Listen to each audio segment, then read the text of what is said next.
The PUSA marked its centenary with an updated version of the party platform, The Road to Socialism USA. For reading through the document is daunting.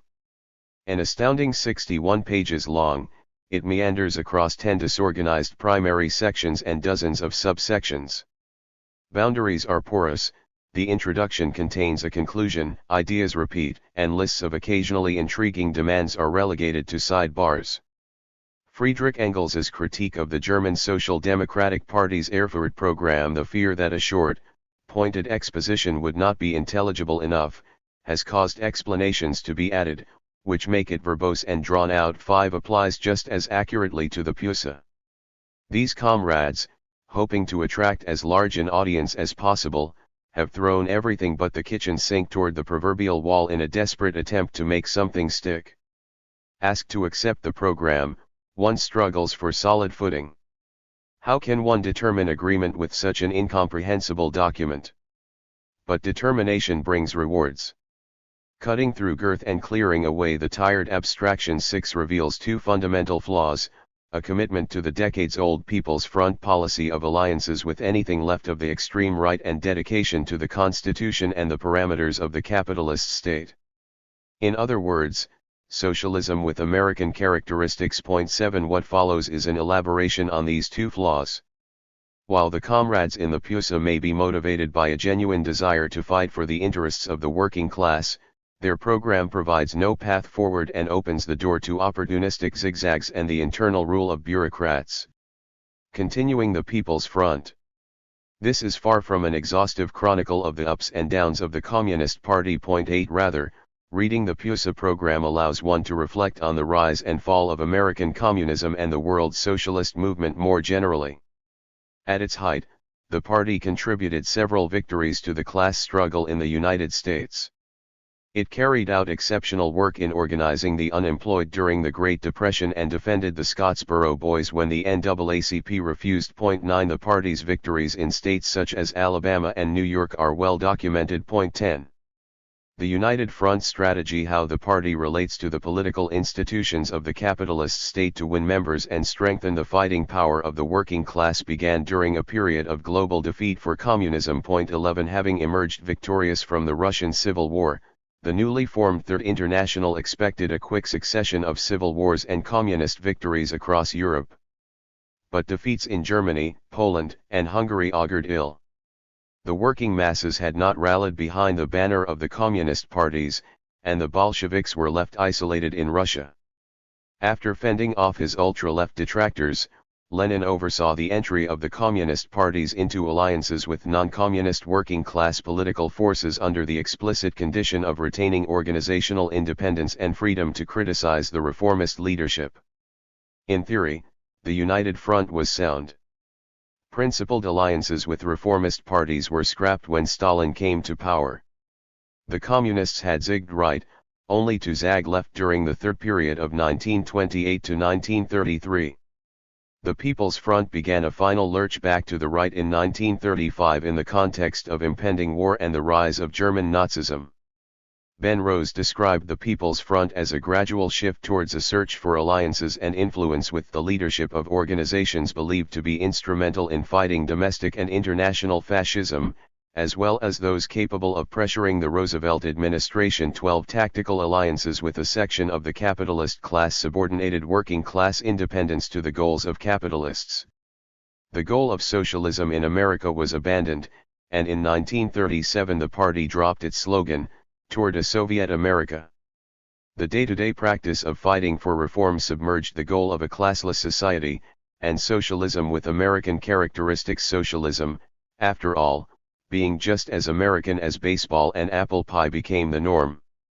As Mike McNair explains, official communist and Maoist parties committed themselves to rejection of the most elementary Marxist principle, the independent political organization and representation of the working class, in favor of democratic coalitions which repeat the projects Marx and Engels fought against, or, worse, in favor of coalitions for national independence, which subordinate the working class to the party of order. 13. The call for a People's Front continues today. In the name of fighting the extreme right, a nefarious entity that is inadequate and incompetent and backward one moment, and fascist the next. The program urges unity with all progressive forces in defeating the extreme right's implicit and explicit drive toward fascism. 14 divisions within the capitalist class contain opportunities for working class and progressive forces. On some issues, the more moderate, more realistic sections of the capitalist class and their political operatives move parallel to the people's movements, as important though partial and temporary allies. They can be pressured to adopt a more progressive stance by the strength of the people's movements and mass sentiment. 15. The program encourages alliances with the Democratic Party because it is not identical with the Republican Party. 16. The Democratic Party's history, the main vehicle used by African American and Latino communities to gain representation, as well as the main mechanism used to elect labor, progressive, and even left activists to public office. 17. Supposedly demonstrates differences with its elephant brother. Furthermore, alleged rifts within the party can be used to workers' advantage. 1 reads, here exists an internal struggle within the Democratic Party among centrist forces who collaborate with the right wing, centrist forces opposed to the right wing, and more progressive, even socialist, trends. 18. Any desire to build a mass party must bow to the existing facts of the power of the capitalist class and the constitutional regime. With friends like these, calls for an alliance with the Democratic Party and the NGO complex against the far right are equivalent to asking the fox to guard the hen house. The fox eats its plump ward every time. Such proposals are the equivalent of trusting the bourgeoisie of the French Third Republic to eradicate the threat of a clerical monarchical Thermidorian reaction. During the Third Republic, the proletariat was lured away from independent politics by liberals who incessantly hollered about a grave threat to the Republic as justification for uniting under one banner. With danger knocking at the door, this was no time to wage the class struggle.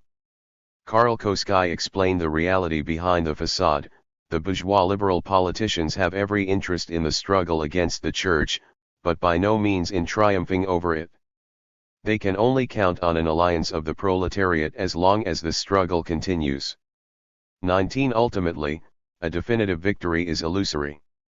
The imperative to unite against a bigger bad never ends. How ironic that the Communist Party now advocates politics far to the right of those espoused by Second International Marxism's famous Pope turned renegade during his period as a revolutionary thinker. The Democratic Party is more concerned with maintaining the rule of law than prosecuting an effective campaign against an increasingly right-wing and authoritarian Republican Party and its hangers-on. See, for example, their impotent attempt to understand and resolve the events of January 6, 2022, compared to their focus on the chauvinistic conspiracy theory of Russie Agate. The state's repressive apparatus is far more concerned with countering perceived threats from the left than from the right. The bourgeois state fundamentally cannot grapple with the real social issues upon which the seeds of far-right extremism germinate. Without class independence, the proletariat stays moored to the dock of bourgeois politics. Worse, if the working class does not create independent organizations of political power, it will be unable to stop a real fascist threat. One finds a terrifying historical specter in Chile during the Allende period when the Popular Unity government disarmed its supporters in the face of an impending coup. When the time came, the working class could not defend itself or the Allende government from Pinochet's forces. The PUSA program describes the All People's Front as an essential strategy for this historical period, not just a temporary tactic. 20. Socialism is thus always something for the distant future, a goal to pursue once the present task is complete. Yet, like Sisyphus and his boulder, the task is never concluded. An All People's Front will not permanently defeat the far right. Only a socialist republic can eliminate the excrement produced by capitalism in decline, and only a socialist political party can make a new republic a reality. Bill of Rights, Socialism and Constitutional Cultism. The Constitution is an eminently undemocratic document that stands in the way of working-class political rule. It creates an entire political playing field that sucks in well-intentioned reformers and keeps them busy fiddling over minutiae. 21. The Constitution cannot be ignored or corralled through tricks or sleights of hand.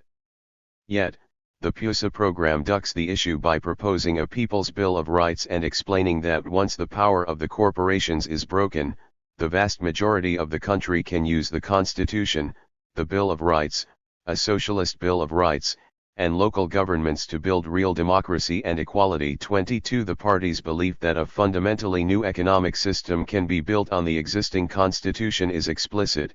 It is a hallowed document equivalent to the sacred tablets of the Ten Commandments. This devotion is apparent when they describe a speculative People's Bill of Rights as guaranteed upon being enshrined in the Constitution. 23. The insistence on maintaining the existing state apparatus is an abdication of the necessity of the dictatorship of the proletariat. Once in power, the party must implement the minimum demands to upend and transform the existing state apparatus into a democratic republic, the state form of the dictatorship of the proletariat. From this position, the working class can begin the transition to communism. The PUSA comrades are correct that the fullest expression of democracy is in the interests of the working class. Democracy is the light and air needed by the proletariat to wage an effective struggle. However, the extension of democracy does not cease at the doors of the White House, the shrine of the Constitution, the halls of the Supreme Court, or the pentagonal grounds of the Department of Defense. The indirectly elected president holds an ever-increasing amount of power and directs the military of the world's foremost imperial power. The Constitution enshrines the separation of powers to hedge against the boogeyman of popular will in the House of Representatives and slows down the process of legislation by directly elected representatives. The Supreme Court is not elected by universal and direct suffrage and works primarily to defend the Constitution. The recent overturning of Roe v. Wade also led many people to question the court's ability to take up lower court rulings. Finally, the Department of Defense provides the physical force necessary to safeguard the sanctity of private property and bourgeois law and order. The PUSA's loyalty to the Constitution leads them to abandon a revolutionary position. The demand for a socialist Bill of Rights leaves the bourgeois state unscathed. In fact, it strengthens the state. So long as the existing constitutional order remains intact, demands for liberty and equality, free quality health care and education, living wage jobs and decent housing, and a healthy environment are just reforms. While the Revolutionary Party does include reforms as part of its demands, they exist as a means to create a democratic republic. A set of demands that leave the existing state intact serves only as a screen to hide bourgeois rule. The party plucks the fig leaf from absolutism only to become oneself a screen for its nakedness. 24. In trying to adapt Marxist-Leninism to the United States, the comrades have absorbed all the elements of the constitutional regime and dropped most of the Marxism they carried. What little remains lies mutilated beyond recognition. The program's assurance that socialism in the United States will have distinctive characteristics because it will emerge from our unique political culture is just another superficial justification for reformism. 25 Minimum demands must strengthen the working class while weakening the state. Such demands include a single legislative assembly elected by proportional representation, the abolition of the independent presidency and the Supreme Court's right of judicial review, the election of judges and other state officials, the expansion of jury trials and state-funded legal services, the unrestricted right of free speech, the abolition of copyright laws and monopolies of knowledge, and the abolition of police and standing army in favor of a people's militia characterized by universal training and service, with democratic rights for its members. The process could begin with organizing a nationwide election via direct, universal, and equal suffrage for an assembly tasked with writing a new constitution for popular consideration rather than the radically minoritarian process enshrined in Article 5 of the existing Constitution. 26 Enacted in full, these demands smash the existing order and create a democratic republic. Monopolies and stages. Like a Matryoshka doll that has gone west, the PUSA program contains multiple programs corresponding to different stages on an imagined path to socialism. The first stage is the formation of a people's front to defeat the extreme right.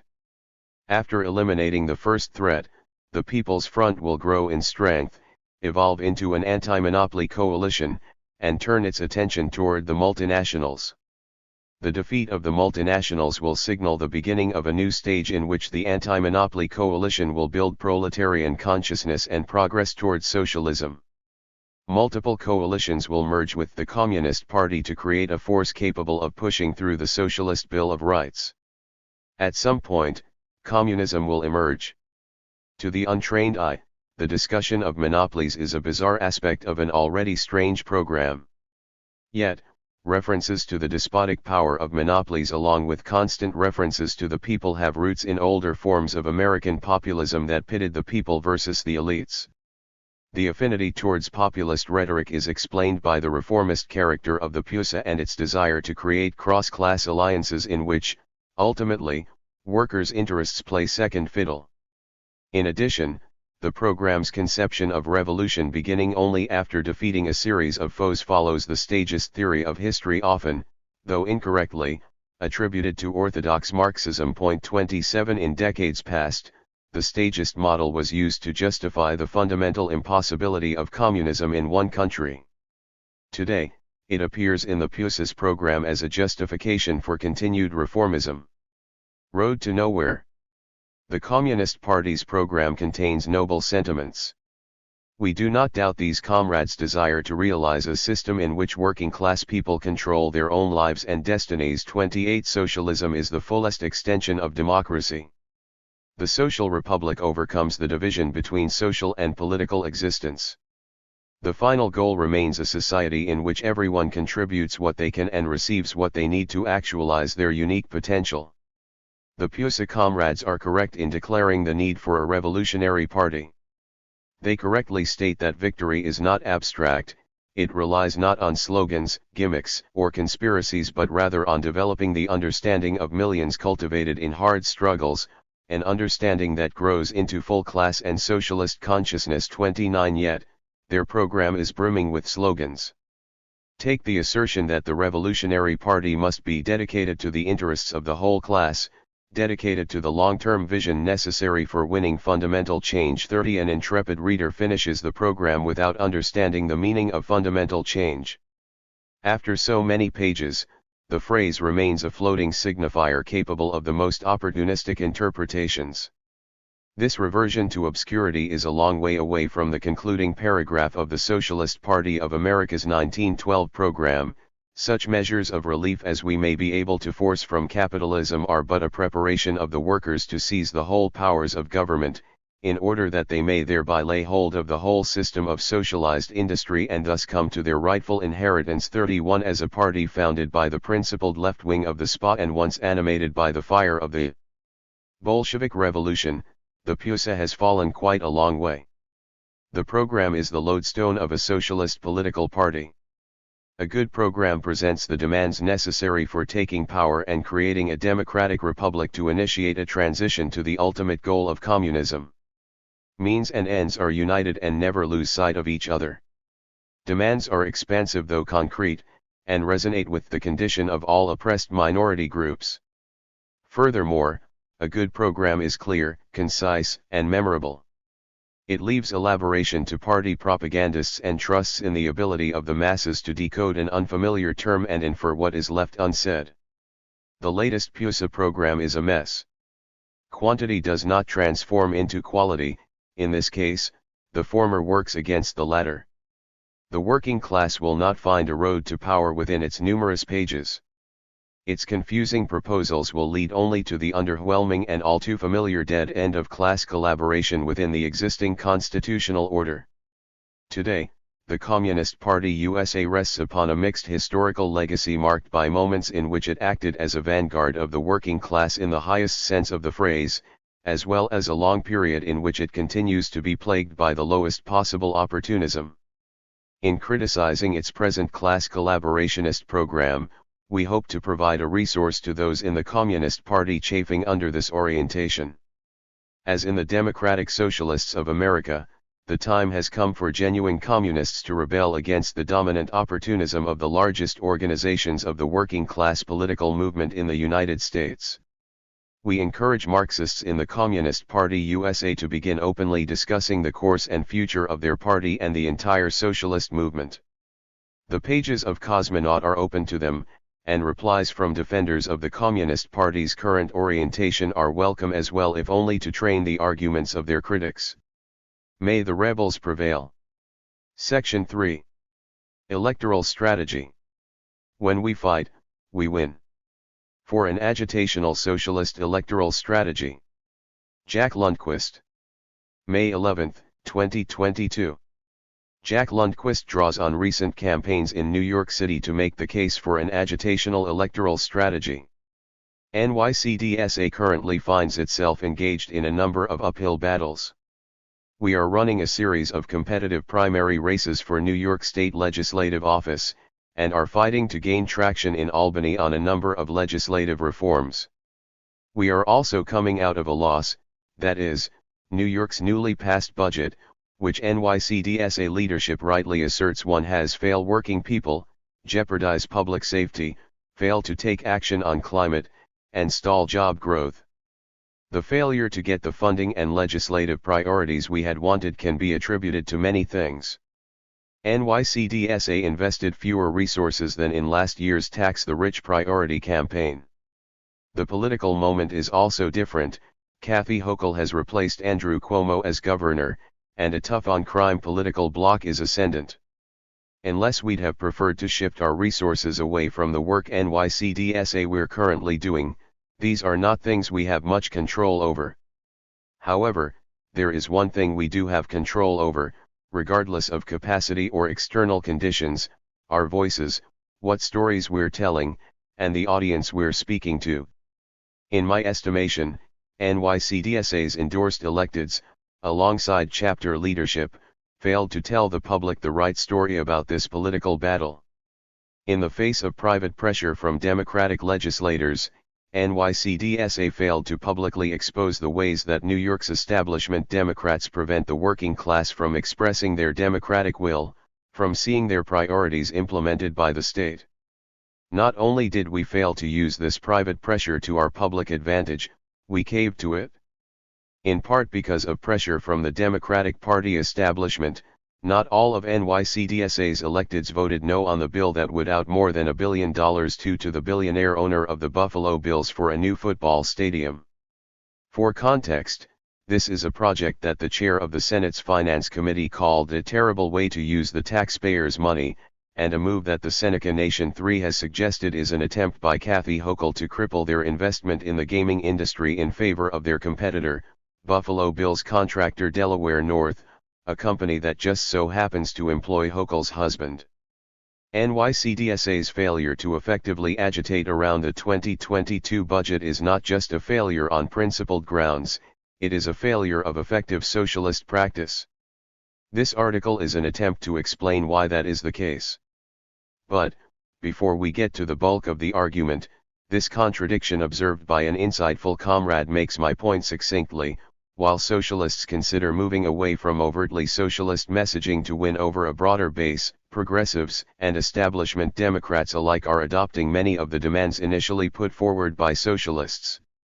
What are the goals for socialists when we run a campaign? There are at least three. Win the race or the reform. Raise socialist consciousness. Build our organization and the organized working class. Before we continue on, it is important to note that socialists have disagreed on how to frame these political goals for more than a century, with the reformists on one side, and the orthodox Marxists. As outlined by Paul D'Amato, reformism argues that modern representative government affords the working class the opportunity to achieve socialism by electing a socialist majority into office. This view emphasizes the peaceful, gradual transition to socialism, and sees campaigns around elections and the work of socialist elected officials as the most important aspect of socialists' activity. The other trend, first outlined by Marx and Engels, argues for a revolutionary overthrow of the state, based upon the mass struggle of the working class, and its replacement by new organs of workers' power. Point 4. In other words, there are two differing perspectives on electoral wins. Bernsteinian reformists view electoral victory as the primary strategic objective, whereas orthodox Marxists view independent working class political power as the primary strategic objective. This article approaches strategic questions from the orthodox Marxist position on reforms, that winning reforms is an objective subordinate to the strategy of using the electoral arena as a platform for agitation and organization. From this standpoint, reforms are important. But they are important as measures of the growth of working-class consciousness and organization, and as signposts on the path towards revolutionary working-class democracy.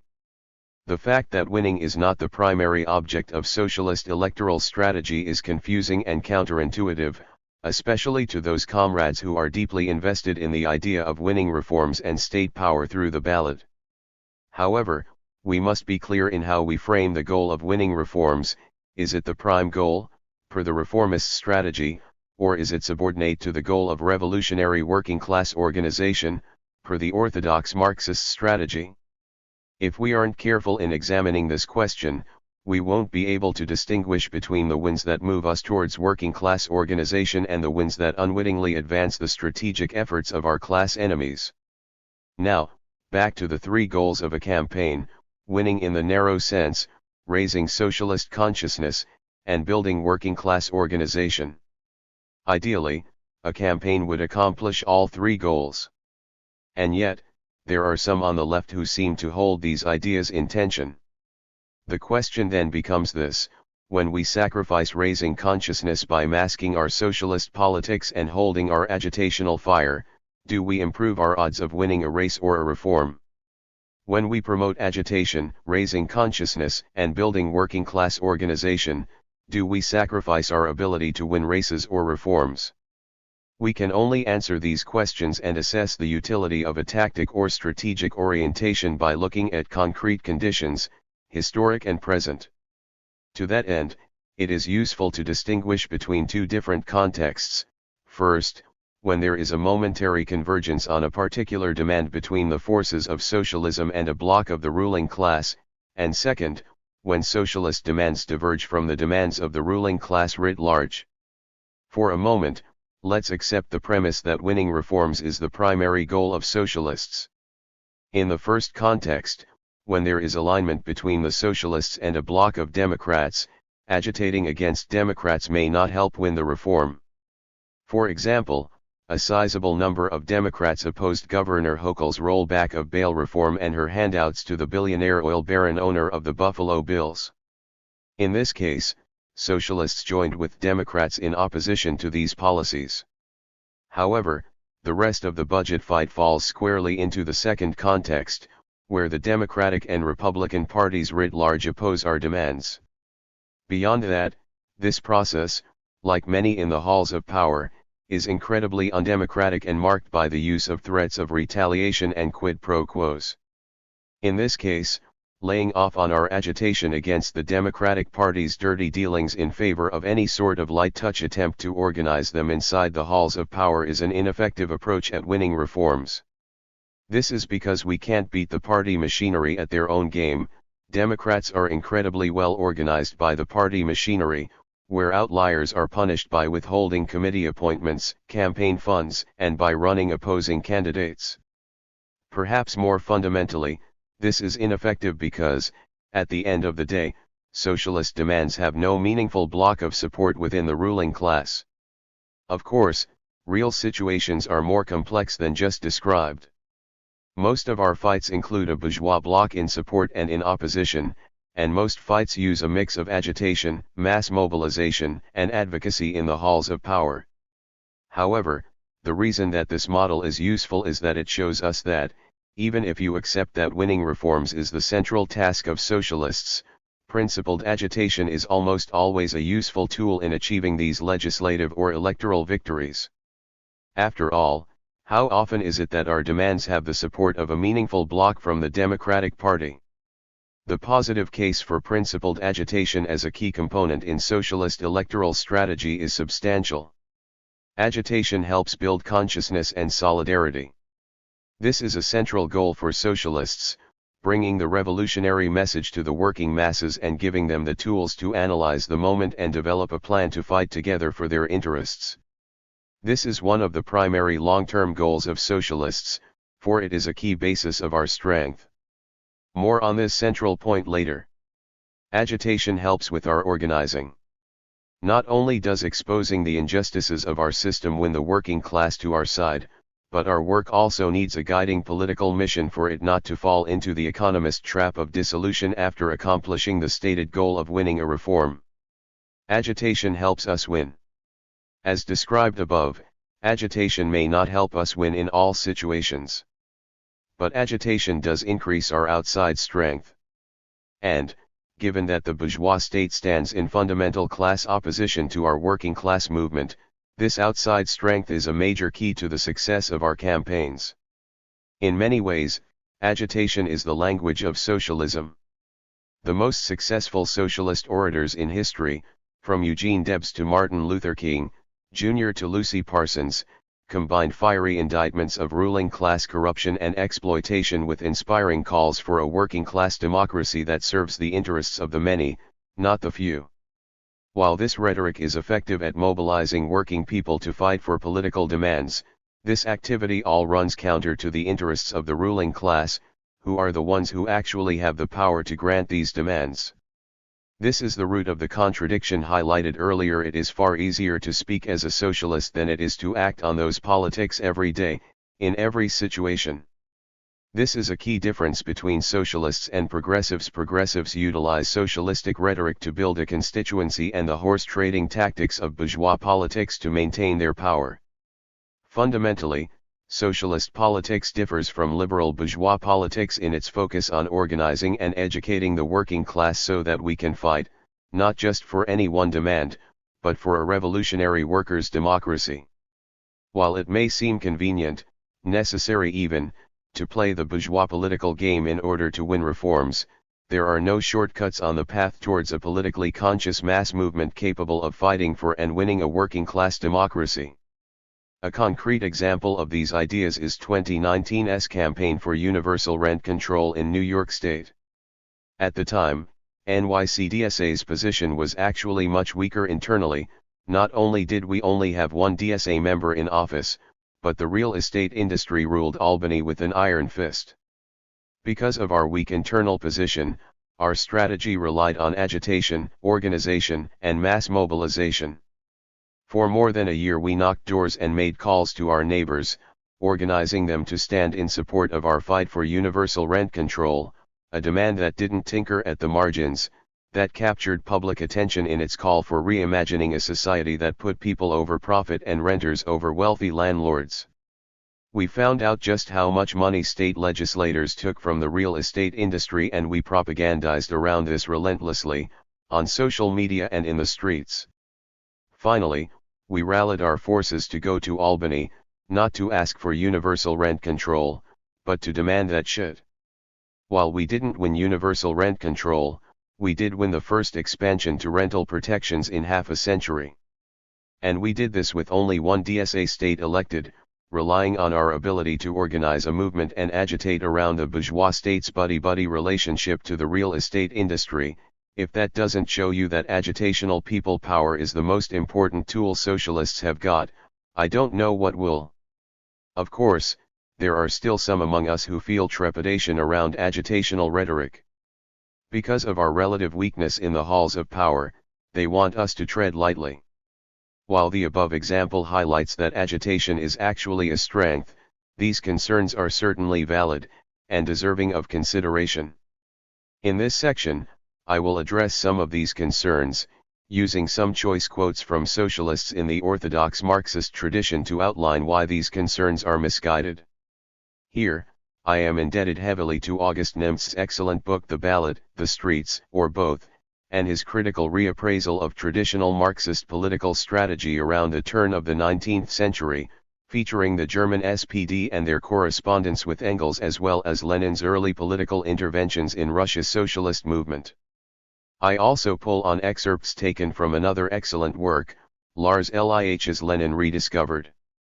Concern 1, agitation isn't what increases our power. Increasing our numbers does. The second half of this concern is almost inarguably correct. Socialists are more powerful when there are more of us. However, this concern raises two questions. Is it true that agitation doesn't increase our power? When we are talking about increasing our numbers, what numbers are we talking about? The first question can only be answered after defining what we mean when we speak of power. In an orthodox Marxist sense, socialist power is well defined by Lenin, in a summary of an argument by Engels. All that the socialists had to understand was which social force, owing to its position in contemporary society, has a deep interest in the realization of socialism, and then communicate to that force an awareness of its interests and historical task. The proletariat is such a social force. The political movement of the worker class inevitably leads the workers to the awareness that there is no escape outside of socialism. On the other hand, socialism only becomes a force when it becomes the aim of the political struggle of the worker class. This is a summary of the merger formula, the idea that, in order to become a political force capable of overthrowing capitalism and instituting working class democracy, the movement of socialists must merge with the movement of workers. In Engels's and Lenin's conception of the merger formula, a key role of socialists is to bring to the workers an awareness of interests and historical task. To do this, socialists must prioritize speaking to the masses about the injustices of the capitalist system and the role of the working class in transforming this unjust system. In other words, for socialists to increase their power, they must prioritize agitation that brings political consciousness and organization to the masses. I will use Nemtz's analysis of Engels' correspondence with German SPD political leader August Bebel to answer the second question: what do we mean when we speak of increasing our numbers? Bolded language is my own in this quote from the ballot, the streets, or both. If there is any doubt about how Engels viewed elections, read his comment to Bebel on the eve of the 1890 Reichstag elections, in which the SPD was expected to make significant gains. Why only fear is that we shall obtain too many seats. Every other party in the Reichstag can have as many jackasses and allow them to perpetrate as many blunders as it can afford to pay for, and nobody gives a damn, whereas we, if we are not to be held cheap, must have nothing but heroes and men of genius. Quality and not quantity was the goal, not the demand of a bourgeois politician. It should be noted that nowhere does Engels say anything about winning a majority of the electorate through elections. The reason, as already suggested, is that he didn't expect the ruling class to allow the electoral process to go that far. Thus what was crucial for success was winning not just a simple majority in elections but rather effective supporters, that is, those who were willing to vote with their feet to resist the regime, and especially those who knew how to use arms. From this analysis, two things are clear. The first is that, for socialists in office, quality is much more important than quantity. This is because, as Engels observes, the ruling class will not passively allow the victory of a truly socialist majority in the electoral process. The second is that, because winning a majority through the bourgeois electoral process is an almost certain impossibility, in terms of numbers, it is really the number of effective supporters, or active and militant members of the workers' movement, that really matters. This is not to say that we shouldn't try to win more races, elect more socialists to office, or even that we shouldn't attempt to win over other elected officials to our politics. The point is, more important than all these things, that a primary aim of socialists in office is to expand the ranks of our socialist movement, and that agitation is a key component in that process. Concern 2, we could expose what's going on in Albany, but people just don't care. We should make them care. Socialists should aim to expose the injustices of our governing institutions. Lenin's advice upon the founding of the party newspaper Iskra makes the case well. He wished particularly to emphasize our opposition to the view that a workers' newspaper should devote its pages exclusively to matters that immediately and directly concern the spontaneous working class movement, and leave everything pertaining to the theory of socialism, science, politics, questions of party organization, etc., to a periodical for the intelligentsia. On the contrary, it is necessary to combine all the concrete facts and manifestations of the working class movement with the indicated questions. The light of theory must be cast upon every separate fact, propaganda on questions of politics and party organization must be carried on among the broad masses of the working class, and these questions must be dealt with in the work of agitation. Nemtz's assessment of Lenin's position pre-1905 is that nothing could be more dangerous and more criminal than the demagogic speculation on the underdevelopment of the workers and the assumption that they couldn't grasp theory. While DSA doesn't have a workers' newspaper, and while this argument may focus on theory as being outside the direct concern of the immediate working class experience, it seems reasonable to say that Lenin's call for agitation on a wide range of questions applies in the context of the internal political dynamics within the halls of power. There is also a less theoretical response to this concern. The idea that people don't care about blackmail, quid pro quos, and the dirty dealings that regularly occur in the halls of power is simply not true. Trump rode to power on a constituency united in their anger with ruling elites. And, although they commonly conceal the most heinous crimes and abuses of the state, there's not much the media loves more than a political scandal, almost certainly because of the scandal's ability to attract the public's attention. Concern 3, DSA as an organization can go all in on agitation, but our electeds need to demonstrate more restraint, especially when it comes to their colleagues in the halls of power. While this idea of electeds as restrained political actors may seem sensible in the context of bourgeois realpolitik, it is actually counterproductive when viewed in the context of the central strategic aim of merging socialism with the workers' movement, and the central role played by agitation in achieving that aim. Counter to this idea, because agitation is key to the merger formula, Lenin views the role of elected officials as tribunes of the people. In Lenin's 1901 pamphlet What is to be Done, 6 he describes tribunes as able to react to every manifestation of tyranny and oppression, no matter where it appears, no matter what stratum or class of the people it affects, to generalize all these manifestations and produce a single picture of police violence and capitalist exploitation, to take advantage of every event, however small, in order to set forth before all his socialist convictions and his democratic demands, in order to clarify for all and everyone the world historic significance of the struggle for the emancipation of the proletariat. For Lenin, the principal thing, of course, is propaganda and agitation among all strata of the people. We are obliged for that reason to expound and emphasize general democratic tasks before the whole people, without for a moment concealing our socialist convictions. He is no social democrat who forgets in practice his obligation to be ahead of all in raising, accentuating, and solving every general democratic question.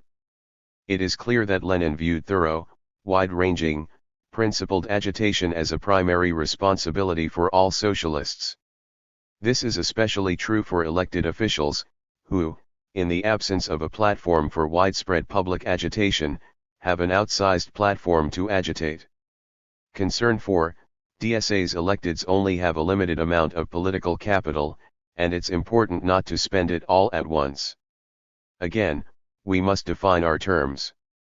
What is political capital?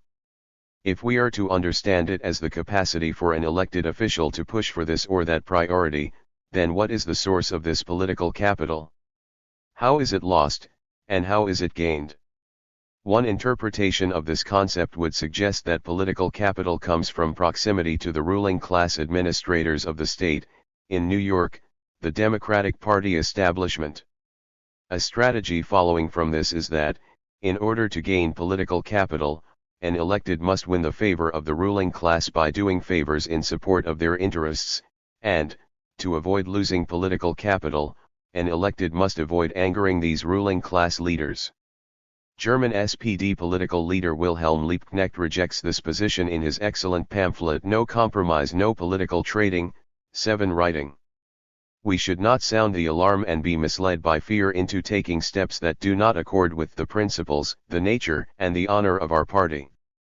One does not disarm an enemy through timidity and gentleness, one simply emboldens him. No, social democracy must remain for itself, must seek for and generate its power within itself.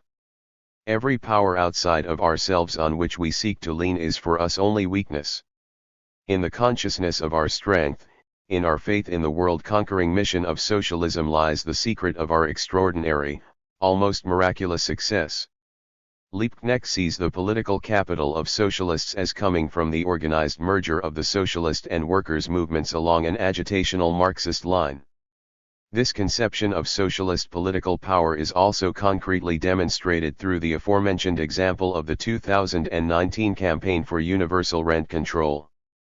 Ultimately, socialists in the United States are fated to hold an electoral minority in the short term. In this context, to gain political capital is to gain more fighting forces from among the ranks of the working class. To do that, all socialists, rank and file members and elected representatives alike, must join in the class struggle as tribunes capable of agitating, educating, and organizing around every manifestation of tyranny and oppression, producing a single picture of police violence and capitalist exploitation in counterposition to our democratic demands, and the world historic significance of the struggle for the emancipation of the proletariat. Concretely, where does this analysis lead us? I believe this leads socialists away from an electoral strategy predicated on holding our punches, playing nice, and tailing radical movement demands in the name of putting practical reforms before class-independent working-class organization imbued with revolutionary consciousness, and towards a more thoroughly agitational political strategy, using every opportunity to ruthlessly propagandize against our class enemies and call on the masses to join our movement for working-class democracy. The former strategy of reformism has been tried by socialists around the world, and it has failed. Why continue to tread down the path roundly criticized since the debates between Bernstein and his more successful, more revolutionary comrades? Despite all this, there may be those who still have reservations about this strategy. This is understandable, the stakes are high, after all. To those comrades, I would say this: if you still remain unpersuaded by the piles of theoretical and historical evidence, at the very least let us put our differing strategies to the test and let contemporary empirical evidence be our guide. Let us run a more agitational race, with a candidate who does not hold back in their criticism of the oppressive and exploitative capitalist regime. Let us run a race focused on organization, using ballot registration drives to build an even larger base of militant workers and voters. Let us run in even more local races that take less of our capacity, allowing us to experiment with our strategic and tactical decisions even more. Let us try all these things with an eye towards an empirical assessment. Can we measurably determine which is more effective at accomplishing our goals, between the more reformist and the more agitational strategies? I believe that we can make this determination, I believe that we must, and I believe that we cannot be afraid to try for fear of failure. After all, the project of organizing the working class to take political power for socialism is a long-term one, and at the end of the day, to invoke our comrade Liebknecht, and the consciousness of our strength, in our faith in the world-conquering mission of socialism lies the secret of our extraordinary, almost miraculous success. Debating electoral strategy in the Comintern, 1920, the Bulgarian situation. Donald Parkinson. June 30, 2019. Examining the debates over electoral strategy at the Second Congress of the Comintern, Donald Parkinson reviews the strategies of the Bulgarian Communist Party and their arguments against electoral abstentionism. The early Bulgarian Communist Party is often forgotten, with little in the way of historiography. This is shocking considering that it was one of the only Comintern parties that could say it had a majority of working class support and control over the union movement when it was founded from the left wing of a social democratic movement that was far more radical than the rest of the Second International. The Bulgarian Social Democratic Workers' Party opposed World War I and supported the Bolshevik Revolution. Their most Marxist faction would split from the reformists and form their own party, mirroring the Bolsheviks' split from the Mensheviks. Yet the Bulgarian party did not take up the ultra-left position of abstention from elections. Instead, they brilliantly combined electoral tactics and revolutionary strategy without sacrificing militancy or giving into a law and order perspective of constitutional loyalty. A popular argument today is that participation in elections inherently leads a party toward reformist politics. Yet the experience of the Bulgarian Communist Party stands in contradiction to this claim. This reason alone calls for more attention to the early Bulgarian communist movement. Despite being essentially destroyed by a fascist coup in 1923 and only reemerging in the resistance to fascism during World War II, one can gather quite a bit of information on the party's early years and mass success from the proceedings of the Second Congress of the Comintern, particularly where there is a sharp debate on electoral strategy. Point 2 In this debate, the representative of the Bulgarian Communist Party, Nikolai Shablin, answers to the minority thesis presented by Bordiga against the notion of participation in parliament being mandatory for Comintern parties. This Congress established the 21 conditions for membership in the Comintern, so the debate on the role of elections was intensified. The Bulgarian party played a key role in defending the Comintern majority theses put together by Bukharin, which called for participation in elections to agitate for revolution, a strategy of revolutionary parliamentarism. The minority theses put together by Bordiga for electoral abstention, or boycott, made a historicist argument about elections once being useful but now being outdated, based on the historical possibility of an imminent revolution. Bordiga concedes that participation in elections and in parliamentary activity at a time when the thought of the conquest of power by the proletariat was still far distant and when there was not yet any question of direct preparations for the revolution and of the realization of the dictatorship of the proletariat could offer great possibilities for propaganda, agitation, and criticism, but then goes on to argue that because the proletariat was now in a period of revolution, such tactics are a distraction from the central task of taking power. Point 3 From this, it followed that Parliament should be abstained from. Essentially, the argument Bordiga presented is that electoral participation was historically useful to build up the forces of the proletariat in a non-revolutionary period, but in a revolutionary period the aim was to discredit bourgeois democracy, which could only be seen as hypocritical if communists didn't boycott Parliament.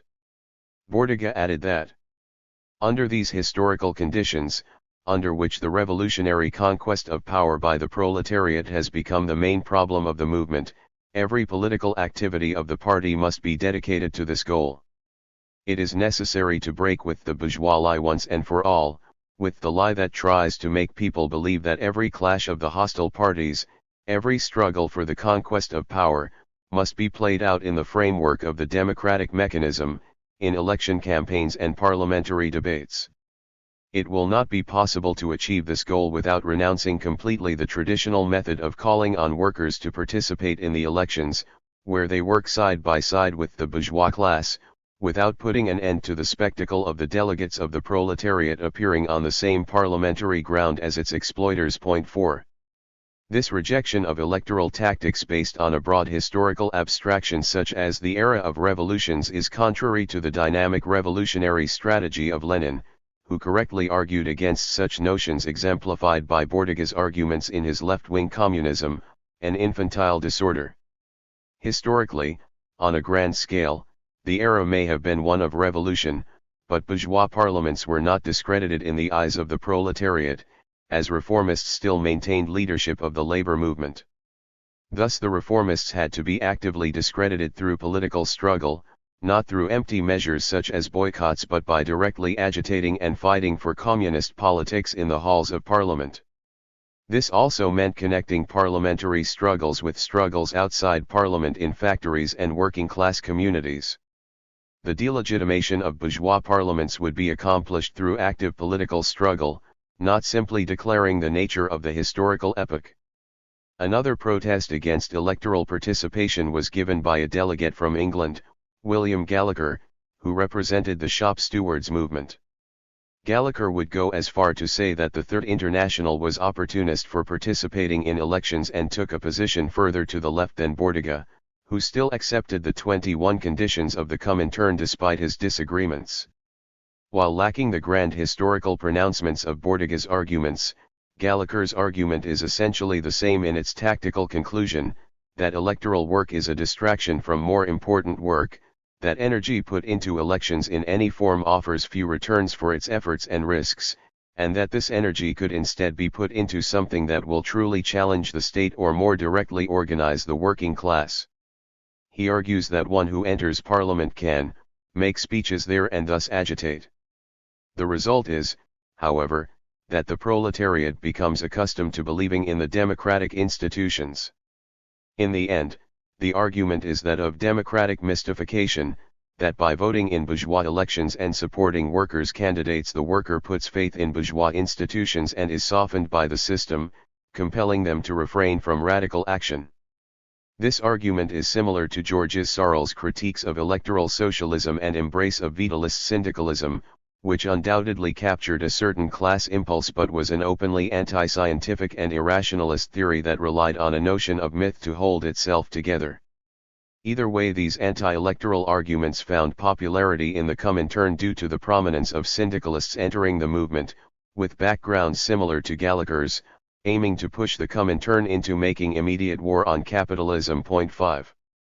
Chablin answered Bordiga and Gallagher's critiques in an excellent polemic that offers insight into the tactics of the early Bulgarian communists and their effective merging of the ballot and the bullet.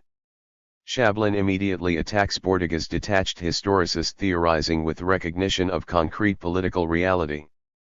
Even if the theses Comrade Bordiga proposes to us proclaim a Marxist phraseology, it must be said that they have nothing in common with the really Marxist idea according to which the Communist Party must use every opportunity offered us by the bourgeoisie to come into contact with the oppressed masses and to help communist ideas to be victorious among them. 6.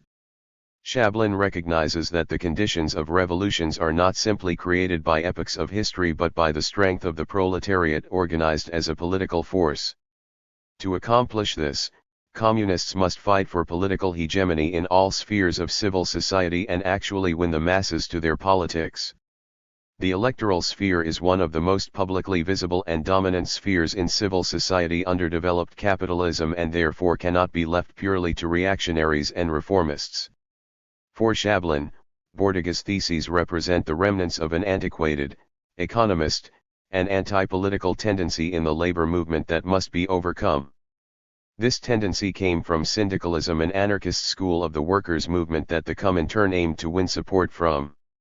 A challenge for the Comintern was not just overcoming the limits of social democracy but also the anarchism and political indifference of syndicalism which also dominated the pre-war workers' movement. In his rebuke to the promoters of electoral abstention, Chablin highlights the history of Bulgarian social democracy. Both Bulgarian social democracy and the Bolsheviks shared a record of intra-party factional struggle in which revolutionaries and revisionists, unable to reconcile, separated into distinct organizations. The starkest divide was developed between reformists who hoped to appeal to all productive strata, and orthodox Marxists aiming to build a class-independent party. This divide led to the party split in 1903, with the narrow socialists vs the broad socialists representing the revolutionary wing and the reformist wing of the Bulgarian labor movement. The narrow socialists captured most of the local leadership and would go on to become the Communist Party. Unlike other sections of the Second International, they opposed World War I. The Great Soviet Encyclopedia granted them the honor of being the pre-October Revolution faction of social democracy closest to Bolshevism. 7 For example, their opposition to imperialism was matched only by Lenin in the Zimmerwald left, boycotting the Stockholm Conference in 1917 because it didn't call for peace without annexations. 8 The similarity with the Bolsheviks can be seen in their mixture of revolutionary intransigence and uncompromising anti-imperialism with tactical flexibility. Yet the Bulgarian party themselves were unaware of the Bolshevik/Menshevik conflict, taking more influence from the German party. 9. Having split from the right wing, the left Social Democrats of Bulgaria were able to mount an opposition to imperialism. Against the notion that the rise of imperialism and revolutionary circumstances make electoral tactics obsolete, Chablin explained how the Bulgarian revolutionary Social Democrats used parliament to fight against war, citing their reaction to the Balkan Wars of 1912-13 and WWI. The Bulgarian Communist Party fought energetically against the Balkan War of 1912-13, and, when this war ended with a defeat and a deep-going economic crisis for the country, the influence of the party in the masses had grown so far that in the elections for the legislative bodies in 1914 it won 45,000 votes and 11 seats in parliament on the basis of a strictly principled agitation. The parliamentary group protested violently on several occasions against the decision of the Bulgarian government to participate in the European war and voted each time demonstratively against war loans. With the help of pamphlets and illegal leaflets, through zealous agitation and propaganda, the party carried out a violent struggle against the imperialist war once it had been declared, not only inside the country but also at the front. 10. This strategy, though bringing about a great amount of oppression from the bourgeoisie, was essentially the opposite strategy of the majority of the Second International during WWI. It combined both the ballot and mass action in a revolutionary way, and despite the repression that followed this brave anti-imperialist strategy, when the CP formed and entered elections in 1919 it was resoundingly successful. This bitter struggle against the war, the complete bankruptcy of the bourgeoisie's policy of conquest and the serious crisis caused by the war gave the Communist Party the opportunity to extend its field of work and its influence among the masses and to become the strongest political party in our country. In the parliamentary elections of 1919 the Communist Party received 120,000 votes and entered parliament with 47 communist deputies. The Social Patriots, the Socialists, could only muster 34 representatives, although the Ministry of the Interior was in the hands of one of the leaders of this party, in the hands of the Bulgarian Niski of sad memory, past Dutch of. 11. This was irrefutable proof that electoral struggle could indeed be used to further a revolutionary agenda, especially if a party is strong in its principles and has a real base among the working class. It also showed that by taking a strong anti-war stance, the Communists could gain credibility with the masses rather than conceding to chauvinism as their opponents to the right did. For the Bulgarian CP, electoral work and mass action were not counterposed but fed into each other. The party organized mass strikes and demonstrations, inspired by the Russian Revolution to increase the militancy of tactics. Yet this was not the end of electoral success for the Bulgarians. In 1920 their number of deputies rose to 50 even after parliament was dissolved and reformed by the government, while the reformists dropped down to 9 deputies. This mere electoral success terrified the bourgeois into more white terror but also showed that through electoral contestations that communists could weaken the right wing of the labor movement that held back revolution. Communists in 1920 held a majority in parliament, so the bourgeois reacted by ejecting CP deputies. The bourgeoisie had to abandon any formality of democracy to maintain its class dictatorship in face of a parliament subverted by communists that held the backing of the masses. Chablin summarized the general strategy of the party as follows. The Communist Party is carrying out an unrelenting struggle in parliament against the left as against the right bourgeois parties. It subjects all the government's draft laws to strict criticism and uses every opportunity to develop its principled standpoint and its slogans. In this way the Communist Party exploits the parliamentary rostrum in order to develop its agitation on the broadest basis among the masses. It shows the toilers the necessity of fighting for workers and peasants' Soviets, destroys the authority of and belief in the importance of parliament, and calls on the masses to put the dictatorship of the proletariat in the place of the dictatorship of the bourgeoisie. 12.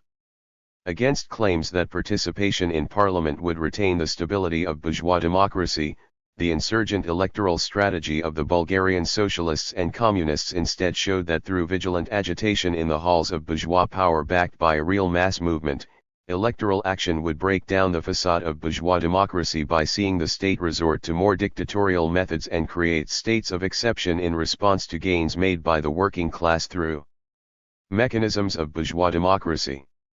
As the Bulgarian CP threw a wrench into the normal democratic mechanisms for which the ruling class rules through the state, the bourgeois responded with white terror and dismantling of democratic structures themselves.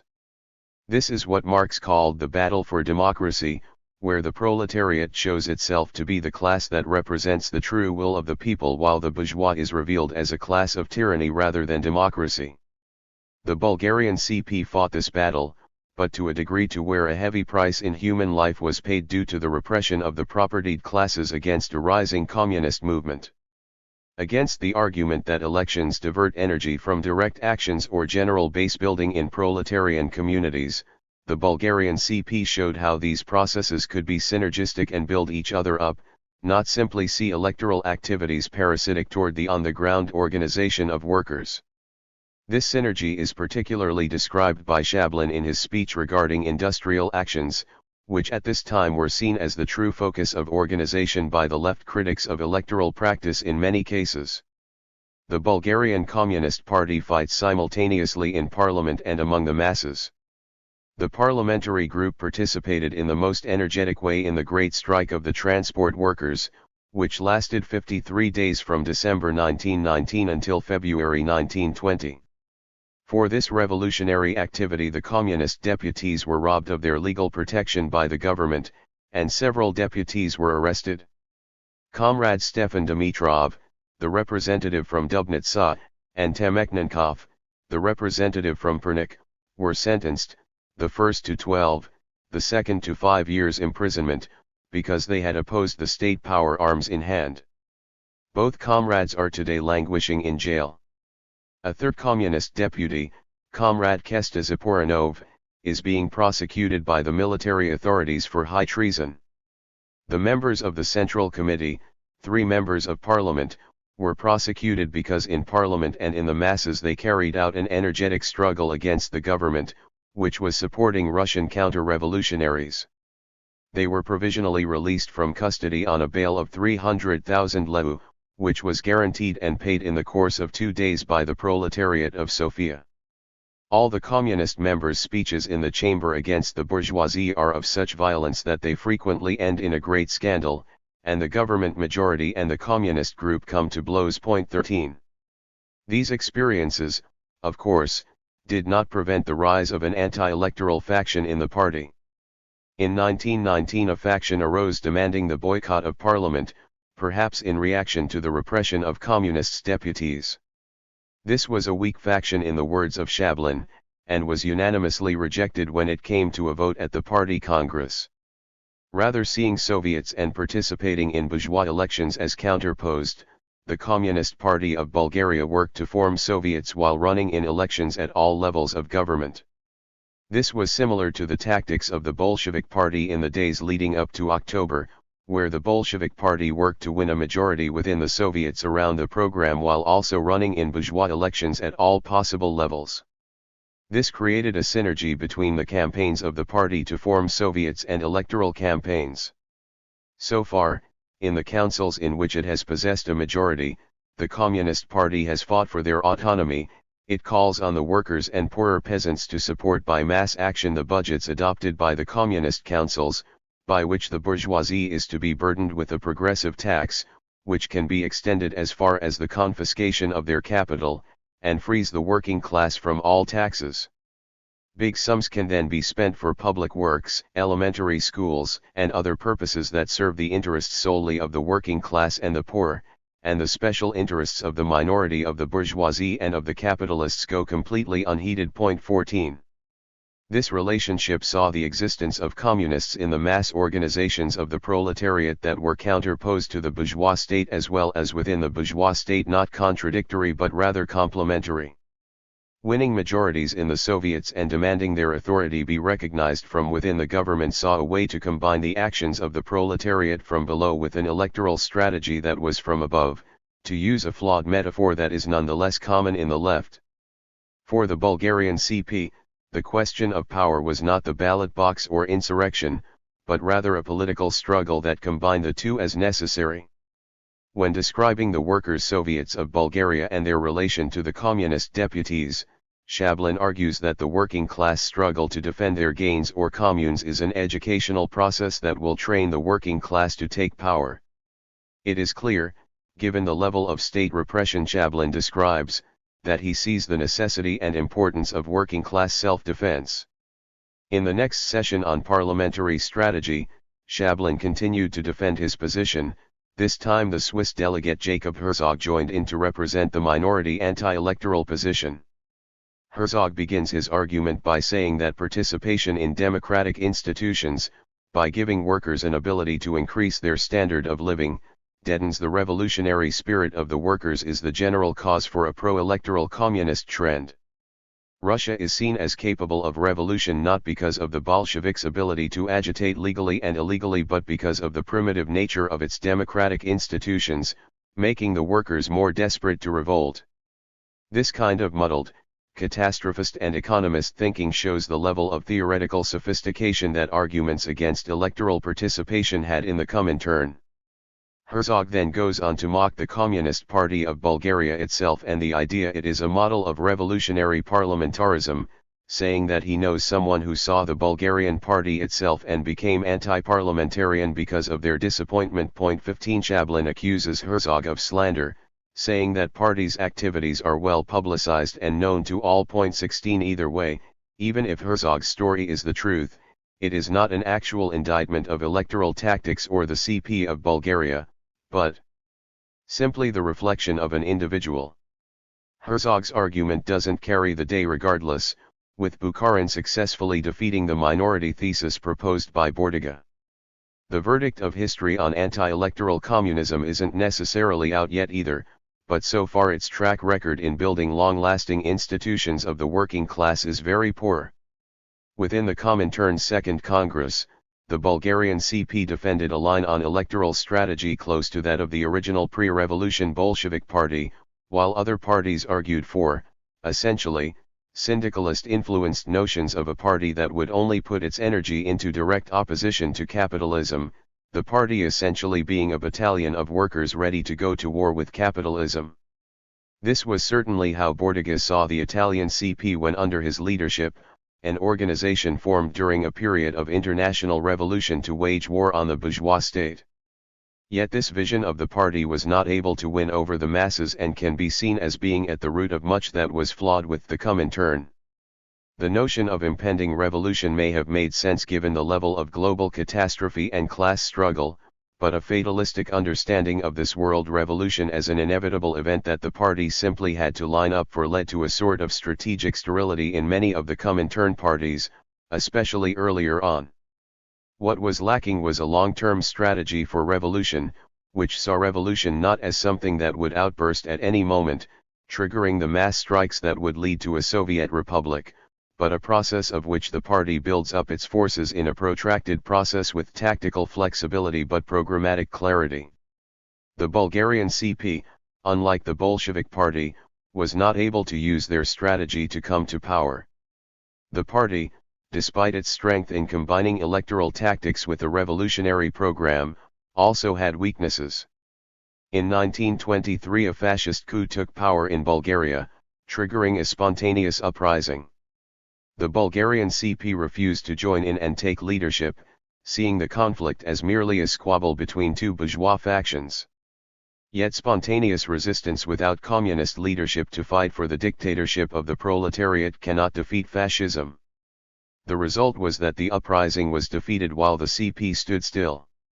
This was not an uncommon attitude in the Comintern in response to the rise of fascism, unfortunately, most famously repeated in Italy and Germany. Historian Julius Bronthal compares their attitude to that of the KPD during the Kapp Putsch, where the reactionary officer caste attempted a coup and the Communist Party stayed neutral to avoid defending capitalist democracy. 17 The Comintern executive, particularly Zinoviev and Radek, was disgusted with this failure to take the lead in resisting the putsch and ordered the Bulgarian party to organize an uprising against the new government. While the leadership of the party rejected this, the majority voted to follow the Comintern plan and overthrow the government to work towards a Soviet republic. The result was a fiasco, where only small isolated groups of Communist Party members did take up arms, but only in scattered villages. 18 Zinoviev and Radek, on the other hand, had hoped the uprising would trigger a revolution in Romania and Yugoslavia, but they were blind to the actual on-the-ground situation in Bulgaria. Who was to blame? Was it the Comintern executive for forcing an uprising on the party that it wasn't prepared for, or the leadership of the Bulgarian CP for not supporting the initial mass uprising against fascism? Either way, such mistakes cannot be repeated, and mechanical uprisings engineered from abroad are unlikely to be a mean success, as is refusing to take leadership in mass struggles against fascism. As for Comrade Chablin, he was murdered in 1925 by the Bulgarian police. While the experience of the Bulgarian CP can show the use of electoral tactics, it also shows the limitations of a purely electoral approach. This is not to say the Bulgarian CP had such an approach, but rather that their success was due to the aforementioned synergy between electoral and mass action, as well as their willingness to engage militant self-defense against the violence that the bourgeois will unleash on any attempt to throw them out of power, even if these attempts are made through legal democratic means. The Bulgarian CP faced an immense amount of repression and was only able to survive as an organization by going into illegality after 1923.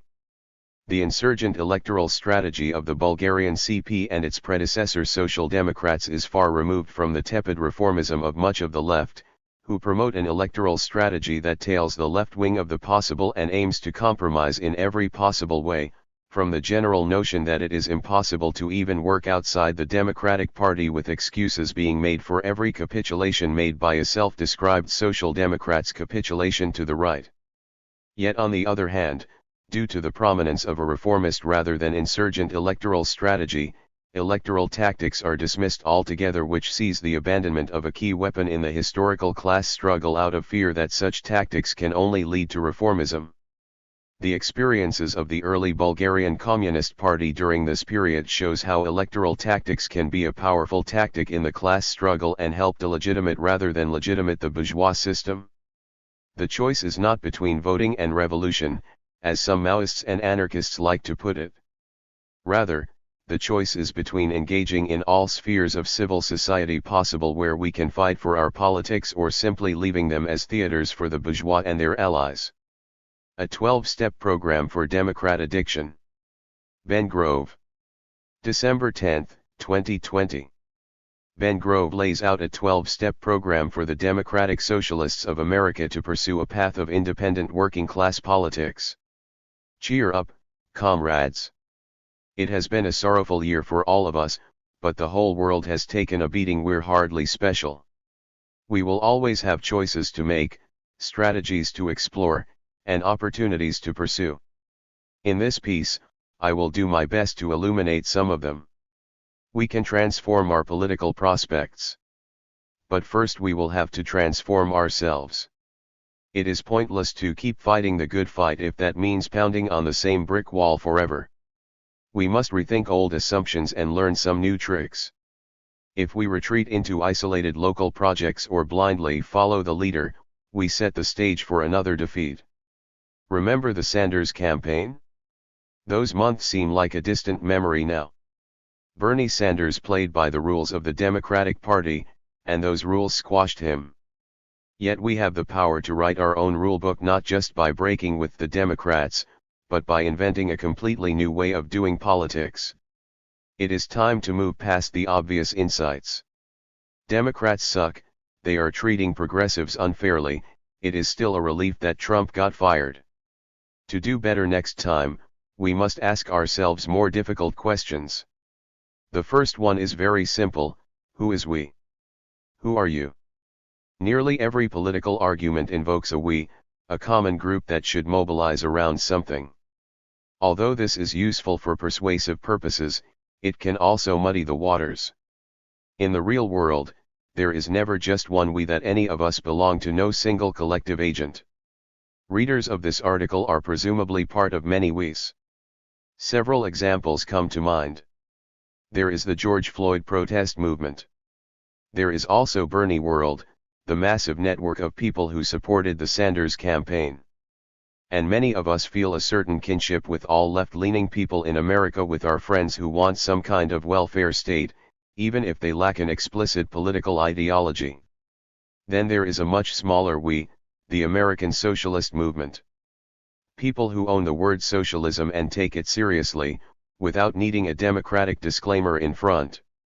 We clump around explicitly socialist organizations, most often the Democratic Socialists of America, and we use the dictionary definitions. We actually want common ownership of the means of production and a new political system to make it possible. Socialists are a small but growing minority of the U.S. population. How should socialists handle being in a minority? One option is to embrace it, to turn inward and form angry little echo chambers that achieve nothing. Another is to bow to outside forces, watering down our beliefs in the name of progressive coalition building. Both of these solutions fall short. There is nothing wrong with being in a minority, especially when your side has unique insights on how society works. What's important is to be an outward-looking minority, a minority with a genuine desire for growth and a clear-eyed awareness of its surroundings. Where are we? One tempting idea is that the American left is finished. With Trump out of office, the masses will become complacent, apathy will reign, and there will be no more appetite for political change. In such bleak times, this pessimism is understandable, but it's also wrong.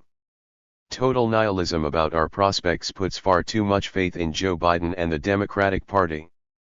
The crisis in this country runs deeper than Trump. It began before Trump and will continue long after him. The public may want a return to normalcy, but that is just a short-term impulse. Biden's party will be governing in the middle of a global pandemic and an economic recession. To govern alone, they will have to pull off an extraordinary political surgery, winning a Senate majority of one, voting unanimously to reform the filibuster, adding new states, and then packing the Supreme Court to keep their legislation viable. Judging by their track record, are the Democrats up to this task? Are they capable of such ruthless political discipline? And even if they do accomplish it, will their leadership be ready to push through major reforms to help America's struggling working class? Perhaps Obama could make a few phone calls and threaten a drone strike on Joe Manchin.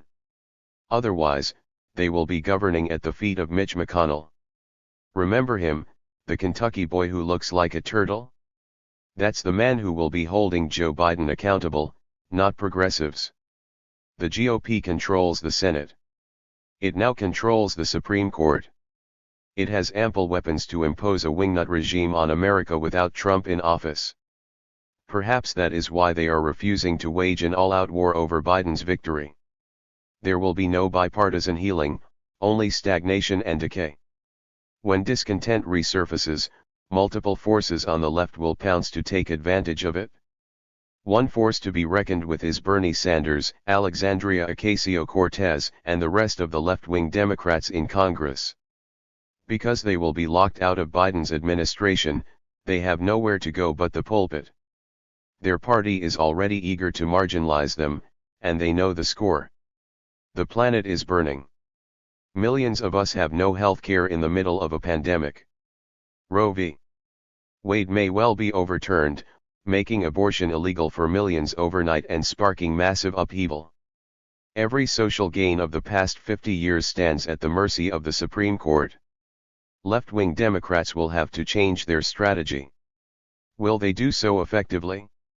No one knows, and ordinary rank-and-file socialists should not rely on it. They are embedded in a coalition that prevents them from building a viable constituency. Our responsibility is to develop a more independent approach to politics, with or without their help. To understand why, let us talk about red baiting. It worked this year, both on the left and the liberals. Socialism has a powerful appeal among downwardly mobile young people who escaped their elders' Cold War indoctrination.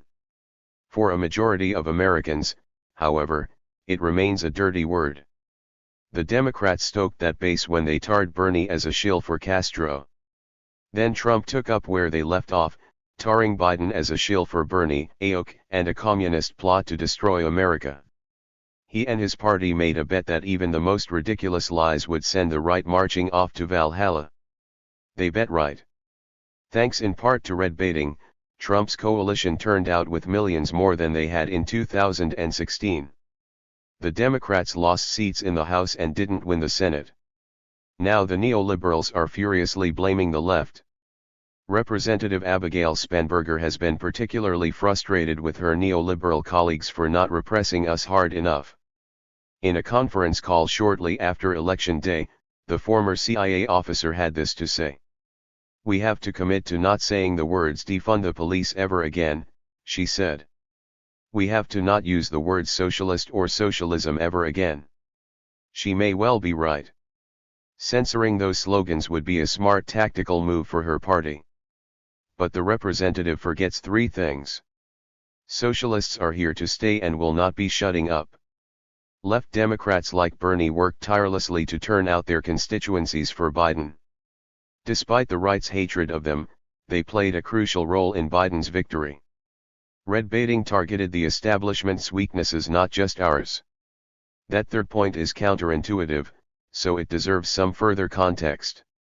Once again, the Democrats nominated an establishment candidate who set popular expectations as low as he possibly could. Why not fill the empty vessel? It made perfect sense for Trump and his allies to turn boring Joe Biden into a sinister communist puppet. The move served three basic purposes: stoke their right-wing base, pit the Democrats against their progressive wing, and avoid having to debate Biden directly because Donald Trump is an idiot. Debating boogeyman Bernie was easy enough, but had real Bernie been the nominee, the dynamic would have changed in some very interesting ways. Sanders excels at something that is invaluable for all political leaders: incisive messaging. Instead of promising nothing, he would have countered Trump's red baiting head-on by aggressively selling his ideas. You're damn right I support Medicare for all, and let me tell you why.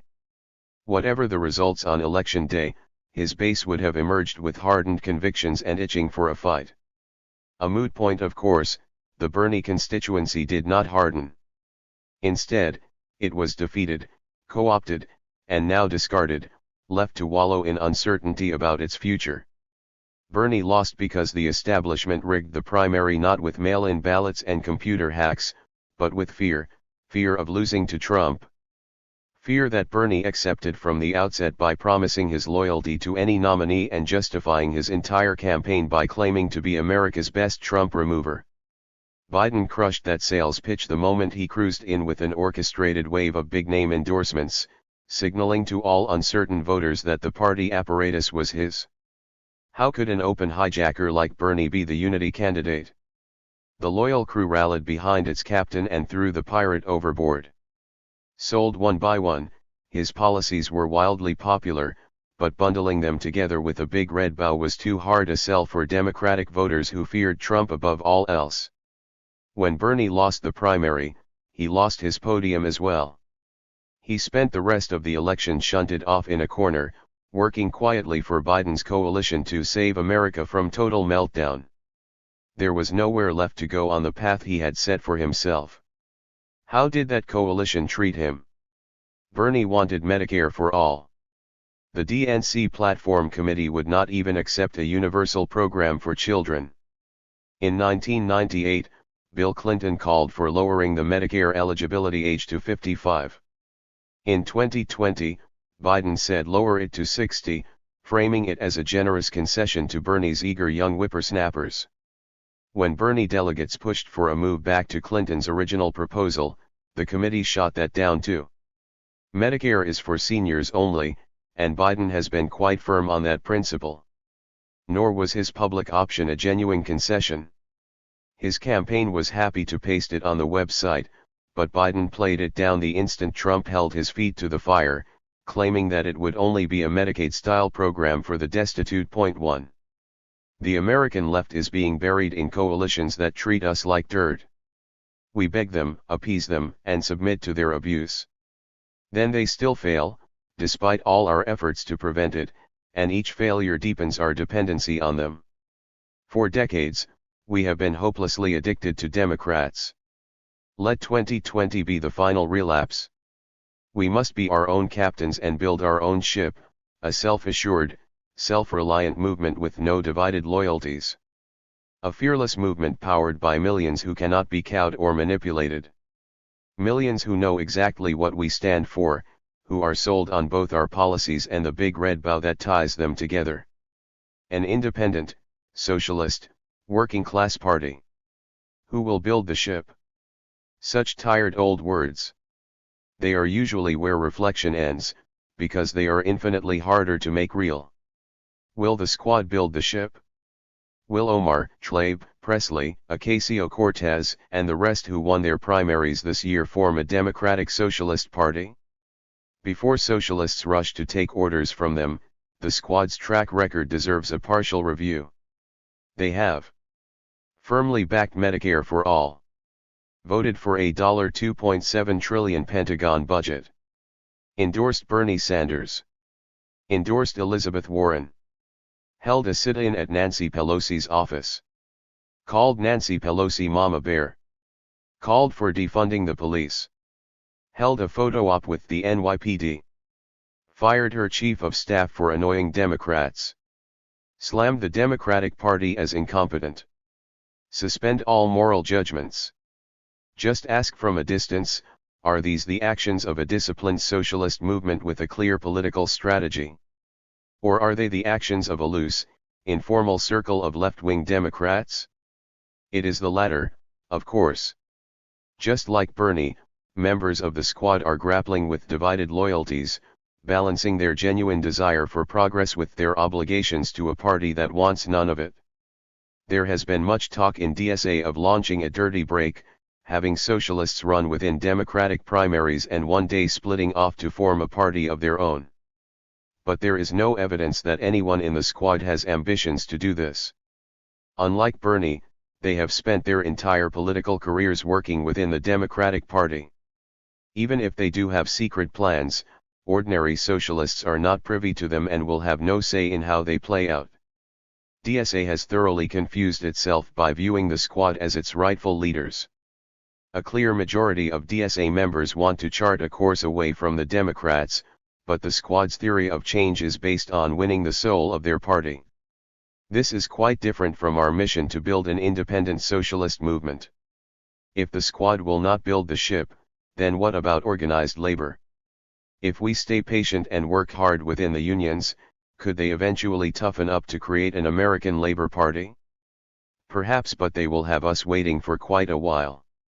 For over 80 years the U.S. labor movement has functioned as an appendage of the Democratic Party. It has millions of members, but they are demoralized, dominated by stagnant leadership, and suffering from decades of decline. The left certainly needs to rebuild labor, but trying to do so as isolated individuals is a vain abdication of responsibility. The Democrats have the labor movement in a political stranglehold, and to break it we must create a political alternative. Many times in history, it has been a left party that organizes and revitalizes the unions, rather than the other way around. Nor are labor-based parties guaranteed to be friendly to socialists. The purge of Jeremy Corbyn and the British Labour left should give pause to would-be American Labo-rights. Enough waiting based on hypotheticals. The time for independent politics is now. If we need an independent party now, then what should it look like? One option is to cast the net as wide as we possibly can. Throw the S word out and join with every left-leaning person we can find to form a broad-based progressive party. The party could appeal on just a few policies that are already highly popular, like Medicare for all, and emphasize other issues that divide us. It's a tempting idea. Ditching socialism could take the heat off our backs and make growth much easier in the short term. There is already an organization that is trying to do this, the Movement for a People's Party. Led by former Bernie staffer Nick Brna, it is determined to set up a new nationally viable progressive party.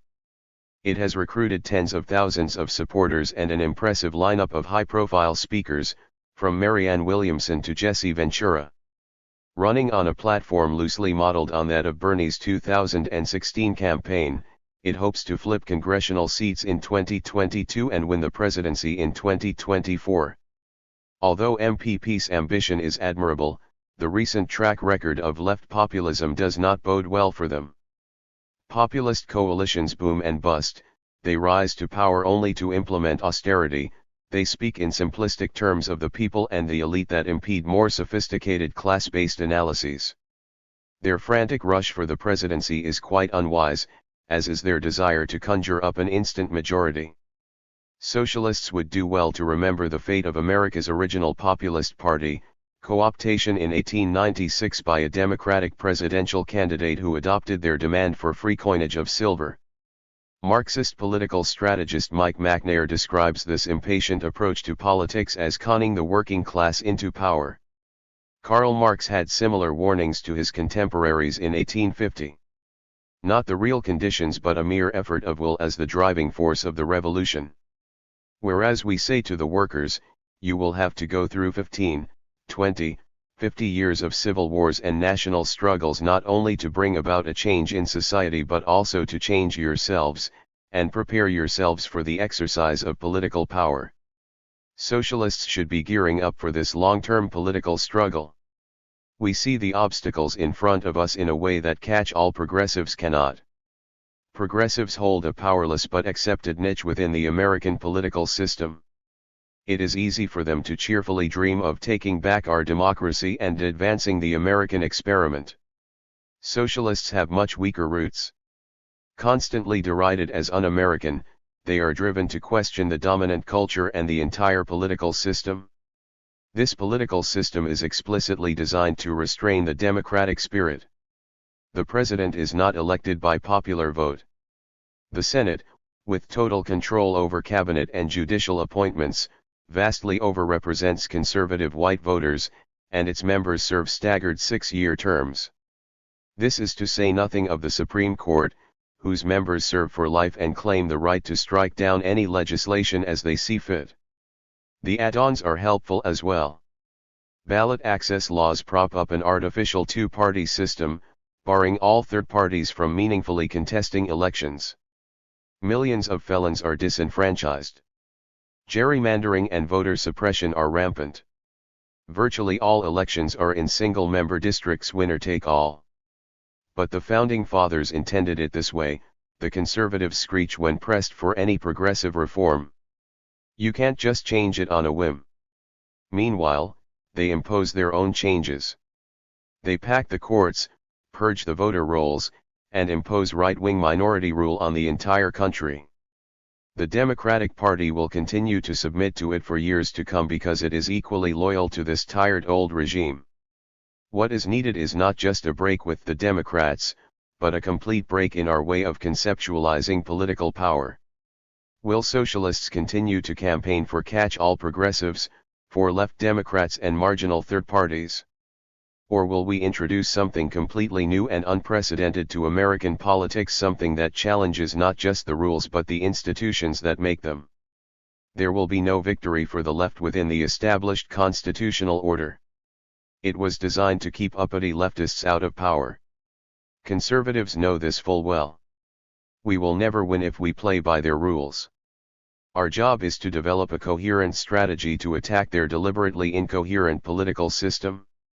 A strategy based on incisive messaging, political independence, and a national struggle for power. Just to be clear, from this point on, when I say we I mean DSA. For all its flaws, it is the flagship organization for American socialists. Where its competitors have 3- or 4-digit memberships, its rolls will soon break 100,000.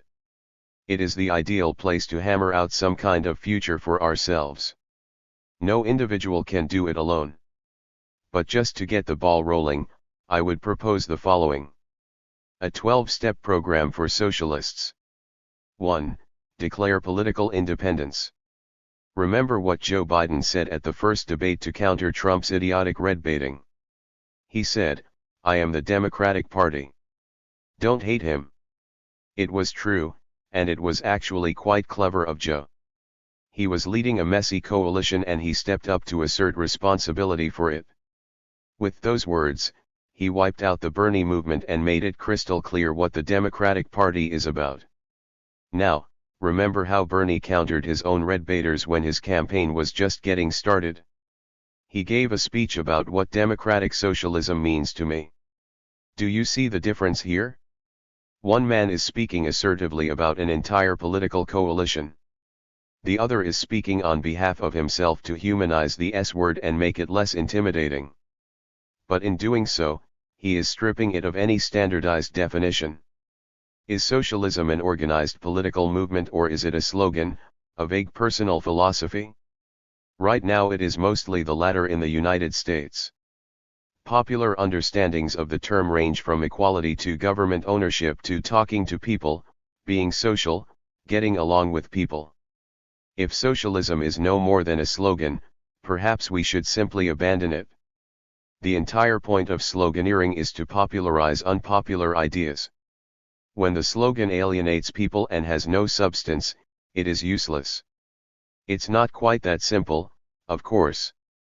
As conservatives love to say, we can't erase our past, and picking a feel-good label for ourselves will not necessarily protect us. The right will always be pinning the red bow on anything left of Mussolini. Just ask Podemos. Moreover, socialism is useful because it appeals to a critical target audience, young, downwardly mobile, working-class people who are already skeptical of American capitalism. Anyone can claim to be a progressive, from Maoists to Nancy Pelosi. Socialism is a knife that cuts us apart from the crowd. It has already captured the public's attention. We just need to make sure that we cut ourselves into an organized political constituency and not a rebellious fashion trend. DSA should act less like Bernie and more like Joe. It should step up and say, DSA is the socialist movement. When asked what socialism is, it should give a coherent definition. I will not presume to have a full answer here, but we should be clear that socialism is a mission to bring freedom and democracy to the working class, and that mission will require regime change. Moreover, because most self-professed socialists in America are also communists, perhaps we should be more straightforward about that when asked. A classless, stateless, communist society is our end goal, give or take a few generations. That is how DSA should define itself publicly. It should also change the way it describes itself to members.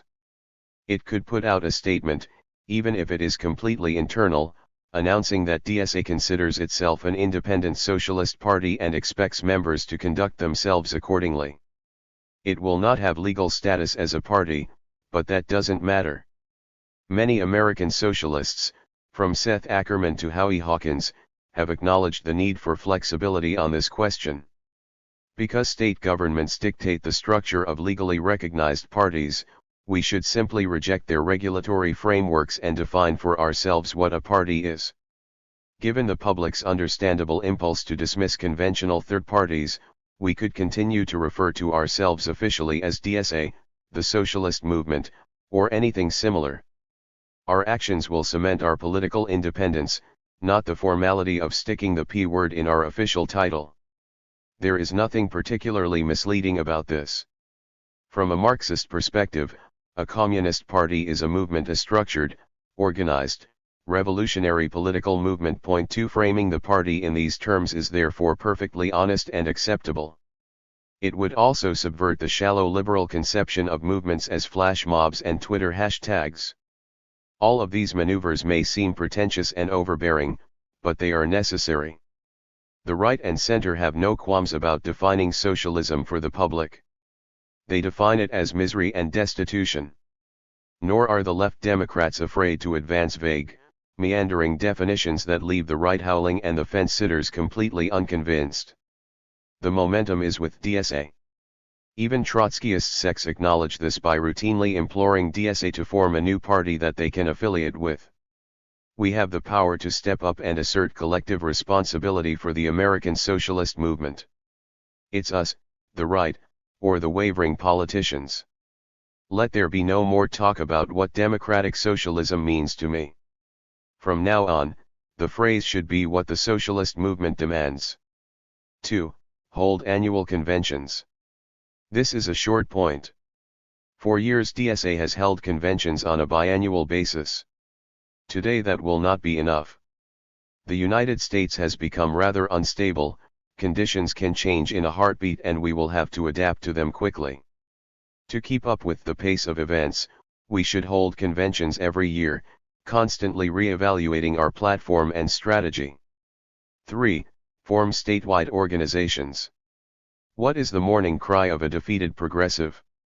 It's this, oh well. I'll just get involved in local politics. That's where the real change happens anyway. A noble thought, every one of us has had it at some point. Unfortunately, it reflects an unconscious peasant mentality. Giving up on large-scale political change, the progressive returns to their village to do what little they can. I would never challenge His Majesty the King. Better to cultivate my little garden.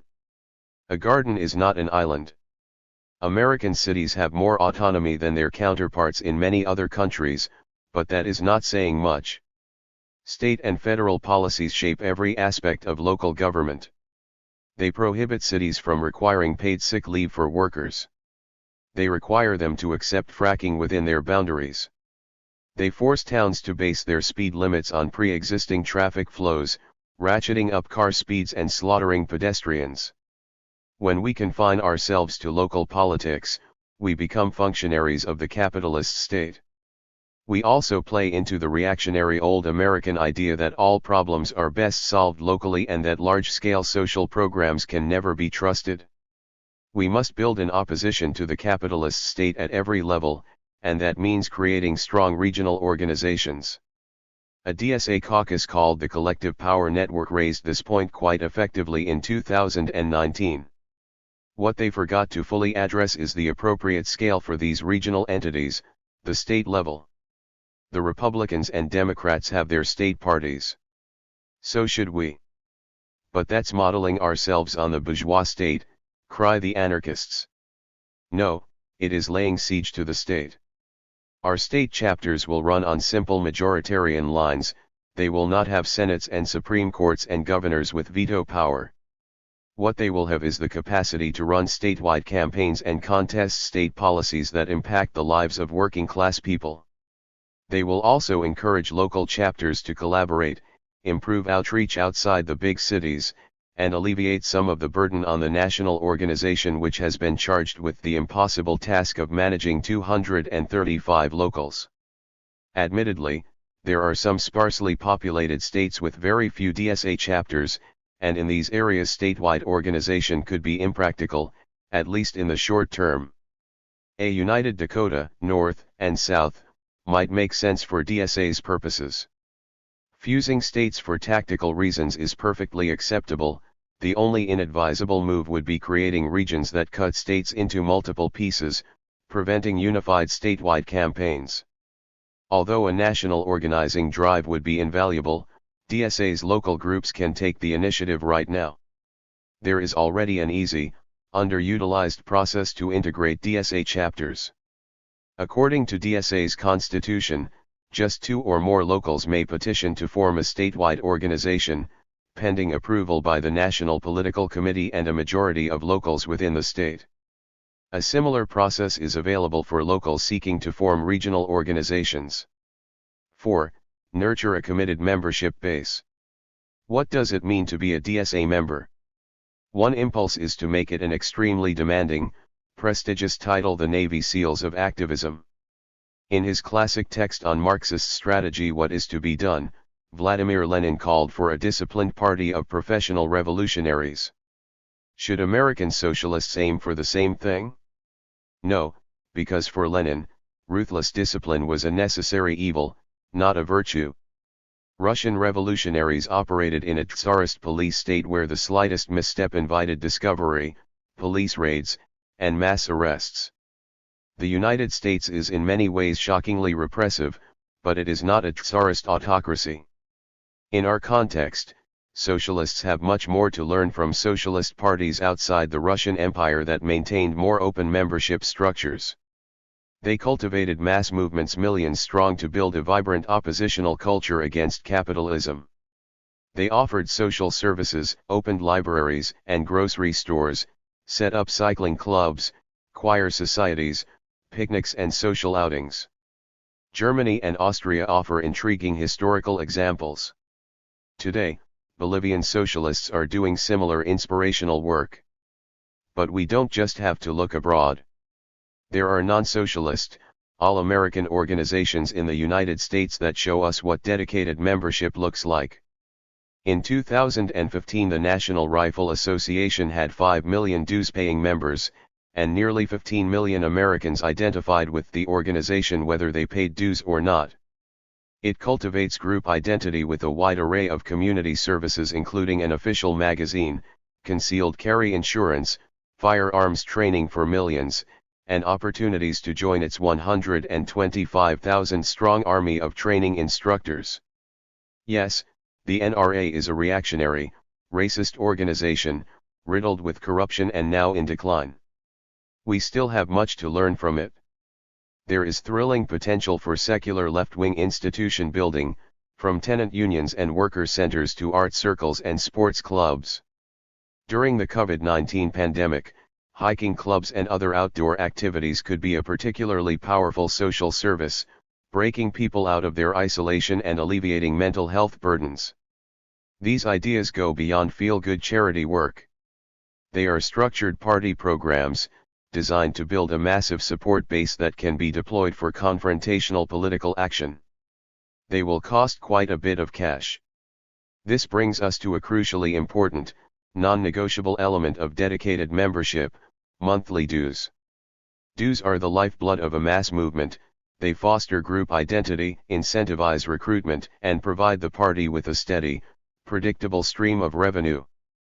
But what about low-income, working-class people? Couldn't dues make the movement inaccessible to them? Quite the opposite. Dues can be tapered based on income, and studies show that the poor give a greater portion of their income to charity than the rich. Asking people to pay a steady monthly fee is much more reasonable than bombarding them with fundraising emails that endlessly scream give, give, give. Nor is volunteer work a more accessible basis for membership than dues. Time is money, and every hour that a person spends with us is an hour that they could have spent working an extra shift or taking care of their children.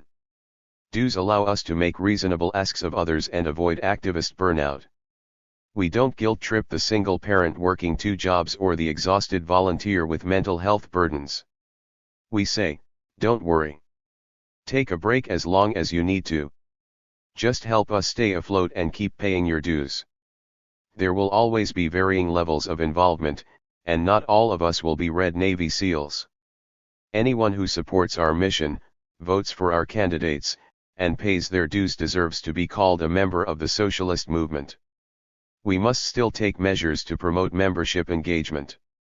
Only active members should get a vote in party affairs, and we should encourage all members to come to at least a few key events every year. All chapters need a point person to welcome newcomers and help them forge connections with other members, preventing locals from becoming insular social clubs. We will offer engaging, freewheeling education groups to introduce new members to our politics. All of this is necessary to make ourselves an outward-looking minority. A key task for DSA will be to re-evaluate and standardize its dues structure and perhaps ask a little more of its members. DSA membership is worth more than the current 67-cent monthly minimum. Rather than dismantling dues, as some anarchist-leaning caucuses have suggested, we must embrace and celebrate them as the foundation of a self-reliant movement. 5. Adopt a nationwide political platform. DSA is currently working on a platform to synthesize its political demands. This is a very exciting development and an important step to assert ourselves as a distinct force in American politics. We should develop a truly revolutionary program that, if fully implemented, would hand power to our country's working class and place society on a socialist transition out of capitalism. We must repeal every law that props up the two-party cartel and eliminate every institution that denies us an authentic majoritarian democracy. Abolish the Senate, abolish the Electoral College, and smash the Supreme Court. Send Brett Kavanaugh and all his colleagues packing. So that working people can fully participate in political life, we should also demand unimpeded labor rights, a massive reduction in working hours, and a comprehensive welfare state that would make Scandinavians blush. Create programs to reduce the power of bureaucrats and give ordinary workers administrative skills, promote worker self-management in all industries. Place the commanding heights of the economy under public ownership and rapidly phase out fossil fuel production. Dismantle the repressive arms of the state, abolish the military and policing as we know it, and replace both with a democratically accountable popular militia. This last point will be challenging yet still indispensable. We must transform the empty demand for police abolition into appealing slogans and substantive policy proposals. We have our work cut out for us. We must develop a comprehensive program and find ways to promote it to a mass audience. Even so, we will not be working in isolation. We can learn from the history of past revolutions and from the platforms of our predecessors in socialist parties across the world. Is this project too arrogant? Will we alienate ordinary people if we draft a comprehensive platform instead of a short list of popular demands? If we treat the platform as an inalterable holy text, then yes. If we leave it open to regular revision and use it as part of our political education process, then no. The intuitive red meat demands are indispensable. We should certainly continue to advance Medicare for all and other programs that improve the quality of life for the working class. But we will never achieve those demands unless we attack the political order that is making them unachievable. Our platform must point towards a break with the capitalist state and fight for an authentic working class democracy. We need to build a constituency that believes in the legitimacy of that fight. A political revolution will not be enough to defeat America's reactionary old regime. No, that will require a break of epoch-making proportions, a world historic social revolution. 6. Run dedicated organizers for office. Many revolutionary organizations have an impulse to steer clear of electoral politics. Stumping for office might seem to legitimize a system we want to overturn, so why do it? The obvious answer is that the state has tremendous power and it already has legitimacy for most people. It will be here for quite a while. Retreating from the political arena does nothing to stop that. More importantly, electoral work done right can erode the legitimacy of the system and help us win the support of millions. Electoral campaigns can be used as a bully pulpit to attack the system and demand a new political order. Lenin did this, the German socialists did this, and so can we. Electoral politics can also embolden and merge with the combative worker and tenant struggles that often capture leftists' attention. Bernie Sanders taught us that when he personally manned picket lines, and West Virginia teachers showed it when they drew inspiration from Bernie to go on strike. What we need to avoid is getting sucked into another abusive coalition like Bernie. The key to this is recognizing the Democratic Party as the irredeemable zombie that it is. Bernie tried to heal the zombie and he got bitten hard. Instead of collaborating with the neoliberals, we should strive for total independence and self-sufficiency in our electoral bids. DSA could train and run gifted organizers who promise to coordinate their campaigns, accept the party platform, and vote as one bloc when elected. Candidates would be entirely free to personally disagree with elements of the platform and push for changes through internal party discussion. In the halls of power, however, they would be expected to act as one team, with accountability to the entire membership movement. We see a preview of this approach in New York, where DSA recently ran a victorious slate of insurgent socialist candidates.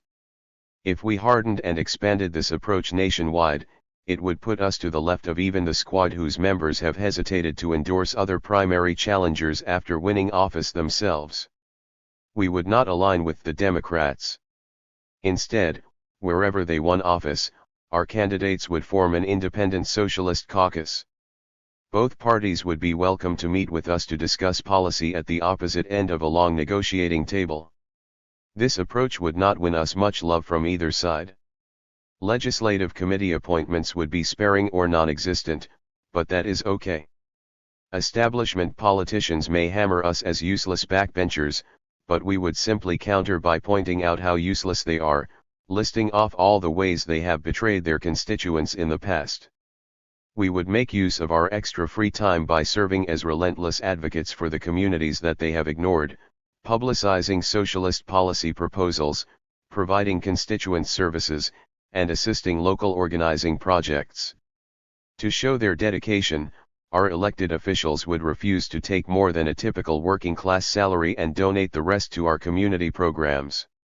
The value of electoral work done right cannot be understated. Many revolutionary leftists begrudgingly accept its necessity as a type of propaganda, but what passes for propaganda on the left is often just obnoxious megaphone yammering. It would be better to describe it as a form of organizing, as outreach to carve out a constituency that believes in our cause. One popular idea in DSA is that candidates should always run to win. It is correct that we should be running professional campaigns, with talented candidates who truly want to come out victorious. If we finish with single-digit results, that is probably a sign that we ran our campaign poorly and need to re-evaluate our strategy. However, it's important to remember that the path to victory can be longer than one election cycle, and an honorable defeat can still build the movement. Cori Bush did not win her initial campaign in 2018, but now she is headed to Congress to join the squad. Nor did Bernie Sanders win his first independent House bid in 1988 that took a second try in 1990. If we abandon every loser the moment they fall short, we may end up discarding capable leaders who still have future potential. In the long run, our goal should be to run candidates for every office possible, even where we cannot win. This boosts our visibility as a national political movement and will help us extend our presence outside the large urban centers. Like Bernie, we must eagerly engage with rural, small-town, and Republican-leaning voters. If we abstain for fear of losing, we will never be able to build a truly national constituency. 7. Stop endorsing outside the party. Once we have a training program for this new approach to electoral work, we must wind down the faucet of endorsements. DSA should focus all of its energy, messaging, and resources on promoting its own candidates, active, committed members who promise to uphold the platform. The only exception would be strategic collaboration with candidates from other independent left parties. Electoral pacts to avoid competition in certain districts may occasionally be necessary. Cutting off endorsements may seem like a sectarian move, but it is perfectly reasonable. AOC and other squad members are sparing with their primary endorsements. They have not mounted a massive assault against their Democratic colleagues. They have pragmatic obligations to attend to, and so do we. We should pour all our energy into cultivating talented candidates who are embedded in our organization and committed to building an independent movement. When we endorse candidates who are not directly accountable to our membership, we muddy the waters on what DSA stands for. None of this means that we will run around viciously denouncing left Democrats and other progressive candidates. They are not responsible for this crisis. We will sometimes criticize their political strategy, but our fiery speeches will be reserved for the ghouls who actually hold the cards: Biden, McConnell, Kavanaugh, Barrett, and so on. When our rabble-rousing socialist backbenchers take up their seats, they may want to collaborate with the major parties from time to time, and left Democrats could end up playing a valuable role as mediators. And who knows? Some of them may be impressed by our new brand of politics and join our ranks. The goal is not to be sectarian. We are just stepping up to become self-reliant, to make our own independent mark on the world. 8. Choose ballot lines at the state level. Should we keep running our candidates in Democratic primaries, or should we rush to set up our own ballot lines? Every state has its unique convoluted rules, so there's no easy answer to this question. That's the point. Our system is designed to encourage incoherent thinking, to fragment and divide power to make majoritarian politics impossible. When future school teachers describe the decline and fall of the United States, they will point to its divided political system, the 50 jurisdictions marked out on a map. The children will laugh out loud and ask how it lasted so long. The states have had third parties running like gerbils on a wheel, focusing all their energy on petition gathering and hopeless presidential campaigns. Even staunch third-party advocates like Hawkins know that it's time to break the wheel and try something new. Perhaps we should ditch the ballot access crusades and just run nominal independence. That would allow us to stop running top-heavy presidential tickets, to be more discriminating about which elections we target. It's clear that there are weak spots when it comes to ballot access. California, Texas, and Florida, for example, all have equitable access for independents. Why run Democrats for the House in any of those easy states? Once we have dedicated state-level organizations, they will be able to make these judgment calls decisively. In New Jersey, where only 100 signatures are required for independent House bids and party machines brazenly rig their primaries, clean break now is an excellent approach. In Georgia, the rules for independence are extremely inhospitable and primaries are open to voters from any party. There, it would make sense to antagonize the Democrats with a large slate of DSA primary insurgents. For the sake of clear messaging, ballot line choices should generally be consistent across the entire state. We would confuse primary voters if we ran an independent in one congressional district, a Democrat in the one next door, and a Republican for a county office that overlaps both districts. Even when we run in a party primary, we should still run our candidates on the DSA platform and be committed to political independence. The line could be this: I'm running as a Democrat.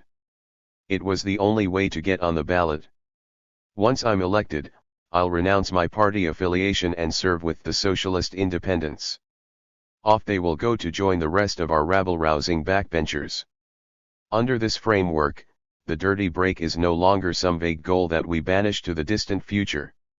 It is something that we do every time we win an election, enraging both capitalist parties. Call it the filthy break. Perhaps we will even run socialist Republicans in Montana. Eventually, both parties should be expected to crack down and pass laws to close up their primaries. Hopefully, we will already have a mass constituency by that point. Right now, DSA prioritizes Democratic bids and neglects independent campaigns. That order should be reversed. Clean independent bids should always be prioritized, wherever we can realistically get a couple strong campaigns on the ballot. They establish our independence and make it clear to the public that we are not Democrats, that we are out to break the two-party system. But you'll never win as an independent, some will protest. I did. Bernie Sanders would have replied in 1990. It's an uphill battle, but not an impossible one. Vote splitting is another valid concern. Unfortunately, it is a fact of life in any winner-take-all election. It happens in Democratic primaries. Even the fear of vote splitting can do great damage to insurgent primary campaigns. NYCDSA learned that the hard way when self-appointed socialist kingmaker Sean McKelvey released a poll to deliberately tank Samelys Lopez's congressional bid, claiming that she would split the vote and put a conservative Democrat in office. Vote splitting will happen, and we will have to find ways to reduce the public's fear of it. Establishing ourselves as a viable force worth splitting the vote for will be one important step. We will have to pick our campaigns carefully in the beginning to build capacity and establish a political foothold. But from the very outset, we must make it clear that we are intent on further expansion. The socialist movement has the right to run its candidates across the board, just like any other political party. 9. Target the House of Representatives. What made the Bernie movement so powerful, so terrifying, so utterly invigorating for its participants? It was a national struggle for power. That point deserves to be repeated. Participation in the Bernie movement was participation in a national struggle for power. In the campaign's words, it was a mission to defeat Donald Trump and transform America. America alienates the U.S. left. We are not nationalists, we are not patriots. We reject much of the dominant culture. This makes it difficult for us to conceive of politics as a nationally coordinated struggle. It is much easier to think in terms of local organizing or international solidarity. Both are crucial projects. The working class has no country, the socialist movement must be international, and our work is hopeless without effective local organizers on the ground. But the best thing we can do for our local organizers is to integrate them into a coordinated movement for transformative change. The best thing that we can do to foster internationalism is build a real, unified revolutionary organization in America, a powerful socialist movement that can give inspiration to others around the world. If we play our hand well, our next national struggle will be different from Bernie's in some important ways. We will be more ambitious, more independent, and less deferential to established institutions. Instead of trying to redeem the Democratic Party, we will oppose it head-on alongside the GOP. Instead of seeking a political revolution within the capitalist state, we will call for a world historic revolution and a new political order, an authentic working-class democracy. How can we integrate our union work, tenant struggles, and electoral campaigns into this grand vision? Do we run another presidential campaign? Not in 2024. Barring something completely unforeseen, we will not have the numbers, organization, and high-profile leaders necessary to mount an interesting presidential bid. We would waste precious volunteer hours collecting signatures and then come out with 1% of the vote. It would be hopping right back on the gerbil wheel. Once we have a larger base, we can contest the presidency. But our main target should be the House of Representatives. It is a federal institution, elected every 2 years in local districts that are small enough for us to realistically target. We can run a national slate of candidates, from Washington to Florida, from Michigan to Maine, and talk it up in our stump speeches. We can use the House as a national soapbox to publicize our demands. We will be speaking to America coast to coast, raising our public profile and giving a boost to all of our state and local candidates. The House is the most important electoral institution for us to contest in the years to come. We can begin in the urban deep blue districts that Democrats have dominated, plus some red district bids to expand our repertoire. This will offer political choice to one-party districts that have had none for years, giving us a chance to establish viability. Then, as quickly as we can, we should strive to contest all 434 congressional seats, forcing a messy national referendum on our political demands every 2 years. The next 3 points could be among the most important demands. 10. Organize for electoral reform. We must demand an end to the two-party system.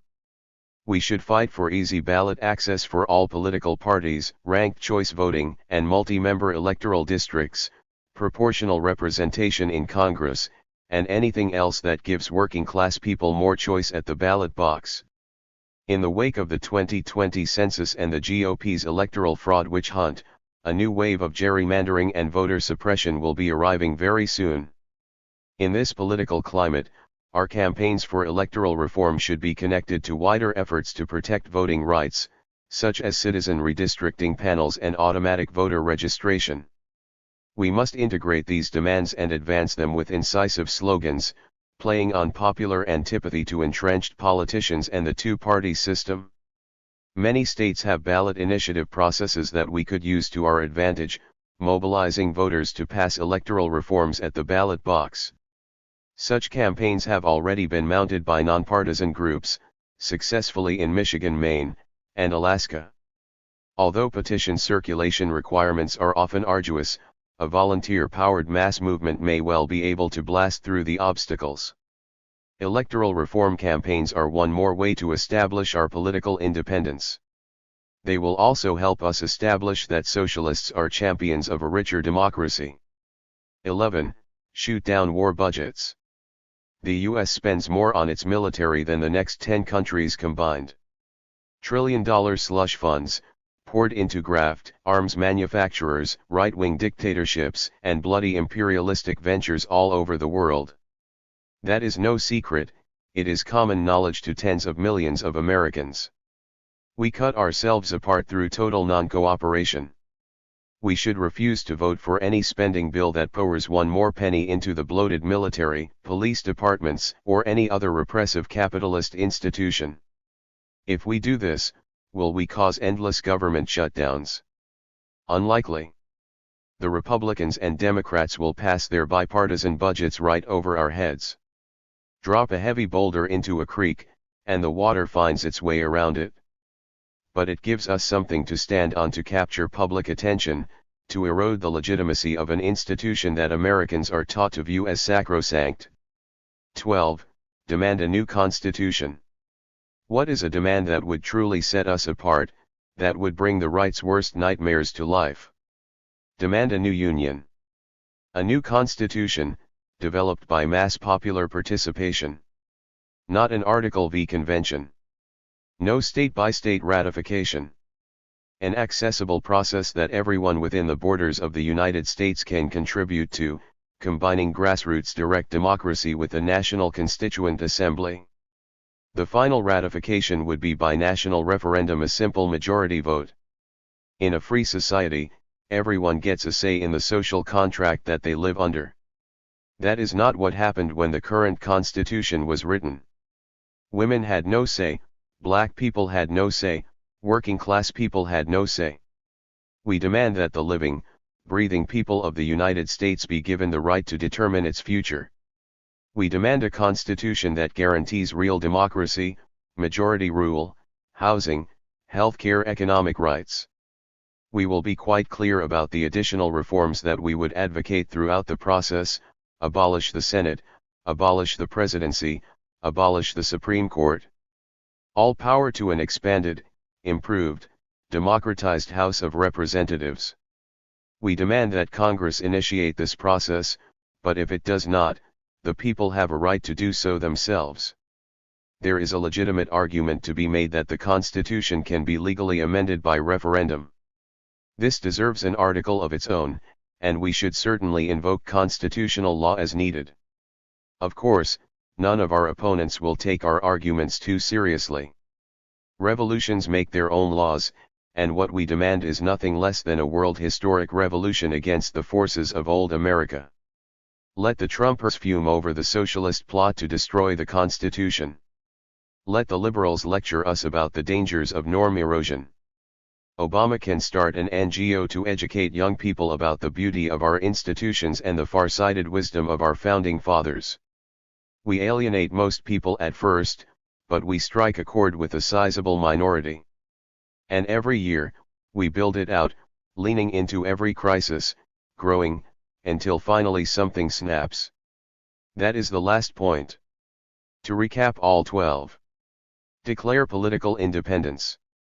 Hold annual conventions. Form statewide organizations.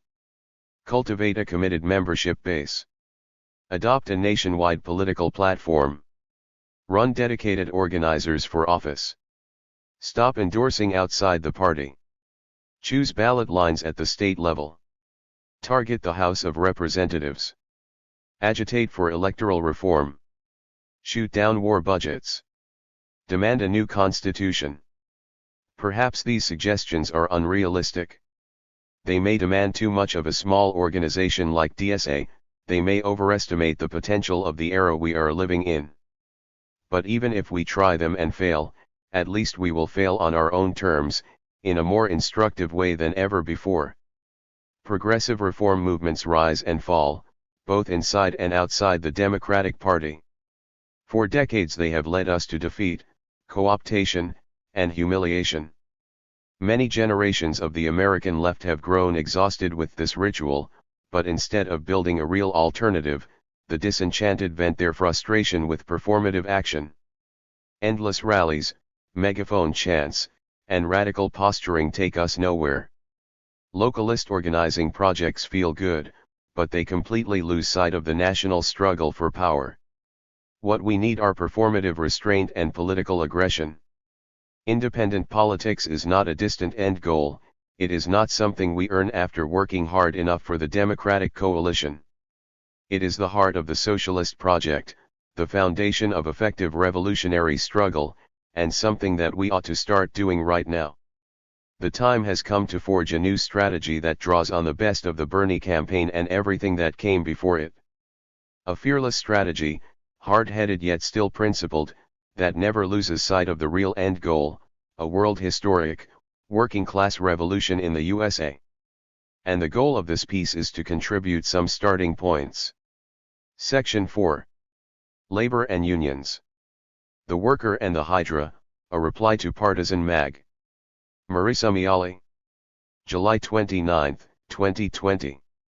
The development of working-class consciousness requires more than struggles against the employer on the shop floor, argues Marisa Miali. The workplace is a complex system, something with too many variables to perfectly model and predict, that organizers must nonetheless try to navigate with imperfect data. To fully make sense of their surroundings, organizers need to understand the conflicting desires and influences of their coworkers, many of them hidden behind masks and contradictory premises. Every person swims in a sea of personal needs, formative experiences, and communal identities, suspended within the technical composition of production. retail clerks exhausted with low wages but filled with hope by social movements, auto workers dabbling in both union reform and social conservatism, ride-share drivers loyal to the Democratic Party but emboldened through desire for workers' control, all on winding and forked paths toward either decaying liberalism, rising fascism, or a communist horizon.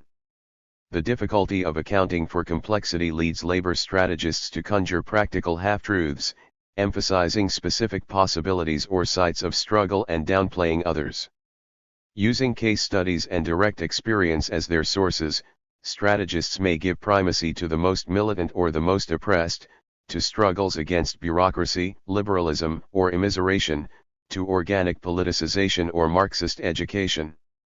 Strategies of this sort range from Kim Moody's rank-and-file strategy 1 to the solidarity unionism of the industrial workers of the world. 2 While all of these approaches can have value under certain circumstances, it is exceedingly difficult for them to account for every variable in the workplace, requiring organizers on the ground to constantly reconsider and correct their approach. In Class Consciousness and Communist Action, 3 written for Partisan magazine, Sean O. calls for communists to examine how workers develop class consciousness through the struggle for control over the workplace, challenging the authority of the boss and asserting their humanity in the face of capitalist alienation.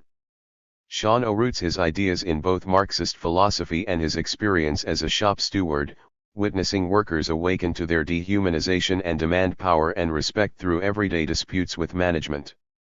He then traces a thread from these mundane awakenings to the historic role of the proletariat as a revolutionary subject capable of ending capitalism.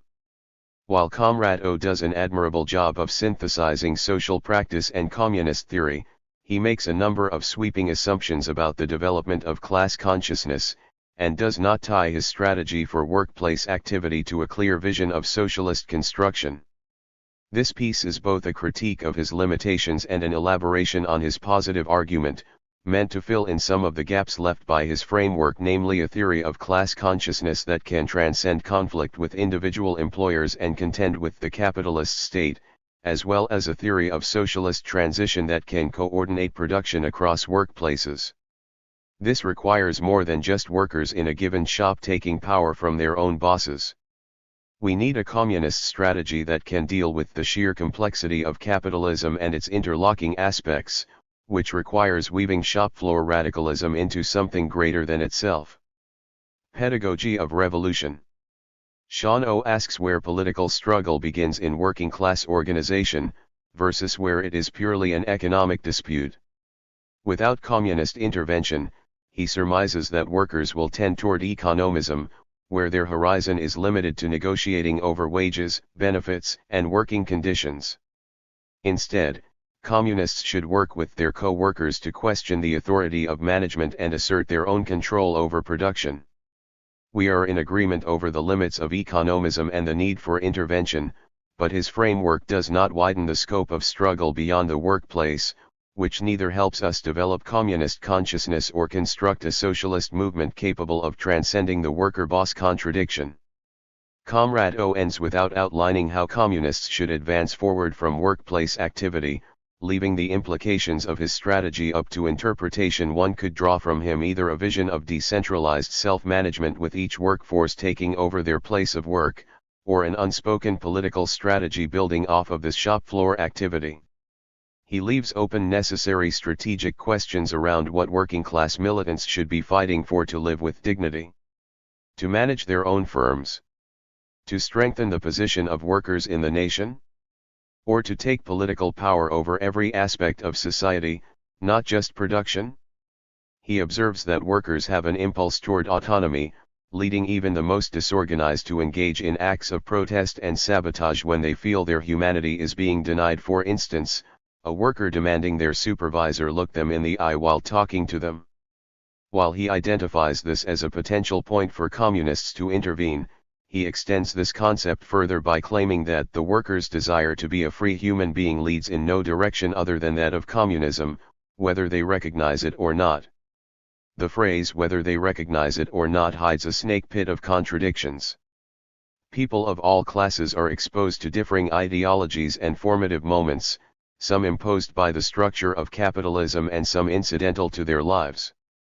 These, alongside class, shape their consciousness, determining how they respond to new stimuli and adjust their ideas. While the experience of exploitation creates an opening for class consciousness, workers can draw a myriad of interpretations from each experience. These interpretations may be influenced by past experience, either their own or those they've heard secondhand, and by the conflicting interpretations of those around them, including those who speak for management and the state.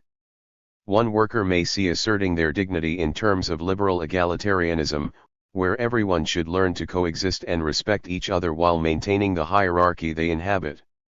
Another might hold a populist outlook, with workers standing up as patriotic citizens against corporate power or foreign control. Many people will mix and match these ideas in ways that seem logical to them but incoherent to others. For instance, some Italian fascists fused revolutionary syndicalism with nationalism, using class struggle as a weapon of the nation in its fight against international capital, rather than as a liberatory weapon for workers across borders. The national syndicalist Rossini, influenced by the oppression he faced as an immigrant worker, wrote, "We have seen our workers exploited and held in low regard not only by the capitalists but also by the revolutionary comrades of other countries. We, therefore, know from experience how internationalism is nothing but fiction and hypocrisy, channeling the demand for workers to seize control of production into one for strengthening the power and prosperity of the nation." 5. National syndicalism shares failings with reformist social democracy, in which socialists enter government in alliance with capitalists, advocating for workers to receive a larger share of profits within the capitalist system. Even when reformists themselves come from the working class and represent the workers' movement, they put themselves in a position where their power over the state can only be used to administer capitalism, disciplining the movement to the ruling class. National syndicalists achieved a similar result by radically different means, disciplining a genuinely transformative movement for self-management to the fascist state. The gradients here are subtle, but necessary for us to incorporate into shop floor strategy.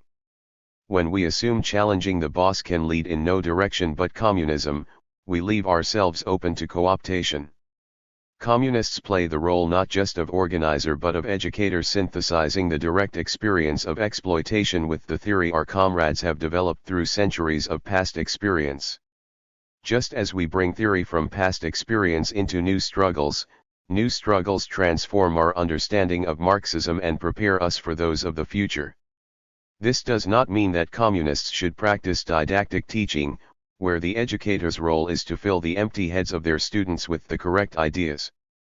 Rather, we should use what Paulo Freire calls problem-posing education, where educators uncover themes in the lives of the oppressed and tackle them collaboratively. Students, as they are increasingly posed with problems relating to themselves in the world and with the world, will feel increasingly challenged and obliged to respond to that challenge. Because they apprehend the challenge as interrelated to other problems within a total context, not as a theoretical question, the resulting comprehension tends to be increasingly critical and thus constantly less alienated. Their response to the challenge evokes new challenges, followed by new understandings, and gradually the students come to regard themselves as committed. 6. In this framework, communist and non-communist workers are equals in developing new theories and plans of action. Communists put our political program in conversation with the experience of other workers, transforming all of our perspectives. Our role is to uncover new and broader themes in the struggle, actively tying the problem of disrespect from an individual manager into the system of capitalist management, and then into the international rule of the employing class. This allows us to integrate the specific experience of workers with the collective experience of the movement. Socialists often mistake militancy for class consciousness. In this conception, communist agitation is synonymous with raising the militancy of rank-and-file workers, pushing them to greater levels of escalation until they're ready to seize power from the boss and self-manage. Taken on its own, however, this approach will only lead to another form of economism rather than petitioning management for the betterment of wages, benefits, and working conditions, workers will determine their own wages, benefits, and working conditions. This elides the role of struggles in the home and the neighborhood, and at the level of high politics, against oppression, imperialism, policing, and the undemocratic political order through which the capitalist class rules, and for the hegemony of the working class in every facet of production, circulation, consumption, and political life. Trying to identify an isolated political role for shop floor struggles is like the Greek myth of the Hydra: for each head you cut off, another two sprout.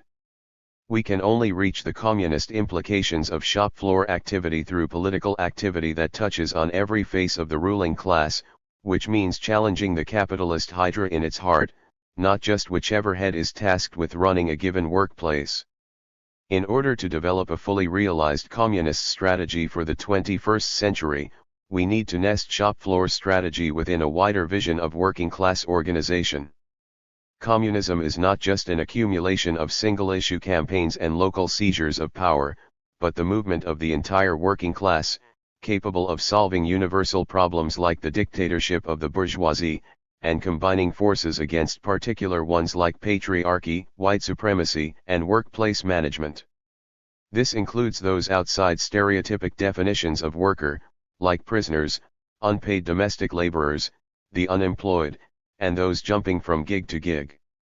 By overemphasizing the direct experience of workplace oppression, we risk ignoring those outside traditional employment, or who might see their most immediate enemy as the police, real estate developers, environmental polluters, etc. When communists disperse into issue-based campaigns, we need to guard against the creation of separate fiefdoms of struggle. For instance, assembly line workers over production, environmentalists over nature, tenants over housing, etc. Communists must bring their specialized expertise back to the movement for universal emancipation. On the shop floor, our responsibility is to push the struggle further, beyond the workplace, challenging the entire political apparatus of the ruling class, not just those tasked with directly managing workers. To reach the political conclusion of class struggle, communists have a responsibility to help workers synthesize ideas and push against liberal and reactionary conclusions. This can feel exceedingly difficult precisely because it doesn't always flow naturally from labor-management relations. Sometimes it will require introducing new elements that might seem unrelated, like the influence of employers on labor law, or the role of gender and race under capitalism. Chaining these themes together both strengthens the struggle and elevates it beyond the shop floor.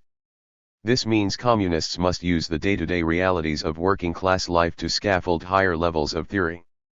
Other times shop floor struggle will begin to spill out of the factory, the warehouse, or the retail outlet, allowing communists in the right time and place to intervene in a struggle that, out of necessity, begins to politicize itself. For example, in the gas protest of 1974, where rising tensions between striking miners and state police, dovetailed with the historic memory of miner insurgency, forced the state of West Virginia to end gas rationing. 7 Another instance is the Watsonville canning strike of 1986, where immigrant strikers and socialist activists transformed a walkout over pay and benefits into a popular expression of the Chicano movement. 8 In the former case, economic protests spilled out of the shop floor and challenged the state itself. In the latter, organizers actively drew a wider movement into the strike. Both were opportunities for communists to scaffold different levels of struggle, helping striking workers develop the political acumen necessary to construct socialism. This is not to say that power struggles within the workplace are a waste of time. However, communists who see them as naturally blossoming into a conquest of power will end up missing opportunities to uplift and expand their implications. Rather than a full curriculum in class conflict, shop floor activity is an object lesson that can be used to raise and discuss political questions from which workers can draw a variety of conclusions based on the material possibilities in front of them. When communist militants elide these questions from our workplace strategies, we risk miseducating our comrades about the potential of shop floor skirmishes and the necessary steps to push them further. In order to forge a new revolutionary consciousness among workers, we need to incorporate both the advantages and limitations of industrial movements and to help each other see the bigger picture. From labor strategy to revolutionary strategy. Sean O states that the potentiality of communism does not emerge from outside of the working class. While this is correct in a structural sense, we need to be clear that the scientific formulae workers can use to construct socialism cannot all be found through workplace action. The notion of communist theory coming from inside or outside the extant working class fails to describe the relationship between the socialist and workers' movements, simplifying our role into teasing out the inherent communism of working class self-activity. Communist theory is drawn from the entire history of the workers' movement, meaning that what appears to be an intervention from outside can be a lesson drawn from centuries of direct experience, passed down through the socialist milieu and returned again to its home in the workers' movement. This is especially important when the consciousness of the working class is low, forcing us to look to past, more revolutionary incarnations of the movement for data. Sean O cites the factory councils of Turin as an example of a successful challenge to managerial authority. The factory councils, however, never developed the political direction and leadership to expand beyond industrial occupation, and the socialist movement failed to intervene and empower them further, leading them to fade away in the wake of fascist reaction. 9 On the other hand, the factory committees and Soviets of the Russian Revolution, which preceded the Turin movement, did succeed in effecting a revolutionary transfer of power, primarily but not exclusively under Bolshevik leadership. In the course of the revolution, they were subject to a complicated exchange between the political parties who intervened in them, the needs of different class strata, and the demands of the Russian Civil War. When committees first began to take control of production, it was primarily out of a desire to increase defense production for the First World War, combined with the democratic aspirations of the Mensheviks and socialist revolutionaries. For defensists, workers' control was a means for transforming Russia into a liberal democratic power, with the question of socialism tabled till the distant future. After the October Revolution, some Bolsheviks in the factory committees began to argue for workers' self-management in tandem with central planning. However, the devastation of the Russian Civil War destroyed the industrial base for the committees and pushed the Bolsheviks to reintroduce labor discipline, cutting short their experiment. 10 We could speculate that under better conditions the factory committees might have found a path to both survival and workers' control, but they would have to do so in alliance with the Red Army, the peasantry, and workers outside manufacturing. The point is not that communists should put more or less emphasis on planning over autonomy, but that workers' control does not always lead to communism, and that even when it does, communists must actively win support for our program. Setting up an inside-outside dichotomy creates an awkward model where socialist ideas must flow from organic activity in the present, but where we can't reapply lessons drawn from past activity. We develop richer theory and strategy when we put the different spheres of communist work in conversation. Do our co-workers see their struggle against management reflected in those against landlords, police, and politicians? Do they see these conflicts as sharing a common solution? What form will that solution take, and how should we coordinate it? Shop floor struggle alone cannot end class society and social domination, and for masses of workers to develop a communist consciousness we need to carry out a strategy that addresses all aspects of capitalist society. Communism is a totalizing framework, requiring us to consider the workplace as one node in a complex system that the working class needs to coordinate in its entirety. This is what political power means, governance of the whole of society. This requires being able to manage production, logistics, and outputs like food, housing, and healthcare as a cohesive and interconnected project. To meet the needs of the entire populace, we need to make central decisions. A factory council in charge of producing wheat, for instance, cannot be allowed to produce too little for the supply of bread to match the needs of society. We should be clear that Comrade O does not advocate explicitly for this kind of radical decentralization. However, communist strategists have a responsibility to consider these questions and incorporate them into their blueprints, or else our political opponents may channel the consciousness forged in economic struggle into avenues inimical to communism. Science on the shop floor. We have opened multiple questions on revolutionary strategy and the workplace, the differing facets of class consciousness, the relationship between economic and political power, and the tension between coordination and autonomy of production. While the sections above take steps toward addressing these questions, we should not pretend to have resolved them. While we have decades of data from past movements to draw from, we should be wary of drawing from existent models uncritically. Past communists built reform caucuses, study circles, strike committees, dual unions, bureaucratic cliques, and a host of other interventions aimed at developing a revolutionary workers' movement through shop floor activity. All of them were synthesizing political principles and the practical needs of the moment, with varying levels of success.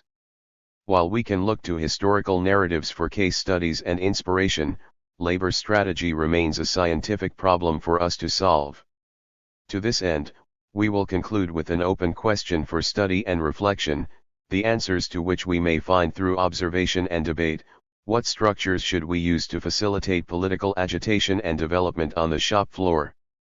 Most modern socialists in the labor movement, more or less following Moody's rank and file strategy, operate through transitional organizations, bodies meant to raise the general consciousness of workers through militant but non-revolutionary transitional demands. For instance, Teamsters for a Democratic Union, which aims to democratize the Teamsters and put them under rank and file leadership, and Labor Notes, a journal which serves as a hub for union militants. 11 These organizations are usually formed by socialists toward socialist ends, but define themselves through their broader basis of unity, aiming to instill a class consciousness more amenable to socialism by virtue of its militancy and critical analysis of those in power. Reflecting on the brief and efficient history of Labor Notes, Marxist and labor journalist Kim Moody wrote that when choices had to be made between educating in practical strategies and actions, on the one hand, and advanced political education or mere propaganda, on the other, for better or worse we almost invariably chose the former. That was the right choice and part of what made the project work as well as it did. 12 Moody's assessment highlights both the project's strength and its limits. Labor Notes promotes a pragmatic approach to workplace organizing, with its finger close to the pulse of capital. By recognizing and responding to class struggle in motion, from wildcat strikes to sophisticated union-busting schemes, Labor Notes was able to develop a base of union militants in need of down-to-earth, immediately useful analysis that could be applied to workplace activity.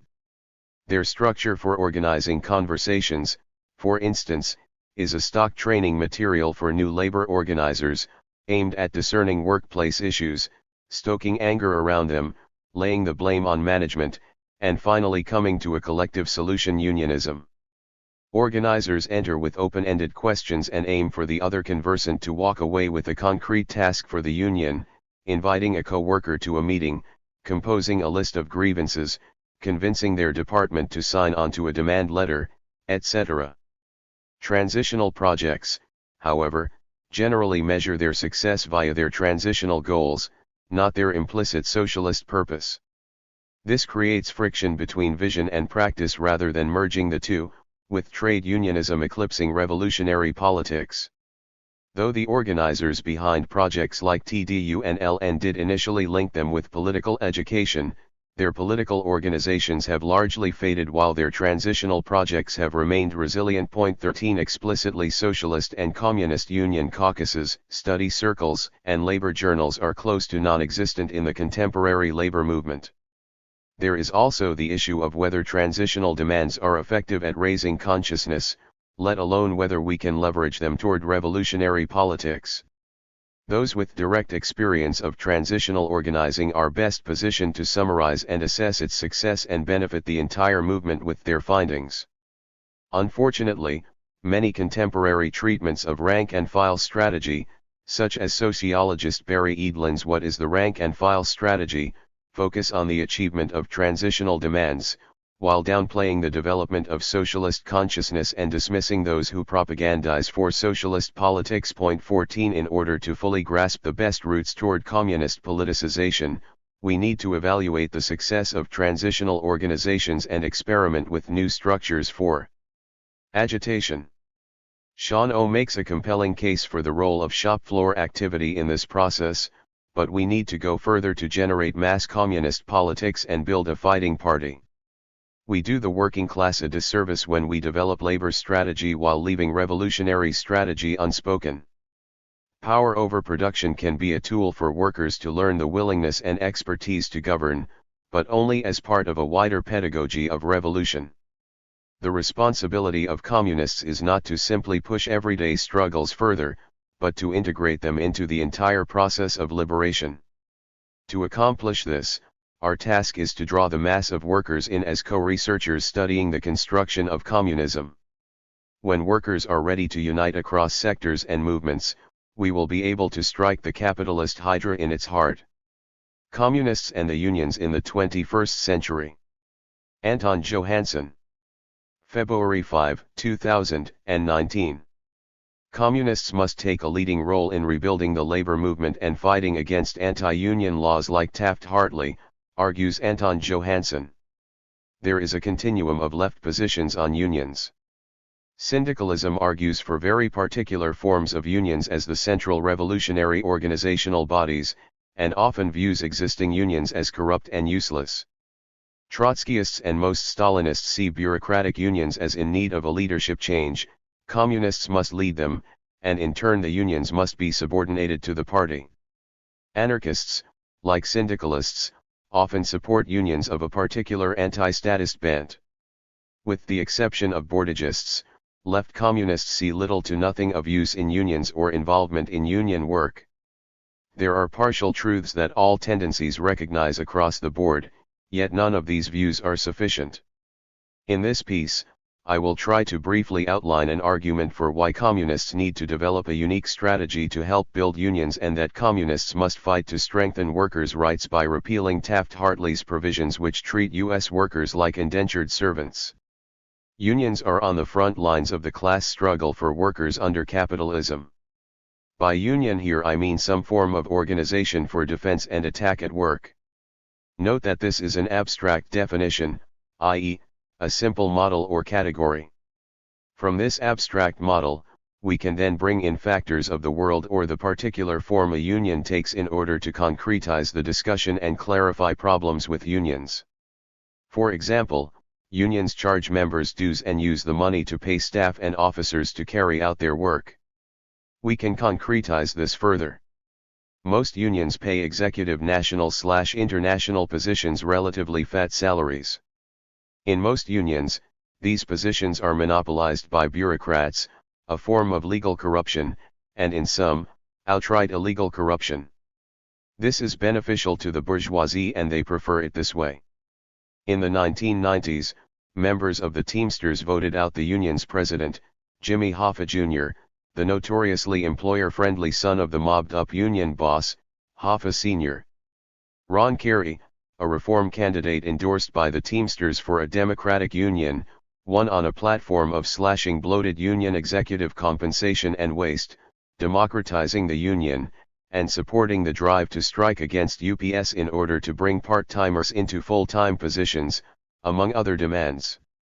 In 1997, with Carey at the helm, 185,000 Teamsters went out on strike for 3 weeks after years of preparation through a rank-and-file organizing drive among members. The union brought UPS to its knees, and they were not happy. Carey himself recalls the negotiating meeting where UPS acceded to the union's demands. I recall an incident which occurred in the last hours of those strike negotiations which illustrates the level of animosity the corporate community felt for me.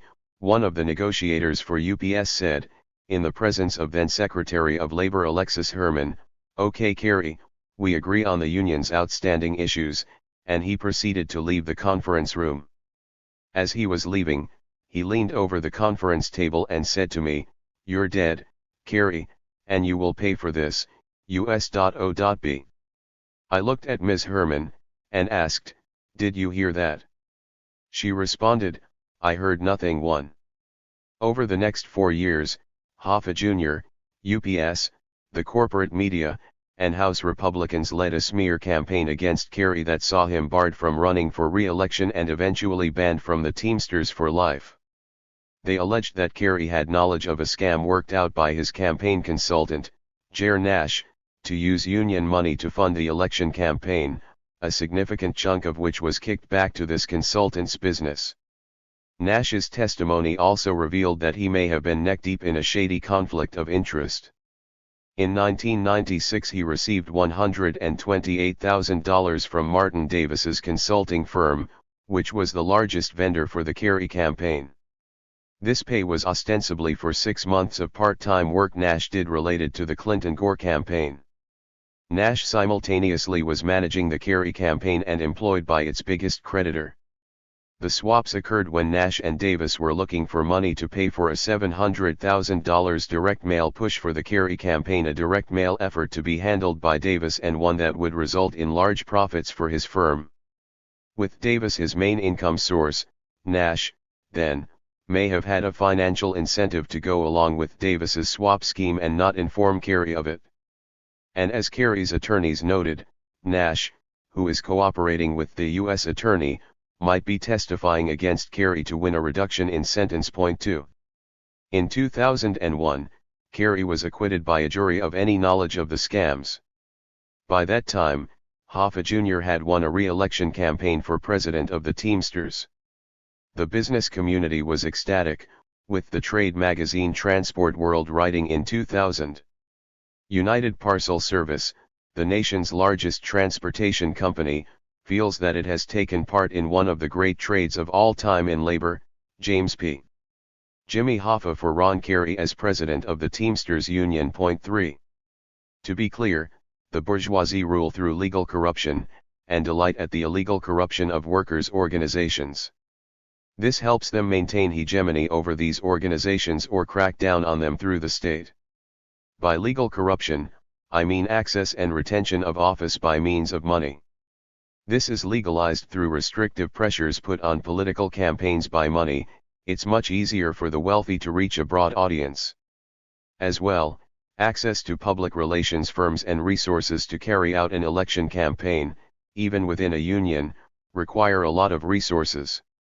Ger Nash, Kerry's consultant, was a Democratic Party insider and campaign strategist. The setup to Kerry's downfall was also the decades of corruption fostered in the Teamsters by Hoffa Sr., which led to the standing federal monitoring of Teamster elections through an independent review board, the representatives of which also played a role in bringing Hoffa Jr. back to power. The key here is that the anti-democratic features of the Teamsters, their corruption, led to the political intervention of the state, not in the direction of ending corruption, but ensuring the corrupt leaders retained control. The other features of bureaucratic unions are liberal and anti-republican organizational rules such as meaningless referendums, powerful executive bodies, and non-representational forms of organization. Strong executives in unions and a lack of membership vote are preferable to the bosses because they make it easier to wring a favorable solution out of the union by buying off union bureaucrats or taking advantage of divisions between the leadership and the membership to compel agreement. This dynamic toward corruption is often cited as a reason to oppose the bureaucratic unions by anarcho-syndicalists and for the left communists, at times a reason to abstain, forsaking any kind of struggle for influence and leadership in the unions. But there is another logical step. Left communists argue that unions are naturally prone to becoming corrupt in this way by virtue of their form, no matter the ideology. On the other hand, anarcho-syndicalists point out that unions are like any social organization, they reflect the choices of members and leaders in their form and their activity. Thus, unions must be anarcho-syndicalist in nature in order to succeed. So far, so good. The problem with this? The reduction of virtually every anarcho-syndicalist union in the world to national membership levels of less than 10,000 across the globe. For anarcho-syndicalists, especially in the U.S., the form of a union is in equal measure to the strategic choices of the union participants in determining the more or less effective or revolutionary aspects of the union. Direct unionism, a view of union organizing promoted by a tendency in the American and Canadian sections of the IWW, proposes the following as an alternative to bureaucratic unionism. That instead of focusing on contracts, workplace elections, or legal procedures, IWW members should strive to build networks of militants in whatever industry they are employed. These militants will then agitate amongst their co-workers and lead direct actions over specific grievances in their own workplaces. The goal of such actions will not be union recognition from a single boss. Instead, the goal of the actions is to build up leadership and consciousness amongst other workers. Once a critical mass of workers have experience with, and an understanding of, direct action, the focus will be on large-scale industrial actions that address issues of wages and conditions across entire regions or even whole countries. It will be from this base of power that the IWW will establish itself as a legitimate workers' organization. The direct unionists want to build up networks of union activists, essentially. In practice, this is little different from the labor notes strategy. The following argument is not that this strategy is in error, just that it is incomplete. How then would the direct unionists proceed? When organizing without contracts as direct unionists believe we should be, it is of great importance the IWW is very strategic and tactical in our organizing and honest with ourselves about how much power we can effectively exert in any workplace or industry. Point 4. The record of the IWW over the past 20 or so years has shown that regardless of how well committee organizers performed according to item 1 above, with respect to item number 2, the reality is that lasting power was never really built. Partly this must derive from their illusion that there could be a linear growth in the number of committees in the network that would work together without some organizational glue to coordinate and facilitate this increasing scale. What direct unionism does, in fact, is ideologize a component of many other types of organizing pursued in industries and areas difficult for unions to get a foothold in. This is often called minority unionism because the committee, no matter how plugged in and representative of the workforce, is in the position of not being recognized by the company or the state as the representative agent of the workers. Point 5. Nevertheless, the direct unionist attempt to deal concretely with the challenges faced by organizers, given the slate of anti-union policy in the U.S., is admirable. But the naivete of trying to build an industry-wide strike via ad hoc committee building without any plan of centralization from the beginning reveals an underlying decentralist anarchist ideology, whether explicitly held by the authors or not. Again, this is made clear by the persistent failure of what end up being isolated campaigns of volunteer committees associated with the IWW in various cities. The other component to the direct unionist line is anti-contractualism. This rightly identifies the pernicious way that most contract provisions which employers are able to get into contracts are contrary to the interests of the workers, and that the particular strategy of unions relying on contracts works to demobilize the membership in favor of emphasizing the role of the staff and officers of a union. The problem with anti-contractualism is that it turns this criticism of particular strategies utilized by unions under current conditions into a dogmatic opposition to contracts that holds back effective organizing that can win long-term power on the shop floor. The very existence of a contract results in the development of a staff corps in the union, marshaled by an entrenched officialdom to rotate throughout the country, servicing bargaining units as their contracts come to expire, and leaving as soon as they are negotiated. Instead, contracts should be seen for what they are, a measure of strength. The provisions of a contract illustrate the power of the workers to compel an employer to agree to the given provisions. Ultimately, a contract is a piece of paper with rules that must be enforced. The problem to which the direct unionists ought to respond is that of the balance of power between members and officials, to the extent that the officialdom and staff enforce poor contracts against members. The other side to this is the role the state plays in limiting the actions and types of demands unions may make, as well as in regulating their internal structure. Direct unionists, members of the IWW that they are very quick to point out the importance of membership involvement, democracy, and hold a general anti-staff position. But from here we run into a problem in the question of concrete form. To make a comparison, the UAW and IWW both have general conventions of elected delegates as the main decision-making body, with executive boards making decisions in the interim.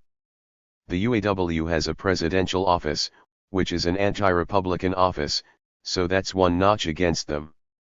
The point is that every aspect of form betrays a particular interpretation of the world, the structure of society, who can or ought to be able to make what decisions, and so on.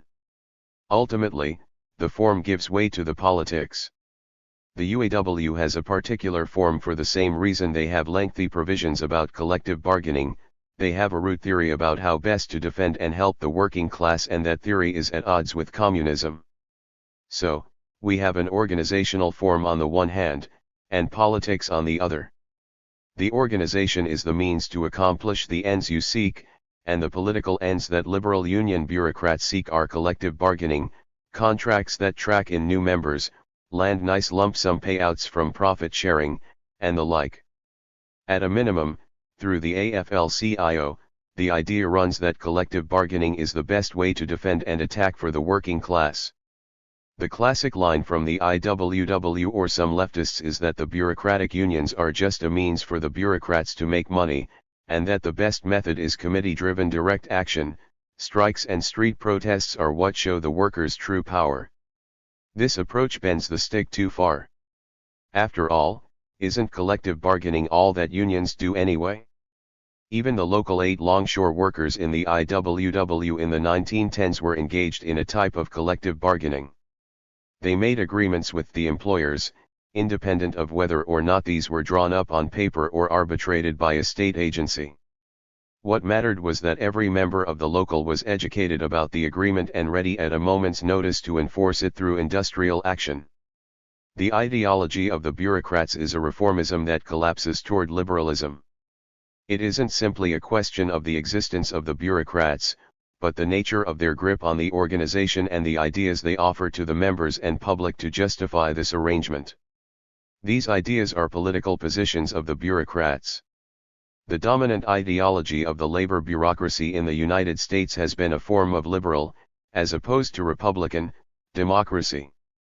These political positions matter because they undergird the organizational forms and strategies adopted by union leaders, distributed among members and new recruits, and lay the foundation for close links between labor and the Democratic Party.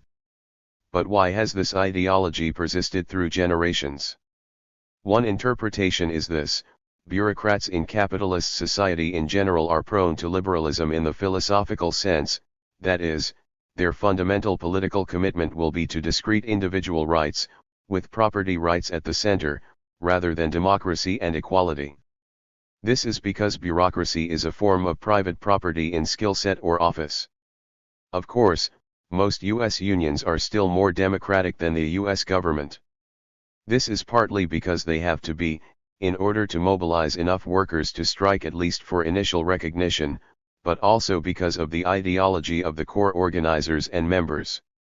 So the particular form of organization is tempered and guided by the political outlook of those who found, organize, and accompany its development. To demonstrate this point, we can briefly look at the respective constitutional preambles of the UAW and the IWW. Though they have some similarities in governing form, their preambles couldn't be more different. Let us first look at the preamble of the UAW. We hold these truths to be self-evident, expressive of the ideals and hopes of the workers who come under the jurisdiction of this international union: United Automobile, Aerospace, and Agricultural Implement Workers of America, that all men and women are created equal, that they are endowed by their Creator with certain inalienable rights, that among these are life, liberty, and the pursuit of happiness. That to secure these rights, governments are instituted among men and women, deriving their just powers from the consent of the governed. Within the orderly processes of such government lies the hope of the worker in advancing society toward the ultimate goal of social and economic justice. The precepts of democracy require that workers through their union participate meaningfully in making decisions affecting their welfare and that of the communities in which they live. Managerial decisions have far-reaching impact upon the quality of life enjoyed by the workers, the family, and the community. Management must recognize that it has basic responsibilities to advance the welfare of the workers and the whole society, and not alone to the stockholders. It is essential, therefore, that the concerns of workers and of society be taken into account when basic managerial decisions are made. Note that while the UAW asserts the rights of workers as individuals in a democracy to have their voices heard, they don't deny the right of management to manage, or the right of the idle rich to exploit. This is reflective of a liberal democratic outlook, amenable to workplace reconciliation and democracy through collective bargaining. Note too that the material basis for the labor bureaucracy is this regime of collective bargaining. Their salaries are based on their success in this field. On the other hand, the IWW's preamble asserts that class struggle is the governing mode of the worker-capitalist relation. The working class and the employing class have nothing in common. There can be no peace so long as hunger and want are found among millions of the working people, and the few, who make up the employing class, have all the good things of life.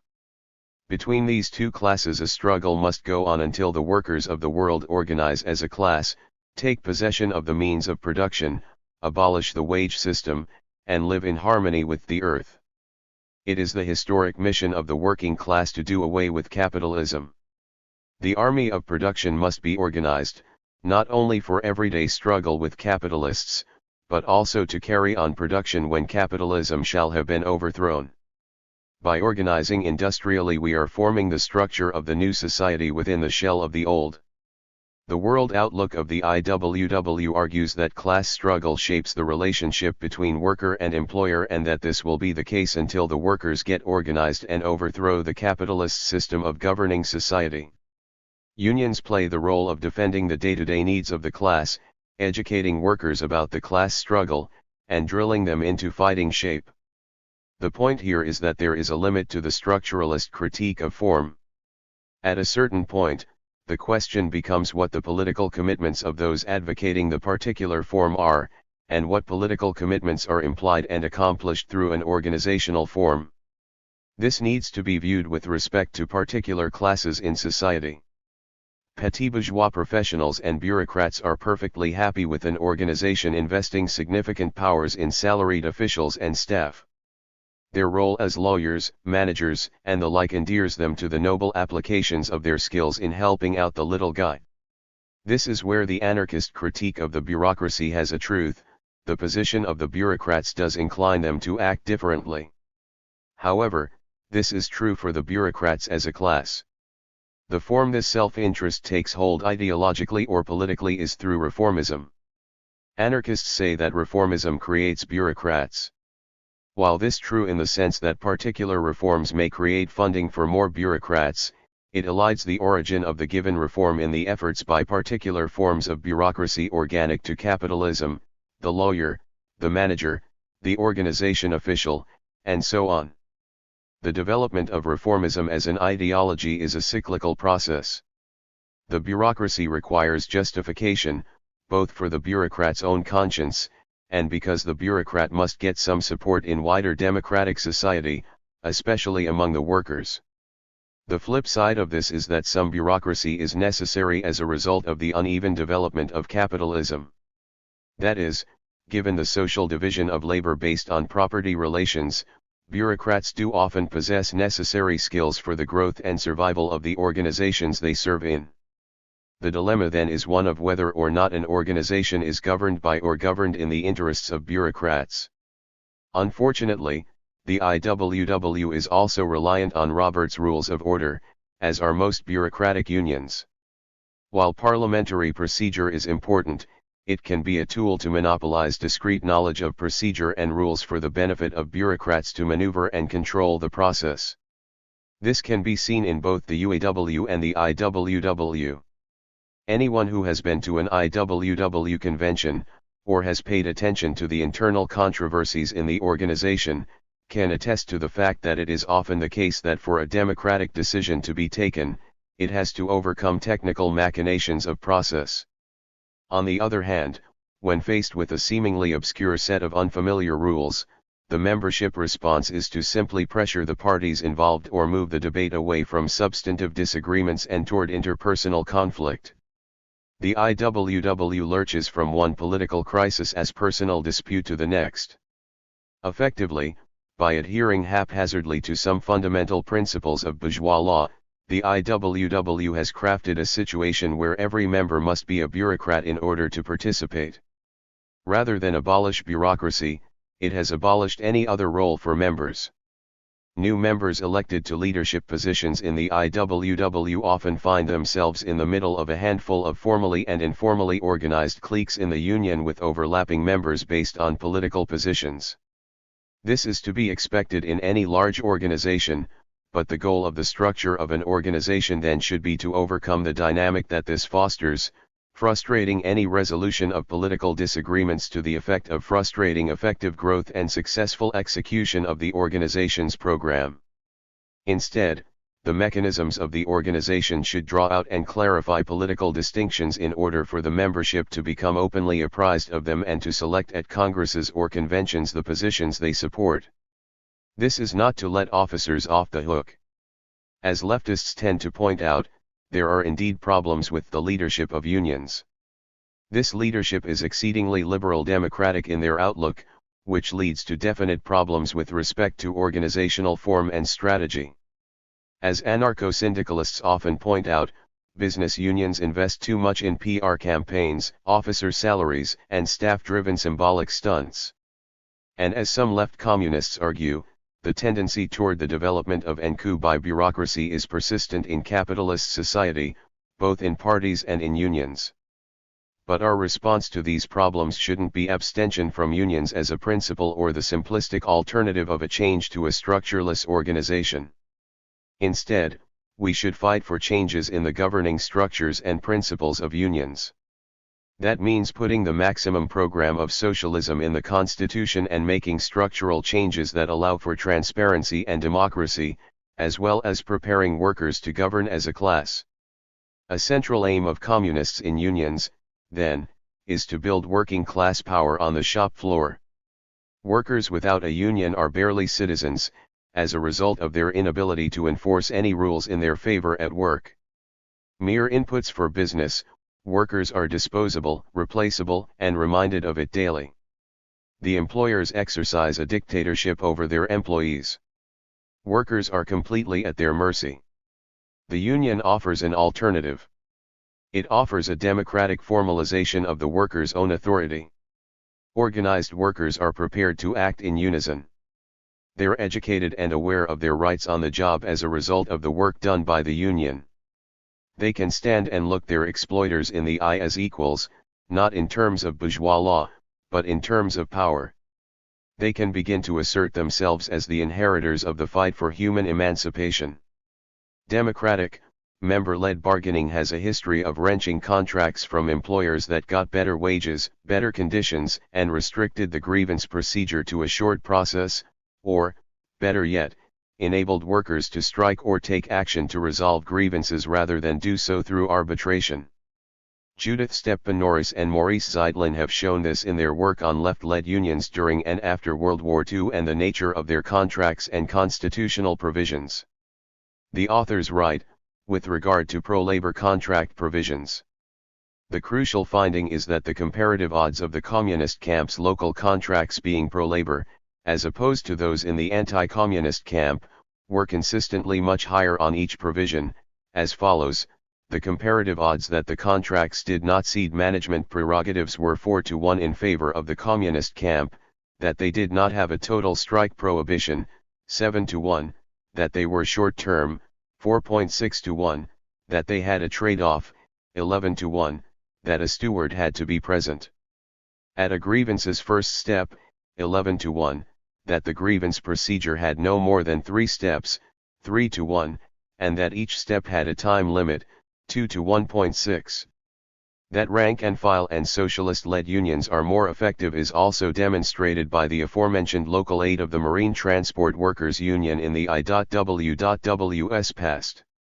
They were able to wrench concessions from their employer and enforce workplace conditions through direct action. If the employer tried to bring in a work gang of non-union members, the work delegates would ensure that the workers immediately ceased work and walked off the job. 7 Communists must work to break the reliance of workers on their employers and reorient them to the institutional forms of union self-government, the shop floor committee, the industrial union local, and the international union. This means employing the known committee-building tactics, promulgated by the IWW Education Committee and groups like Labor Notes, in the context of an explicitly socialist effort to rebuild organized labor, across the country. Workers without a union rely on the mercy of their employers. They are subjected to an undue and illegitimate authority, forced to produce profit for shareholders and lavishly wealthy corporate executives in order to get crumbs with which to get by. The only way to fight back is to build up the democratic self-reliance of the working class into fighting unions where workers can make collective decisions to wage class war effectively. Democratic organizing gets concrete results. Union workers are involved not just in voting for a union that will bargain on their behalf, but in fighting for their own demands through group effort, and will not soon forget the power that they build, nor ignore the broader political opportunity to use such power. Witness the West Virginia teachers' strike that violated the law successfully, not just for narrow demands for teachers, but for demands that would benefit teachers and the public. Union organizing prepares the working class to take part in politics, at the granular level.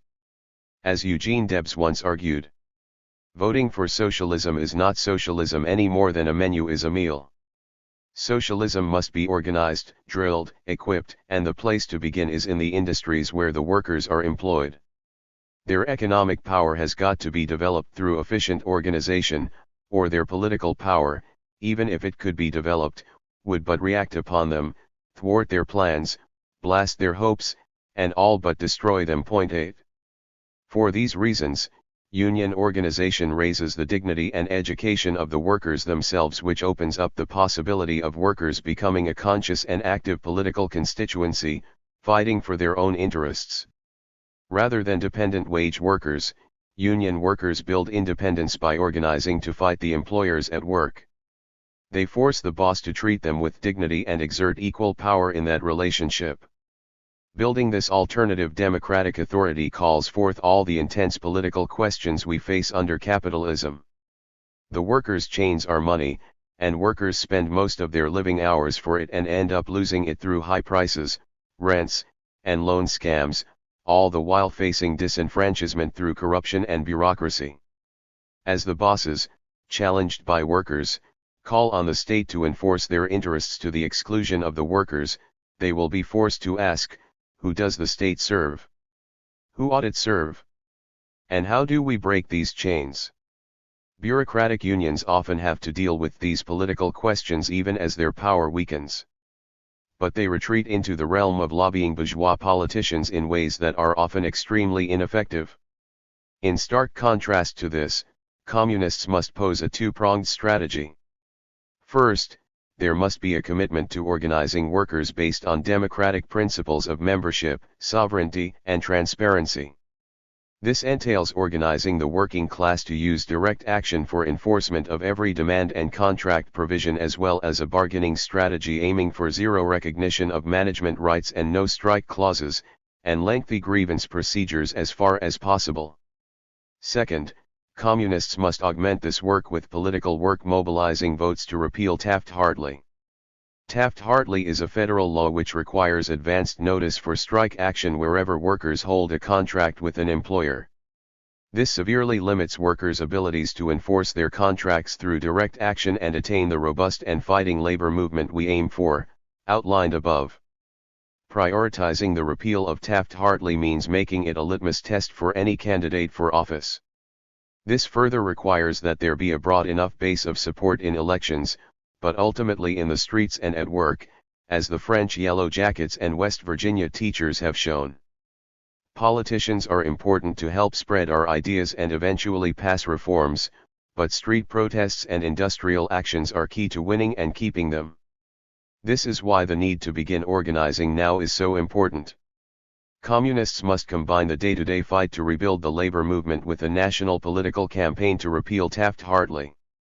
In turn, Taft-Hartley's repeal will bolster union organizing and help strengthen the fight for a communist movement based on democracy. 1 Joe Allen. The UPS strike, 2 decades later. Jacobin Magazine, August 4, 2017. https://www.jacobianmag.com/2017/08/UPS-strike-teamsters-labor-unions-work. 2 David Korn. The Prosecution and Persecution of Ron Carey. The Nation, April 6, 1998. https://www.thenation.com/article/archive/prosecution-and-persecution-Ron-Carey. 3 Joe Allen. The Persecution and Vindication of Ron Carey. Jacobin Magazine. October 13, 2017. https://www.jacobianmag.com/2017/Ron-Carey-Teamsters-Union-Labor-TDU. 4 Direct Unionism, a discussion paper. Libcom, May 9, 2011. https://libcom.org/library/direct-unionism-paper-09052011. 5 CU.E's non-contract campaign in North Carolina, for example. 6 Stephen Norris, Judith, Zeitlin, Maurice. Left Out, Reds and America's Left-Led Unions. Cambridge, Cambridge University Press, 2002. 7 Movement Communiste and Collective pro di Capitalu. 100 years ago, the Philadelphia Dockers strike and local aid of the IWW. Libcom, July, 2013. http://libcom.org/library/1005years-ago-movement-communist-co-movement-c4%-9b-pr. 8 Eugene V. Debs. Danger Ahead. Marxist.org. January 1911. https://www.marxists.org/archive/deb/work/1911/danger.htm. Of course labor law advances the class struggle. Anton Johansson. July 29, 2020. Anton Johansson argues that labor law is a terrain of class struggle that can only be ignored at our own peril. Nick Walter, labor organizer, IWW member, and writer at organizing.work recently published an article titled "Labor Law Doesn't Advance Class Struggle, The End." As the pithy title indicates, the argument is that labor law isn't the answer for developing and pushing forward the class struggle. Walter's solution? Direct action. But Walter's piece suffers from a simple error or reification. To reify is to mistake an abstract category for something concrete. In Walter's case, he mistakes the particular or concrete labor laws which he dislikes for the abstract category labor law as a whole. This mistake is a function of ideology. Walter's outlook is straightforwardly in line with that of organizing.work more broadly, which is a kind of mass strike anarchism. This outlook views the law, and thus politics and the state, in a reified way as nothing more than a distraction from direct action militancy. Unfortunately, this position is ahistorical and ends up contradicting itself in practice.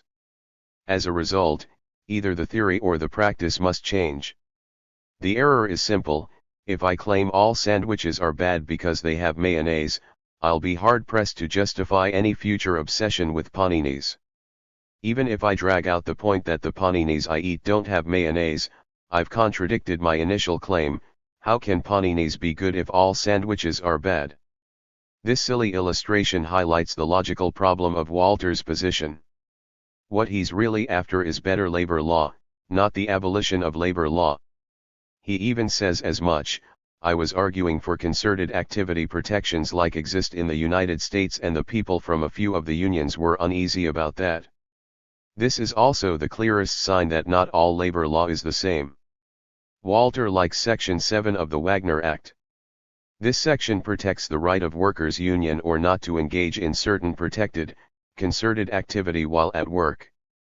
But then is this too a mere snare? How does this hold back militancy? If anything, it appears to protect it. So does all labor law hold back militancy or not? Walter's position reveals itself to be a contradictory one. I suspect that such a frank contradiction of the essay's central argument is a result of Walter's practical focus. He's less concerned with abstract consistency than with what works in practice. That's not a completely unreasonable position to have as a labor organizer, but unfortunately that approach will lead to contradictions in practice. In order to describe the contradictions that Walter's pragmatic unionism runs into with the law, it will help to establish the outlook of AU more clearly. AU is a blog edited by organizers in the IWW. It is not an official publication of the union, but is instead an effort by organizers to share stories about organizing and discuss strategy. AU's outlook is basically that of the anarcho-syndicalists and left wing of the Second International, which dedicated its efforts to organizing for mass strikes. Many of us, the contributors and editor, are members of the industrial workers of the world. As a model, we favor solidarity unionism, a committee of workers in the workplace democratically running the union effort, and taking direct action on the shop floor to get what they want. This is to be expected, as the IWW was firmly in this camp from its founding throughout its peak.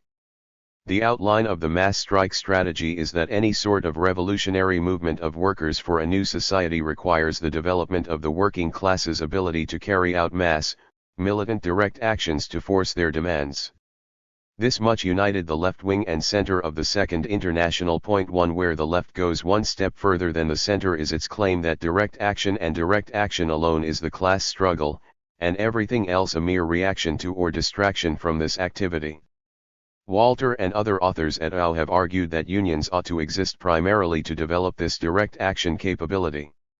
Where unions don't develop direct action, they fail, no matter the bread and butter gains, changes in working dynamics, and power at work. In contrast, where unions develop militancy, they are winning, no matter their size, their reach, and barring only outright manifestations of backward political development. For example, Walter writes, CUPW won pay equity in the 1970s through massively disruptive strikes that were less than legal. The employment insurance we have in Canada is as much due to a riot in the 1930s in Regina, Saskatchewan than any other single factor. Class struggle is how we turn around the current state of things. We certainly don't win every time. But if you count up all the wins over a long period, you notice that you make a staggering amount of progress that way, far more than you would from all of the best legal minds and an infinite budget for arbitrations and board hearings. Here, Walter is equating mass direct action to class struggle. Indeed, this position has been put forward in multiple AU pieces. In Canvassing is Not Organizing, Ray Valentine argues that political organizing isn't the same as union organizing. But this isn't what the title says. The title argues that a tactic which even unions have used to success is somehow not organizing at all. The author's real point is that the techniques of political campaigns are designed for a particular purpose, and that purpose is not organizing the working class to wrest control of social institutions and emancipate itself. This outlook appears to suggest that because capitalists use the technique of drafting organizational rules, any working class movement must avoid drafting rules. After all, we're told that because a capitalist might organize a political party and campaign for support, the very practice is therefore off limits. This is absurd on its face. The state is the preeminent social institution in capitalism, and politics is a struggle between classes over which controls the state. Valentine's claim that politics is not a struggle over which class controls social institutions falls on its face. Walter's own review of Jane McAlevy's No Shortcuts argues that electoral politics are a snare for union members and leaders. Elections distract union members and leaders from the use of their subversive and most effective element, direct action. This subversion of the existing economic logic of society is why the right wing and business interests hate unions so much. But when unions break from this logic and enter conventional politics, they find themselves drawn onto a terrain where they have no power. It allows union leaders to believe there is something other than economic disruption that gives them a bargaining chip. It's not that union leaders can never have political influence inside the halls of power, it's that the only influence they can have comes from laying down the source of their power. The essay at hand provides other evidence of this outlook. Walter is critical of card check, first contract arbitration, and imposing certification where the employer's illegal anti-union conduct tainted the election process. Why? Because these laws exist to condition a certain kind of union into existence. What kind of union? A union that dampens militancy rather than developing it.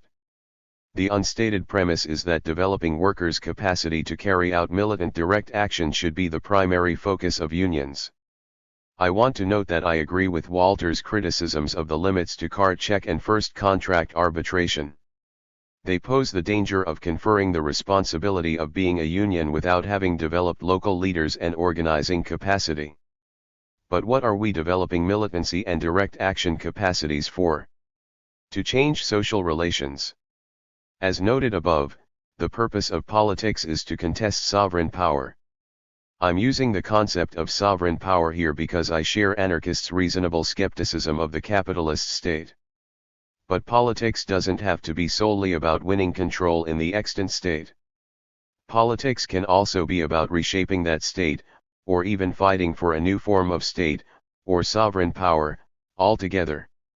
Ultimately, it is the form of state power that determines which class is sovereign. This need to contest the sovereign power in society, the need to engage in politics as such, is connected to Walter's aversion to legal issues. The law is, after all, what the state enforces. In contrast to the left, the center of the Second International saw mass direct action as a necessary but insufficient component of class struggle. 21 Purpose of the political realm of the class struggle is to shape the legal terrain upon which direct action can take place. Viewed in this light, questions of law lose their mystification. No law versus some law becomes a debate about what kinds of laws and why.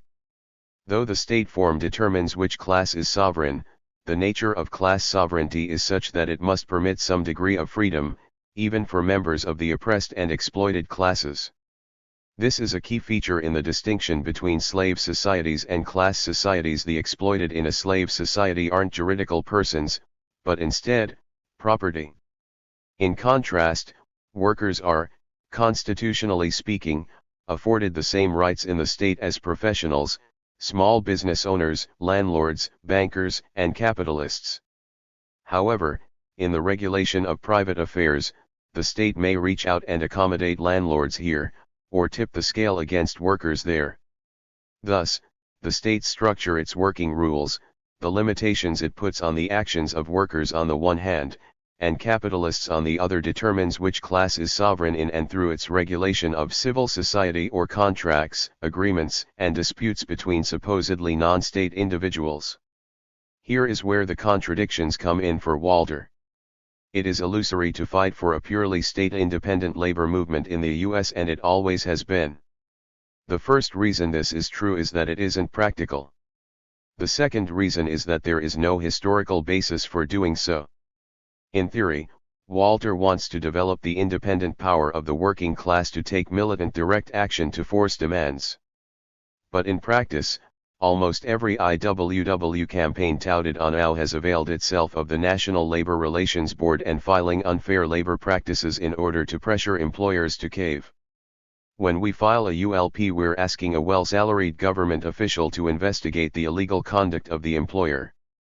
We're asking that they bring the weight of the government to bear on employers, that eventually this weight either leads to a decision and enforcement against the employer or, more likely, ends up pressuring the employer to settle. This isn't a marginal question if you argue that working class power comes from direct action and self-organization alone. It's a straightforward contradiction. According to this logic, if we really want to develop mass working class militancy, then we need to eschew ULPs, the NLRB, and everything related. We would also be expected to eschew even the rare federal injunctions by courts against employers and many other court-ordered judgments. But why? What business does a class struggle union have relying on the bourgeois state? After all, Any reliance on the state and its force against the bourgeoisie supposedly legitimates the state as an institution that executes law on behalf of workers. Even if it is merely a court injunction, it deludes the workers into thinking that they can expect the state to go to bat for them again in the future. However, Walter and Au clearly do not advocate for a pure anti-state position. And the reason they don't do this is the same reason Walter doesn't actually believe all labor law holds back class struggle. It wouldn't be practical. Indeed, beyond his praise for Section 7 rights, Walter admits to even minor benefits from contracts. A union contract can represent a more favorable legal terrain for certain disputes, but more often than not it's also about writing down a series of trade-offs. It is indisputable that all law is just words on paper or in the mouths of lawyers and judges without enforcement. But when we assume an anti-legal political posture, we cut off opportunities to utilize court-ordered enforcement of the law and any discussion and development of a strategy to do so. Walter's position foments the type of disengagement that leads to less favorable enforcement of the law, and as such, it is a retreat from a theater of class war. The second contradiction is that labor history provides us with legal reforms that have allowed or encouraged the development of class struggle. It is common for leftists, especially mass-streakists and anarchists, to point to the 1933-34 strike wave as a spontaneous or at least purely direct action affair. The strike wave was an explosion of working-class militancy and organizing, which then led to the emergence of legal reforms that certified in law the rights won in practice. But this is a convenient fiction. The 1933-34 strike wave wasn't spontaneous. The central flaw of this claim is that it assumes what it needs to explain. Why did workers decide to engage in strikes across the country in 1933? It wasn't just prior organizing. Yes, 4 years prior to the passage of the Norris-LaGuardia Act, socialists, anarchists, and communists were involved in every type of organizing, boring from within and forming independent unions. Point 3. This organizing developed the radicals as militants within the labor movement, earned them respect, and set them up to take advantage of the economic crisis that would emerge at the turn of the decade. But most of their organizing attempts were rolled back and crushed. The historical reality is that it was a set of political legal reforms that triggered the strike wave. The passage of the Norris-LaGuardia and the National Industrial Recovery Act was the 1-2 punch that opened up space for workers to lead the 1933-34 strike wave. The first punch was the Norris-LaGuardia Act, which restricted the power of federal courts to issue injunctions in labor disputes. For decades, U.S. courts had granted and enforced injunctions against striking workers. Anytime an employer was faced with mass direct action of workers, they would go to the courts and argue that this action violated the rights of the employer. Point 4. Senator George Norris and Representative Fiorello LaGuardia were two progressive Republican politicians that pushed their bill through Congress in 1932. The act laid out 9 things federal courts could no longer enjoin, including striking, joining a union, supporting striking, and publicizing about an ongoing strike or labor dispute. This restraining of federal district and appellate courts helped tie up the hands of the judiciary for the 1933 strike wave. The second punch was the National Industrial Recovery Act. Passed in 1933, the NIRA included this language. Employees shall have the right to organize and bargain collectively through representatives of their own choosing, and shall be free from the interference, restraint, or coercion of employers of labor, or their agents, in the designation of such representatives or in self-organization or in other concerted activities for the purpose of collective bargaining or other mutual aid or protection. 5. This is Section 7 of the National Industrial Recovery Act. It would go on to form the basis for the same Section 7 of the Wagner Act, which Walter finds so appealing. This second blow pushed the capitalist class off balance enough that millions of workers began streaming into unions, liberal, communist, anarchist, whichever, in the wider context of the Depression. These two pieces of legislation opened up space for workers across the country to assume an offensive posture against employers. In other words, they advanced the class struggle. Point 6. These contradictions suggest 2 things. First, it suggests that the position of Au and Walter is untenable because it is contradictory in practice. This in turn calls for the Au types to reconcile their outlook, either going for the deeply impractical position of being purely anti-state or merely adjusting their ideology to reflect their practice. Admit that the law can at times advance class struggle. That is, law can be useful for workers and unions to use because it can allow us to leverage power to limit some conduct of the employers. Au accepts this in practice but rejects it in theory. Second, if it is true that the state can be leveraged to help worker organizing, then it suggests that class struggle is not exclusively limited to direct action by workers. Then we should develop a clearer theory of the law and a better strategy for using it in practice. We should ask what ways of using the legal arena comport with our principles. I suspect this will be a hard pill to swallow. I have a great deal of respect for Walter and the writers and editors of Au, but by reducing the class struggle to direct action, they risk painting themselves into a corner. The argument goes like this: we need a revolution in our political system. Political change happens with class struggle. Class struggle is the mass direct action of the working class. Then, either true politics is limited to direct action, or if politics is defined to go beyond direct action, then politics is merely a distraction from class struggle. The result is that as long as this outlook is hegemonic, we will continue to organize on legal terrain laid down by our class enemies, instead of winning reforms that shape the terrain in ways advantageous to the working class. If we don't start thinking politically and legally, we'll remain cornered in our defensive posture indefinitely, and labor's last 50 years of body blow after body blow will continue, unabated. One indeed, it united the IWW left-wingers like Big Bill Haywood with IWW and SPA centrists like Eugene Debs. 2c, for example, Debs, socialism must be organized, drilled, equipped, and the place to begin is in the industries where the workers are employed. Their economic power has got to be developed through efficient organization, or their political power, even if it could be developed, would but react upon them, thwart their plans, blast their hopes, and all but destroy them. Danger Ahead, Marxist.org, 1912. https://www.marxist.org/archive/deb/work/1911/0100-debs-dangerahead.pdf. 3 Zeitlin and Steppan Norris, p. 33-39.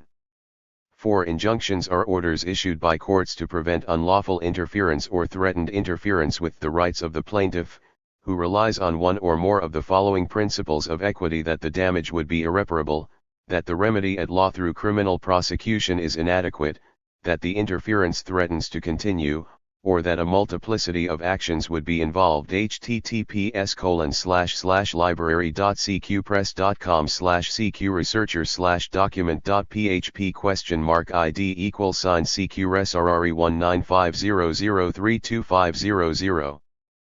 5 Section 7 of the NERA.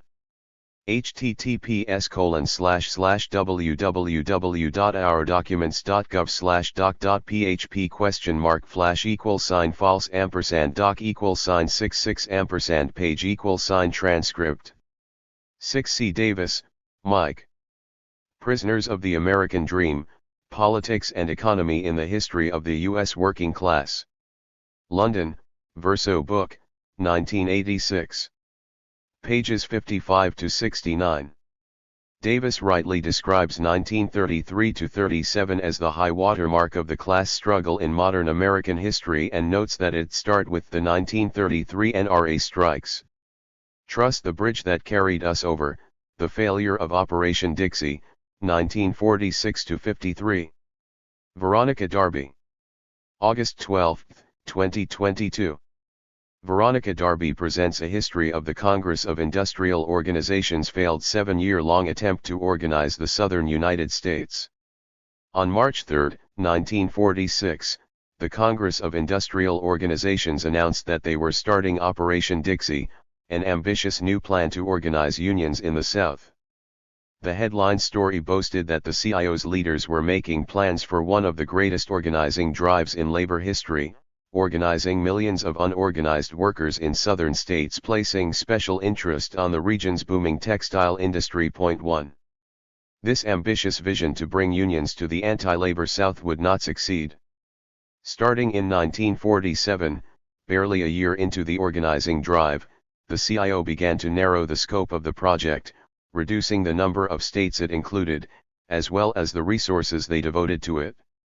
It would carry on in limited capacity for a few years, until the CIO formally ended Operation Dixie in 1953, as they prepared to merge with their former rivals in the American Federation of Labor. At that time, the CIO had won just 64 of the 232 union elections they contested through Operation Dixie, less than 30%, and had actually lost members in the coveted textile industry. 2. The failure of such an ambitious and necessary project should worry those of us building the labor movement today. It raises a number of difficult questions, including, can you organize on a mass scale in an area hostile to labor? What does it take? In this article, I will lay out a history of the project and discuss a number of its structural failures, while contrasting it to successful labor organizing taking place in the same time and region. From this, I intend to draw out some key understandings for contemporary labor organizers, and provide a nuanced look at an often forgotten part of U.S. labor history. King Cotton. To understand Operation Dixie, we must begin with the context of the Southern textile industry. The textile industry was the engine of growth for the post-Civil War Southern economy. When Northern troops left the South at the end of Radical Reconstruction in 1877, politicians and businessmen sought to regain the power that they had lost during Reconstruction. Big landholders began to consolidate their holdings, accumulating the capital necessary to open textile mills. At the same time, tenant farmers and small landholders faced decreasing agricultural profitability. For example, from 1880 to 1920, in Durham County, North Carolina, both the average size of a farm and the percent of farmers owning their own land shrank by a third. 3. In response to this agricultural crisis, families began looking for ways to supplement their income. Many families began sending members of the family, typically women or children, to earn money in factories during the off-season for the farm. This only exacerbated the instability of small farms, and gradually families abandoned farming entirely, with all members of a family taking jobs in textile factories and moving into company-owned housing adjacent to the mills.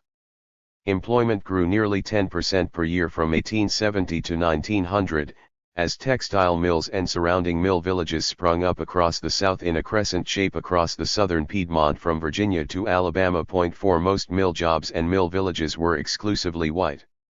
Black workers were confined to poorly paid non-production jobs, such as cleaning, and resided in segregated neighborhoods.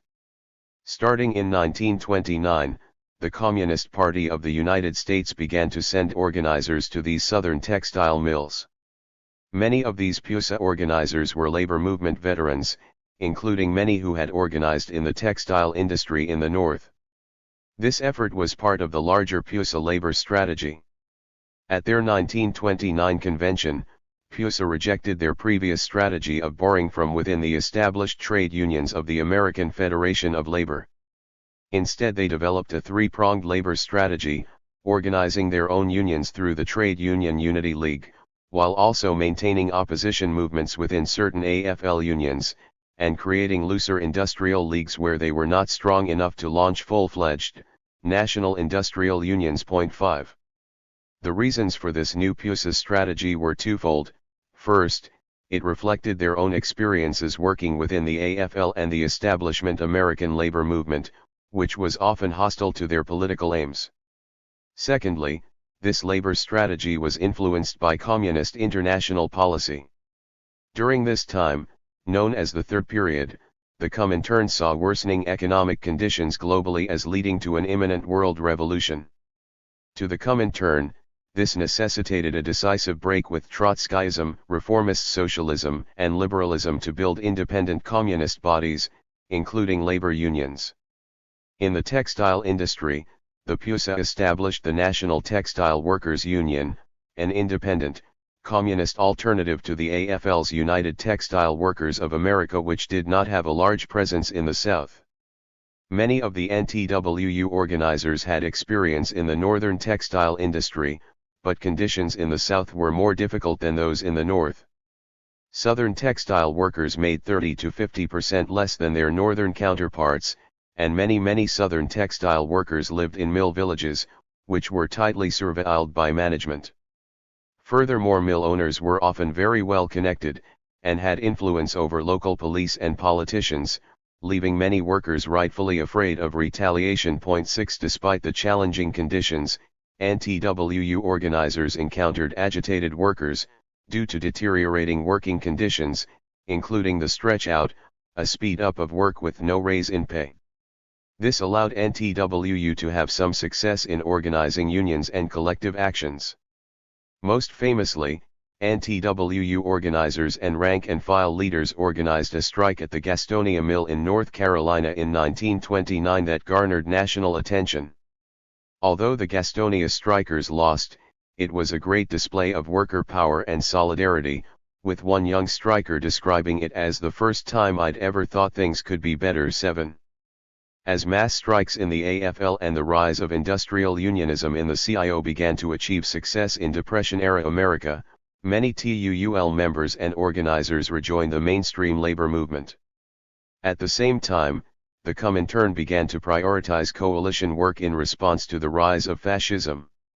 Combined, these two trends spelled the end of the TUUL, and by extension the end of NTWU, along with other communist-led unions in the South, some of which were having great success organizing black workers. 8. A whole new atmosphere. At the start of World War II, union density was very low in the textile industry, as the CIO's Textile Workers Union of America had made very limited gains in the South. Mill owners took advantage of this, and expanded their textile operations, which were booming from wartime demand in the non-union South. Here, mill owners were able to offer raises to textile workers while still keeping labor costs lower than in the Union North. This rapid growth caused an increase in living standards along with a rise in wages for textile workers. Where a generation earlier a Southern textile worker lived in a company-owned shotgun shack, by the end of World War II, textile workers were renting or buying homes and modern consumer goods, such as refrigerators and cars. Junius Scales, a North Carolina communist, described these post-war mill towns as a whole new atmosphere. 9. Thus, when the CIO launched Operation Dixie in 1946, they were up against a rapidly changing industry which presented a number of new challenges. Many TWUA organizers struggled to make inroads with textile workers, who remembered the harsh union busting of the 1920s and 1930s and feared retaliation from mill owners. The small, rural towns where textile mills were located were functionally company towns, and mill owners were often tightly connected to politicians and police, making many workers afraid to get on management's bad side. Furthermore, there was often limited outside employment in these towns, particularly for women, which further heightened workers' fears of retaliatory firing. Another issue in the post-war landscape was that many of the luxuries creating this new atmosphere were purchased on consumer debt, leaving workers both more prosperous and precarious than their counterparts a generation earlier. These issues would be in conflict with the strategy laid out for TWUA organizers by the CIO under Operation Dixie. The CIO pursued an aggressive, strike-heavy strategy, which required significant resources and buy-in from workers. These strikes were typically over recognition or refusal to bargain a first contract, rather than unfair labor practices or subsequent contracts in established unions. Strikes on these issues are more risky, as losing the strike means losing union recognition. Many of these strikes did fail, in part because of the strength of the textile industry and power of mill owners.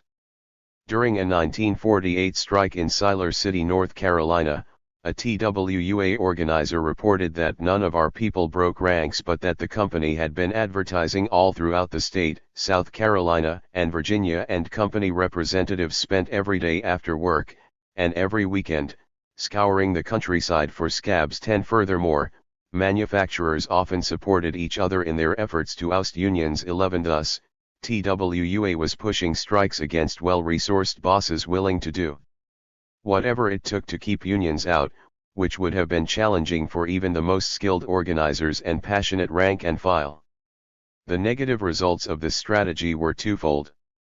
Firstly, it drained both human and financial resources to pursue frequent strikes, limiting TWUA's organizing capacity. Secondly, most of these strikes occurred before reaching a first contract, leaving workers without union representation. The CIO also placed great emphasis on winning as many elections as possible, and then moving on to the next shop, rather than staying to continue to organize for a first contract. According to a report in Textile Labor, 1 year into Operation Dixie, there were 30 textile mills where an election was held but no contract had been reached. 12 As one TWUA organizer put it, winning an election is not enough. 13 Bargaining a first contract is a slow and arduous process that typically takes months, if not years. Without support, many union campaigns fall to management pressure or lose momentum during this process. Furthermore, if a contract is not reached in the first year, a decertification vote can be held, ending the union entirely. These challenges of rising wages and living costs, and the limitations of a strike-heavy strategy can clearly be seen in the 1951 Danville, Virginia textile strike. Dan River Mills had been a long-time leader in textile worker organizing, and had set industry standard pay patterns throughout the region. 2 weeks into the 1951 strike, more than half of the mill's white workers had crossed the picket line.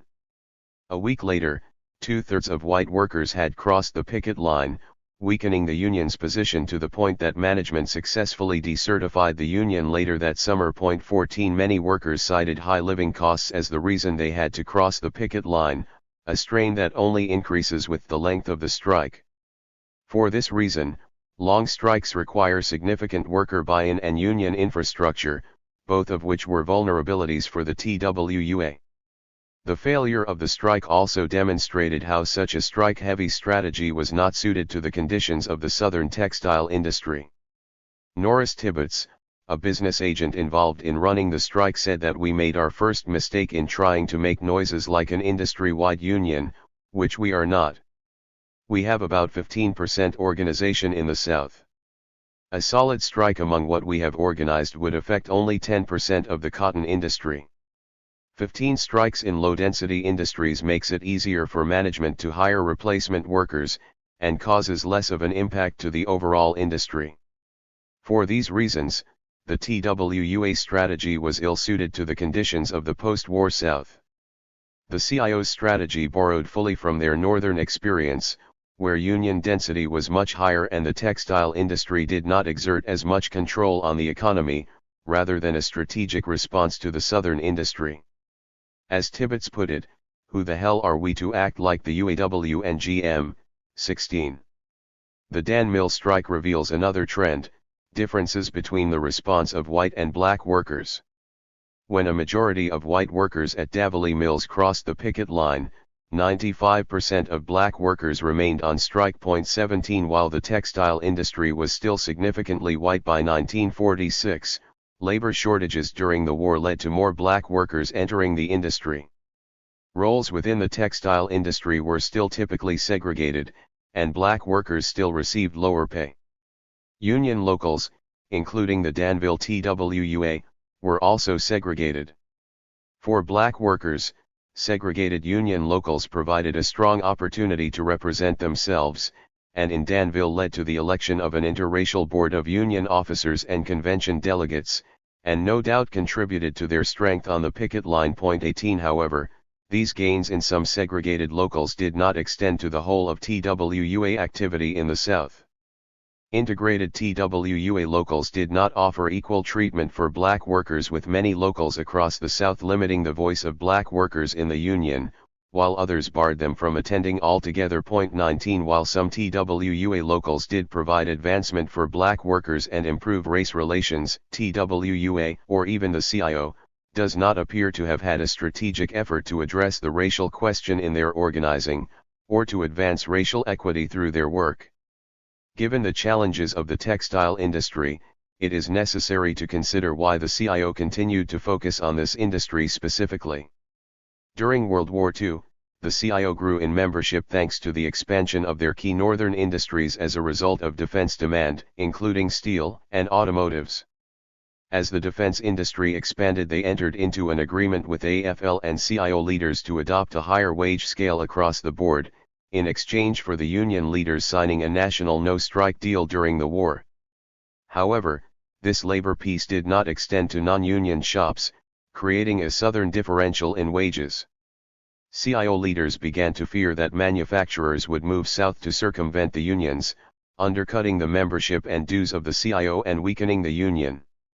Organizing textile factories was thus a strategy selected by the CIO based on numbers. As the largest industry in the South, it had the potential to shore up CIO membership.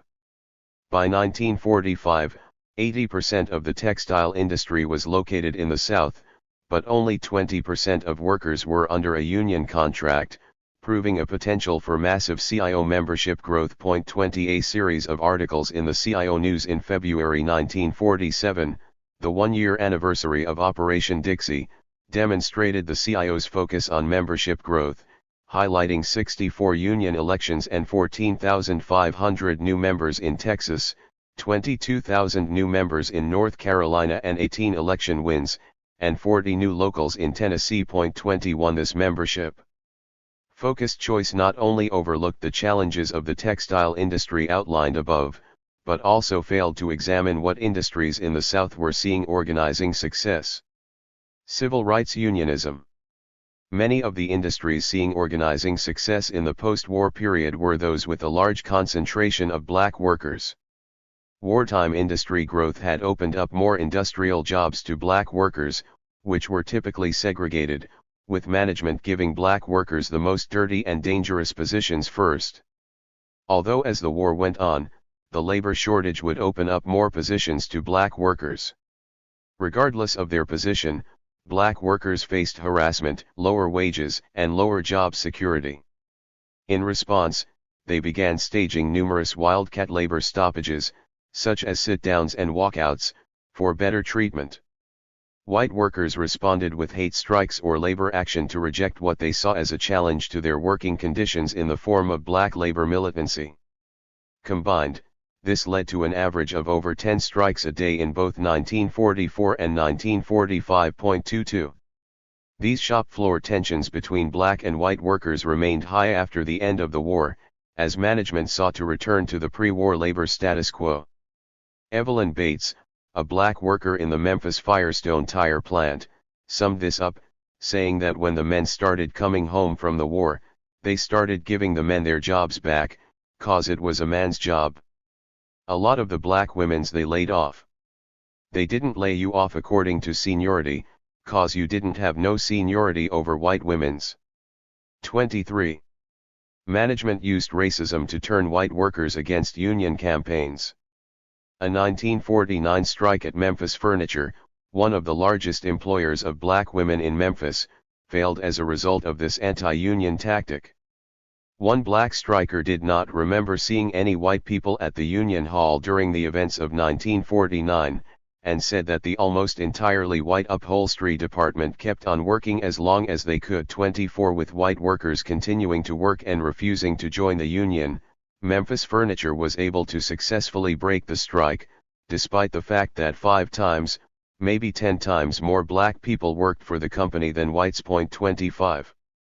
Similarly, an early effort by the CIO's URW to organize Firestone workers in Memphis failed because all of the black voted for the CIO but the whites didn't buy it. 26 One black Firestone worker, George Holloway, states that only about 10% of white workers, who made up roughly 65% of the plant, attended a CIO action at this time. 27 After the failure of the CIO to organize a wall-to-wall union in the plant, the AFL organized white tradesmen, which according to fellow black Firestone worker Clarence Coe was good for them, but left unorganized black workers vulnerable. 28 However, the CIO promised us justice and so black workers continued to organize, with renewed determination inspired by the loss. Holloway recalls that black workers would slow down work so the whites couldn't make any money until the whites needed the blacks to cooperate to make changes in the plant. 29 URW succeeded in winning recognition at Firestone in 1942, only because they were able to agitate amongst black workers and refuse to capitulate to white workers' racism, instead showing them how the management exploited the racial division to harm all workers. URW would go on to be an engine for integration in the plant post-war, while many CIO efforts at that time would stall after being unable to organize interracially. After the end of the TUUL in 1935, when PUSA reoriented towards working within the CIO unions with a communist presence were the most successful in organizing black workers. The food, tobacco, and agricultural workers are a particularly notable example, as they articulated a communist-influenced strategy and a political vision including the role of race in worker exploitation. As one tobacco worker in Winston-Salem, North Carolina put it, they are using the poor whites to whip the to whip the poor whites. If the poor whites sort of get out of line, they fire them and put in their jobs, and they do the same way. 30 communist organizers in FTA understood this relationship between race and exploitation, and used it to successfully organize amongst black workers, connecting with their experiences of discrimination in the workplace. Roger Korstad refers to this as civil rights unionism, where black workers used union organizing as a vehicle to fight racial oppression. The communists offered a program that resonated with black workers because it had an explanation of events locally, nationally, and worldwide which substantiated everything they had felt instinctively from their experience. It was right in their guts. 31 By showing that the union meant business on racism, FTA was able to effectively recruit and mobilize black workers for political action. 32 The communist approach saw shop floor grievances as one aspect of a larger issue of racial capital, and sought to organize in the community as well. In Winston-Salem, this included participation in local elections and fighting for better housing, through FTA's strong political action arm. The FTA also began to organize tobacco leaf workers in the eastern part of the state, who were impoverished, rural, seasonally employed and overwhelmingly black. The FTA success with tobacco leaf workers is particularly remarkable, as agricultural workers are excluded from the National Labor Relations Act, which led the TUUL to focus on other sectors of workers. 33 The strategy of the communist-led FTA contrasts strongly with that of the CIO, who targeted industries based on their ability to provide new members, rather than a political analysis of worker exploitation that extended beyond the workplace. The communist-led Farm Equipment Union was also able to break into the South in the post-war era, organizing the International Harvester plant in Louisville, Kentucky. FA's organizing materials clarified their political vision. One FA pamphlet read, "The Southern bosses have for generations played Negro against white, and white against Negro," and there was a direct connection between this and the fact that Southern workers were the lowest paid in the country. 34 This analysis that connected low wages to larger conditions of inequality resonated with the IH workers in Louisville, Kentucky. There, the Southern differential was particularly poignant, as International Harvester workers in Indiana, just across the Ohio River from Louisville, were making substantially more. FA remained committed to industrial organizing and integration, and was able to win recognition for a interracial, wall-to-wall union in 1947.35. Like FTA, FA would take these struggles beyond the shop floor, challenging segregation throughout Louisville, both in sanctioned union activities and via rank-and-file action. 36 Through their militant shop floor organizing, FA demonstrated to their members that advancement could only be made when all workers acted in solidarity, which they took beyond the gates of International Harvester. An end to wildcatting the year round. FA, however, faced another challenger beyond the bosses, the United Auto Workers, who made a national effort to take over FA's shops, stretching the FA's resources thinner, which would prevent them from expanding further into the South. FA would lose the Memphis International Harvester plant to UAW. At the time, FA had only 3 organizers in the city, and their successes and headquarters were far away in Chicago. 37 UAW rejected the militant, communist vision of fate and instead promised an era of cooperation between management and labor, known as labor peace. Walter Reuther, the architect of this strategy, promised the end of wildcatting the year round, referring to the unrest of the 1940s. 38 Despite this vision of cooperation, and a large staff and resources, UAW struggled to win the Memphis Harvester plant. International Harvester refused to recognize the union by acclamation for 2 years, forcing a vote, and continued to exert pressure, resulting in a first contract that included limited gains. 39 The communist strategy that UAW attacked was producing wins that UAW could not get on their own, leaving them to snatch up members through takeovers. Of course, UAW was not alone in aggressively attacking communist-led unions. Following the declaration of the Popular Front in 1935, and the end of the TUUL, communists began to bore from within the CIO, and maintained a strong leadership presence in a number of unions. In addition to the aforementioned UFW, FE, and FTA, this included the United Electrical Workers, International Longshore and Warehouse Union, and the Mine, Mill, and Smelters Union.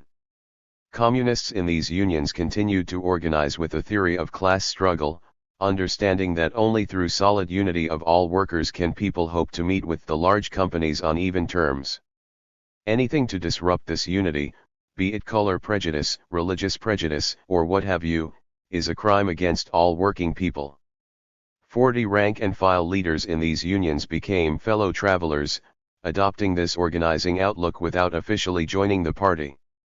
Reuther, by contrast, envisioned a post-war America that represented an attempt to expand labor's involvement in helping to administer production in the name of industrial peace and the general welfare. 41 This vision of shared prosperity, built on cooperation and high production levels, required a reduction in work stoppages and quelling labor management hostilities.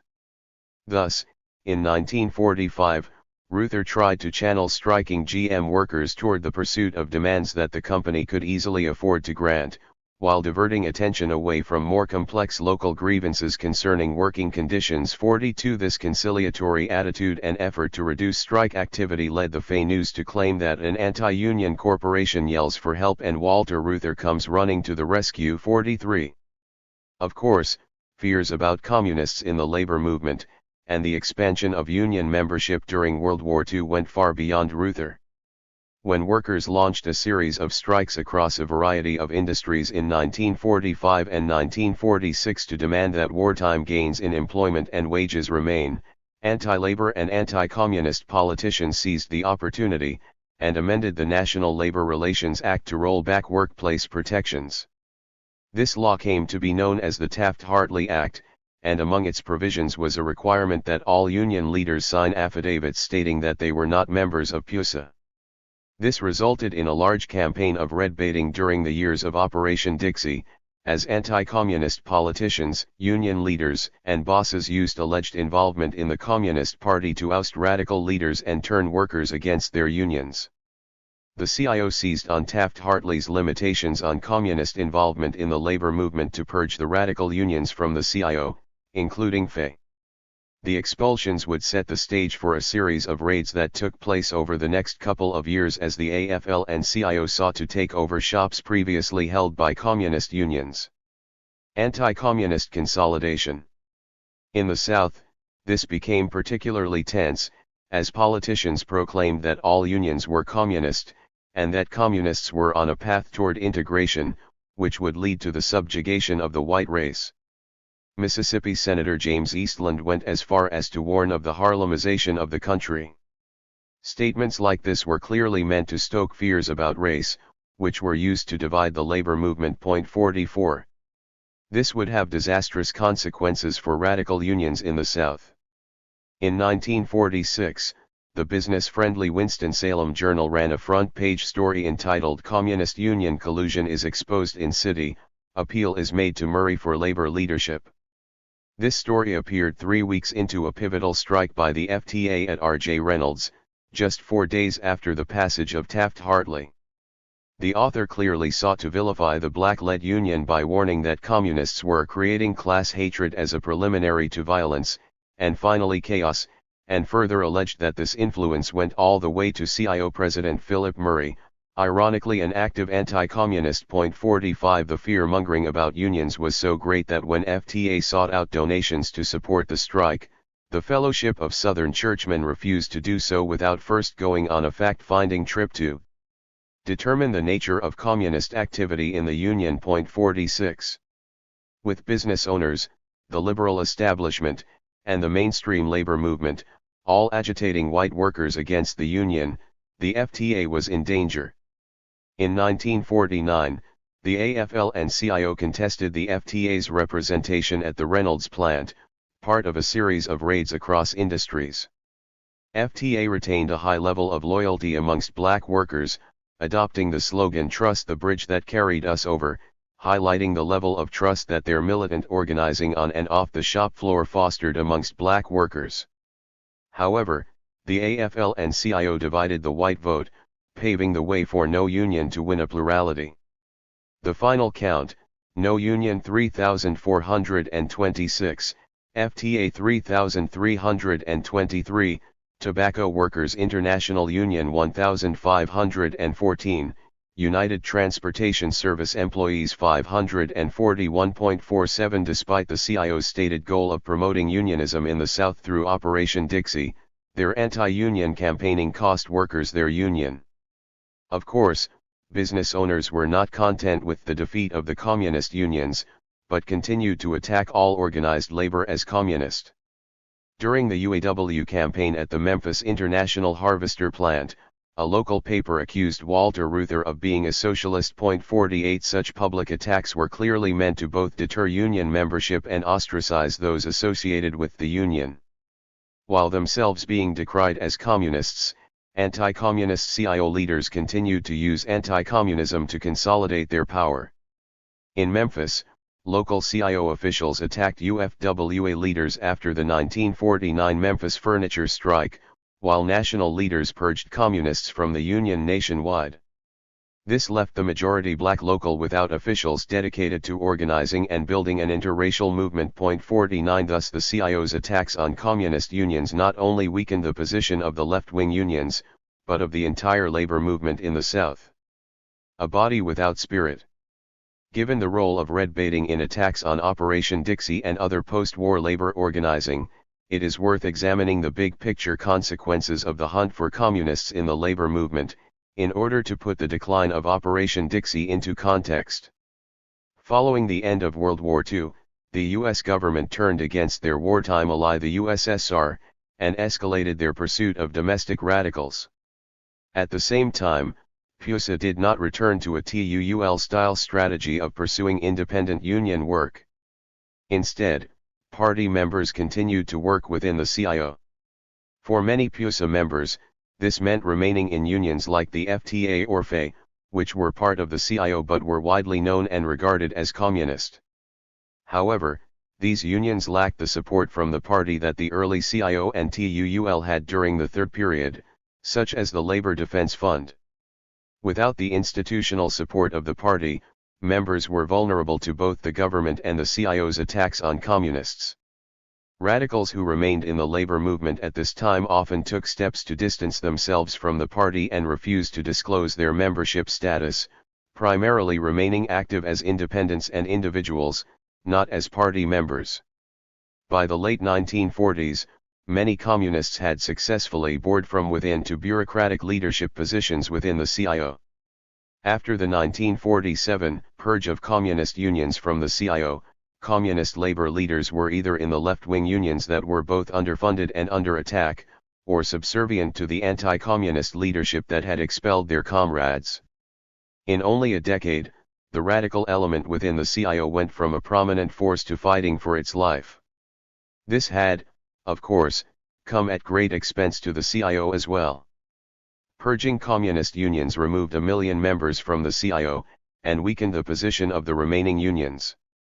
This would leave a CIO that was, as one former member put it, a body without spirit. 50 To consolidate power and outmaneuver the radical unions, the CIO merged with the AFL in 1953, ending nearly 2 decades of rivalry.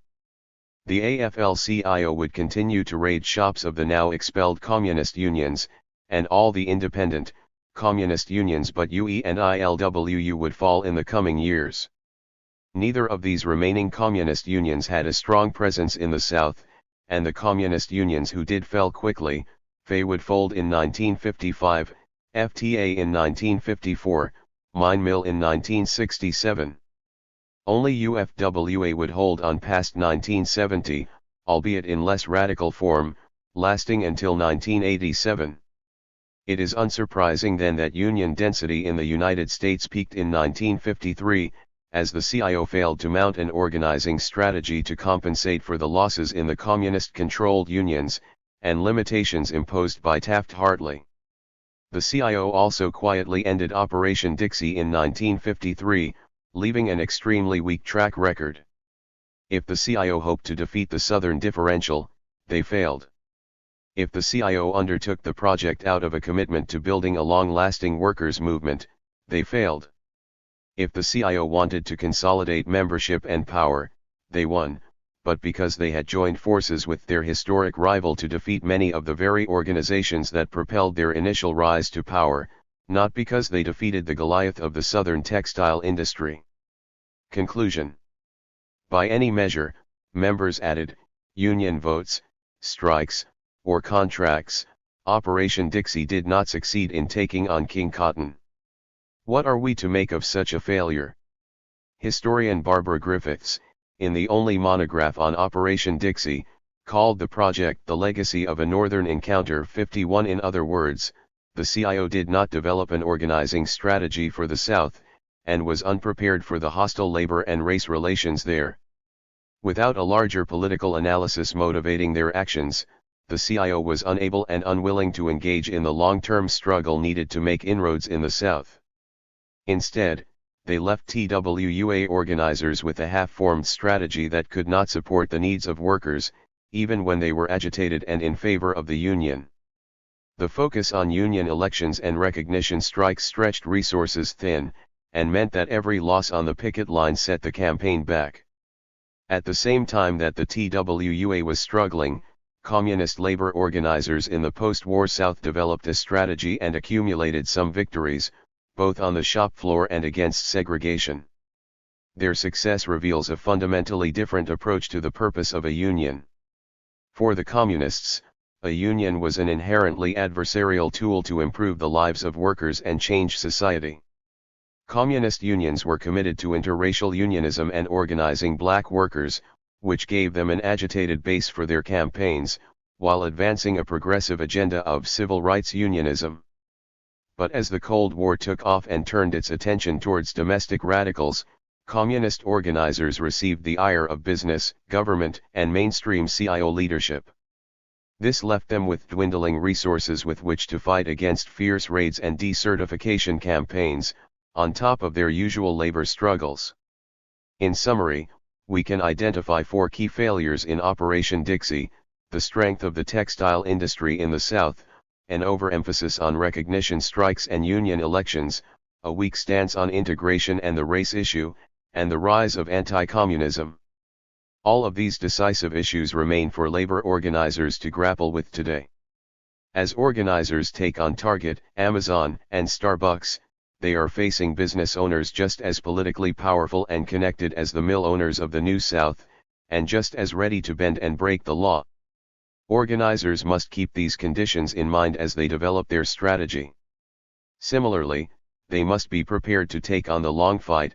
Bargaining a first contract can take just as long, if not longer, than organizing for a recognition vote. It is our duty as organizers to inoculate against the idea that the campaign ends at an NLRB vote, and to encourage our co-workers and comrades to build patience. Finally, we as socialists need to articulate a political vision for the power of the workers' movement, not only to address issues in the workplace, but throughout the system. This vision and our organizing must be dedicated to fighting inequality, or else risk both alienating our allies and fueling our enemies' attacks.